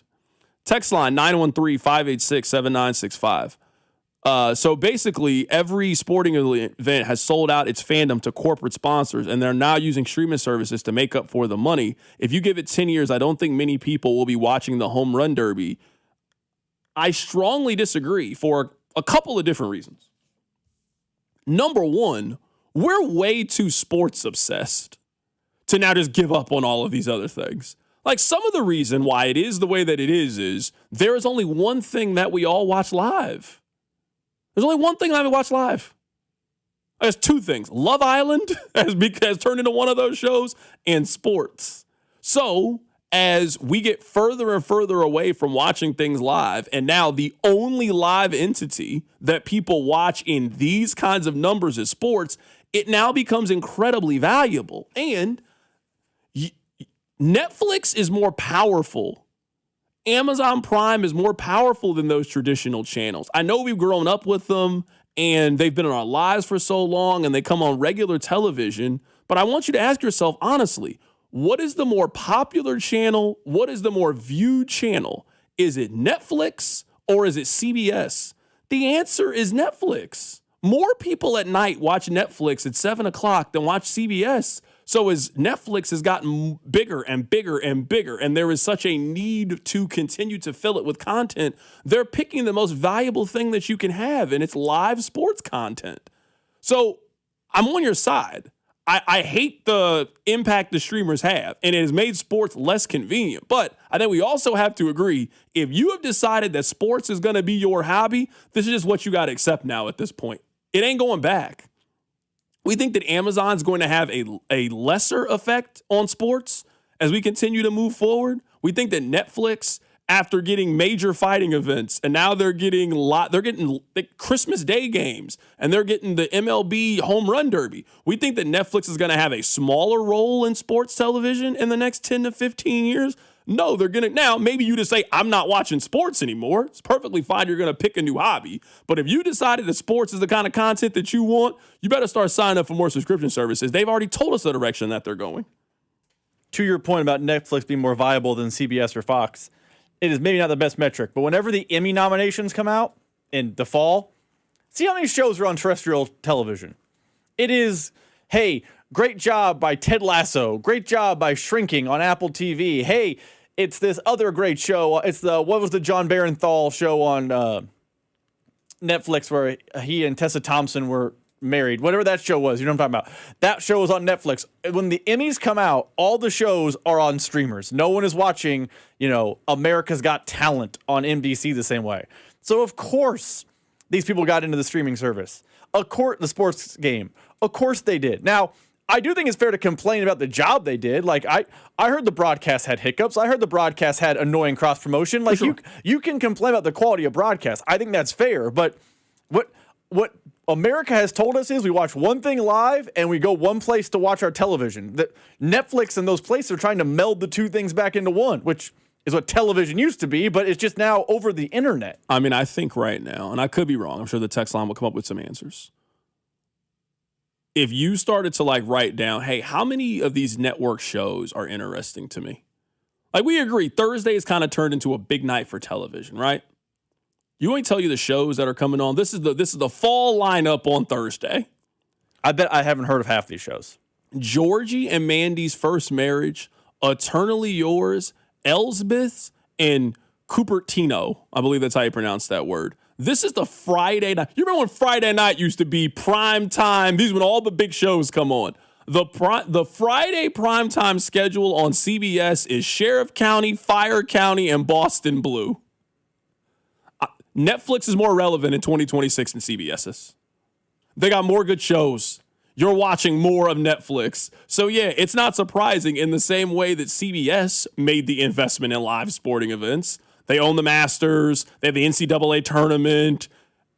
It now makes sense to me that Netflix, as a television station, now is making a very similar investment in live sporting events. Also, Netflix is going to take the rights off of one of those terrestrial television networks sooner rather than later.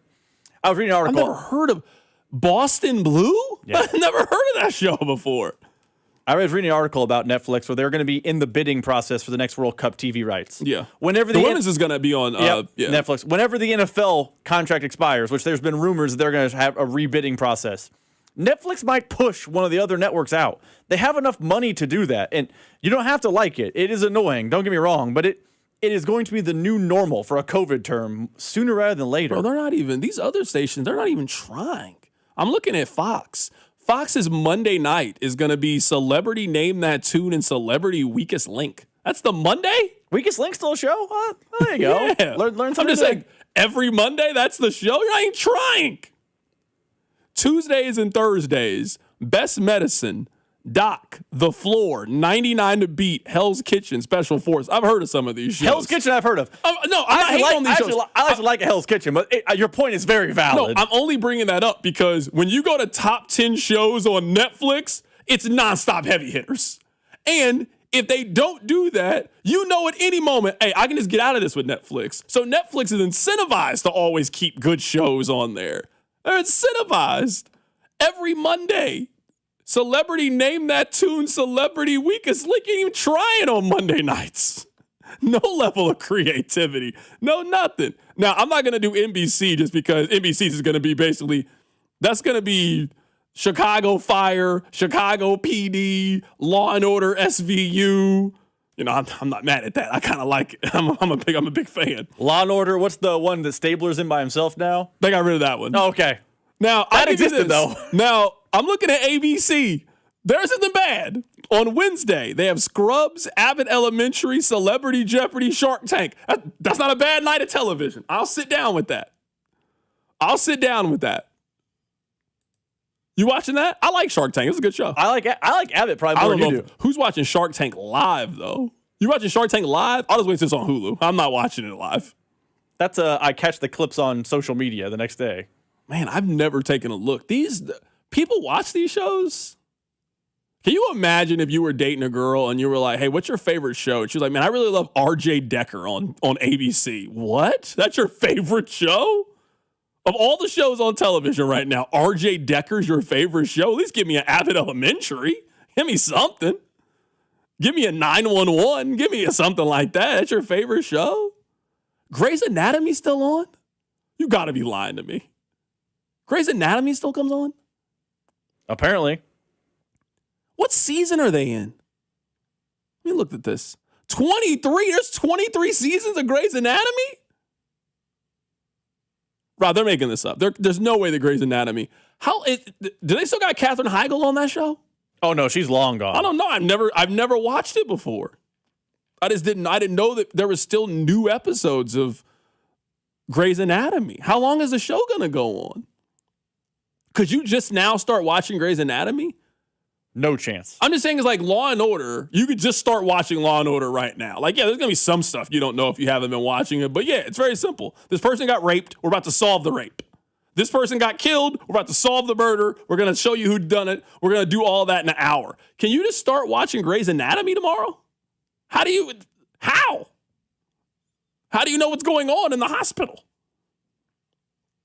I didn't know this. Every Thursday night, you can watch Grey's Anatomy. So this was an interesting conversation. I've learned so much today. But yeah, no, I understand your feelings towards Netflix and Amazon Prime, and I completely get. My only point is, this is how it is now. If you decided to watch sports, so you can either complain about it and not watch the events, or you can complain and watch the events. I mean, you're going to complain either way. I'm going to complain either way. I mean, next year we're going to start putting the conference finals in the NBA are going to be on Amazon Prime.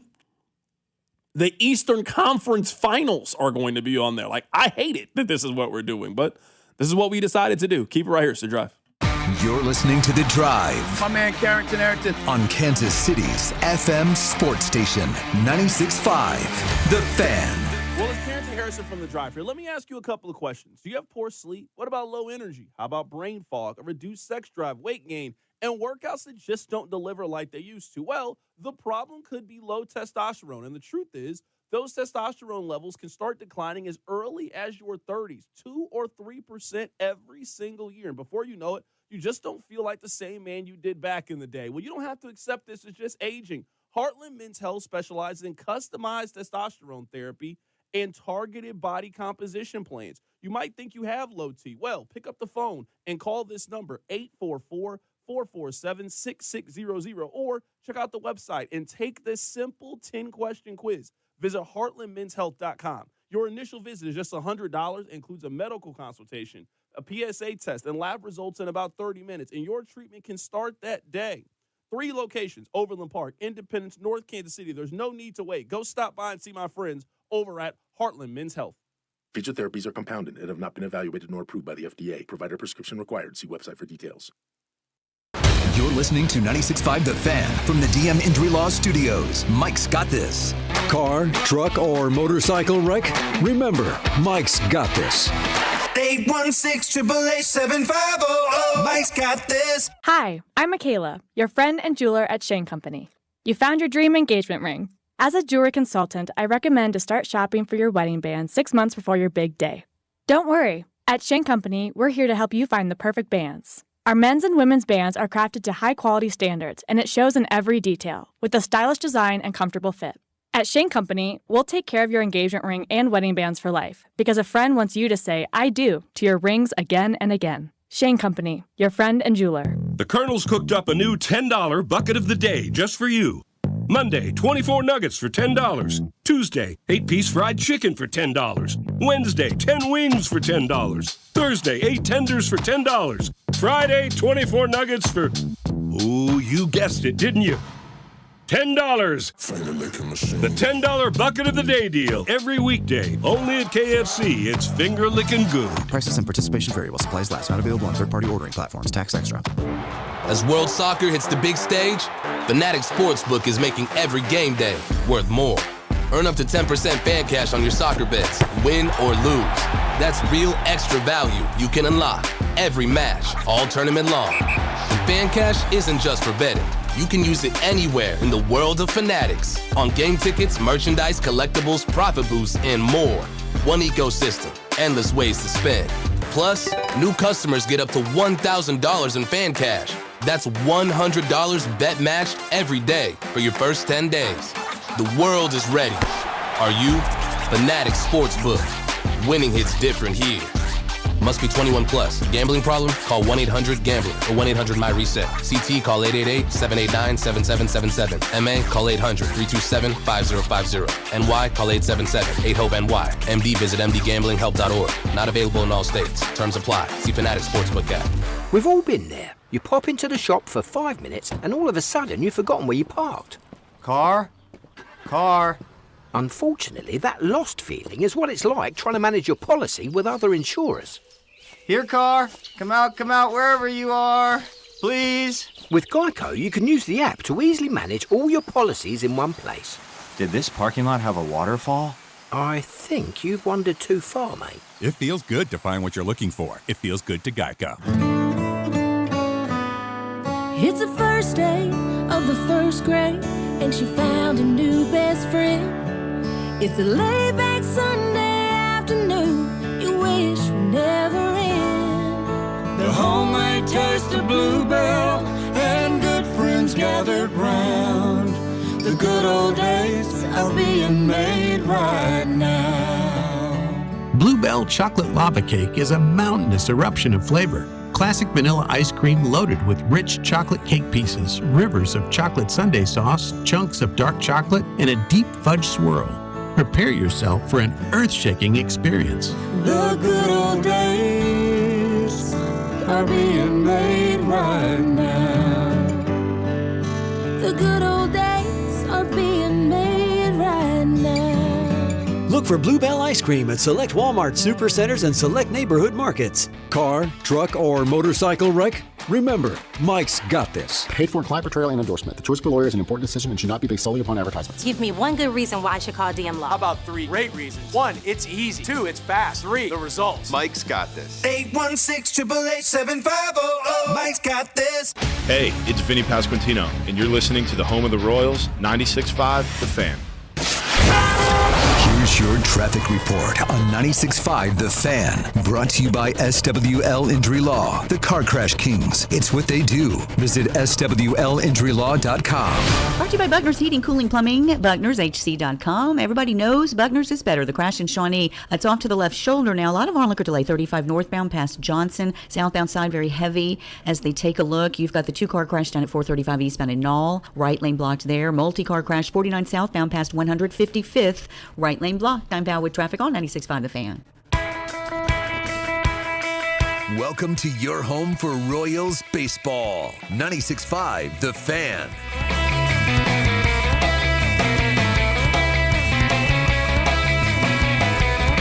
Welcome back. My name is Carrington. Thrilled, happy, delighted to be here with you on this wonderful, wonderful day. Before we get out of here, I just want to read you guys something. It won't take very long. I know some of you like the NBA, some of you don't like the NBA, but this Tyler Hero thing, it makes me laugh. So Tyler Hero and Bam Adebayo, they got into a physical altercation. Bam pulled up on them, and they got into an argument and a tussle. And Tyler Hero, so he met with the media. And, they got a comment, and he said, quote, "Honestly, I just want to move on past all of it. I'm focused on Milwaukee and building something special. They obviously just traded the greatest player in their franchise's history, so we want to come in and continue what they've already been doing. I'm excited and ready to come home and prove everyone wrong and be able to represent my city and state because I wanted to do that coming out of school as well." I mean, you didn't want to do it that bad. I mean, you're from Milwaukee and you went to Kentucky and you could have stayed home if you really wanted to. I'm not saying you made the wrong decision going to Kentucky. I'm just saying I don't want to hear I always wanted to stay home. You could have just went to Wisconsin. I mean, you only stayed in school for 1 year anyway. I mean, you had the choice, but you know what? That's okay. That's all right. That's perfectly fine. I haven't seen this fight. You haven't seen this fight. But I'm going to tell you, if that's how you're talking after the fight, you got beat up. You got beat up. Somebody asked you about the fight. You were not the winner of the fight. You were the loser in the fight. Honestly, I'm trying to move past. It was 2 days ago. This is 8 years. We're still talking about Jordan Poole and Draymond Green. We're still talking about when Mike punched Steve Kerr in a fight back in the 90s during practice. You want to move on from it? Oh, you're the one that got beat up. You're the one that got punched. You lucky Inside the NBA ain't on right now. You're lucky, Tyler Hero. Because if Inside the NBA was talking about this, they would have had a time. Can we just get Charles' opinion? Can we call Charles up right now? What's Charles doing, man? What's Chuck doing? He turned down the wedding of the century to go play golf. So I was actually asking my friend this. You're a good person to ask this. James, you're here too. What do you think Taylor Swift's going to go by now? I think she's going to, her public persona, definitely still Taylor Swift. I think she's going to hyphen it. I think like Beyonce. I think she's gonna be. I like Beyonce. Like Beyonce knows Carter. I think it's gonna be Taylor Swift. Kelsey. I think so too. But I don't think if someone said Beyonce Knowles right now, no one's like, excuse me, sure. it's Beyonce Knowles I think Carter. she identifies herself as her last name. Her last album was called Cowboy Carter. That's true. So I think that's what Taylor Swift's gonna do. I don't think she's just gonna be Taylor Kelsey. I think she's gonna be Taylor Swift. Kelsey. I agree. Maybe it's Travis Swift. That's what I would do. Telling you right now. I know where my bread's buttered. She makes more money than me. But I would do that for lesser people. I'd be Carrington Spice if I needed to be. That's what I'd be. Who you here with? Ice? What's your life? Carrington? Spice, come over too. Yeah, me and her. Me and her. That's where we are. All right, I'm out of here. Rob's out of here. We'll catch you guys tomorrow. Take care of yourself. It's The Drive.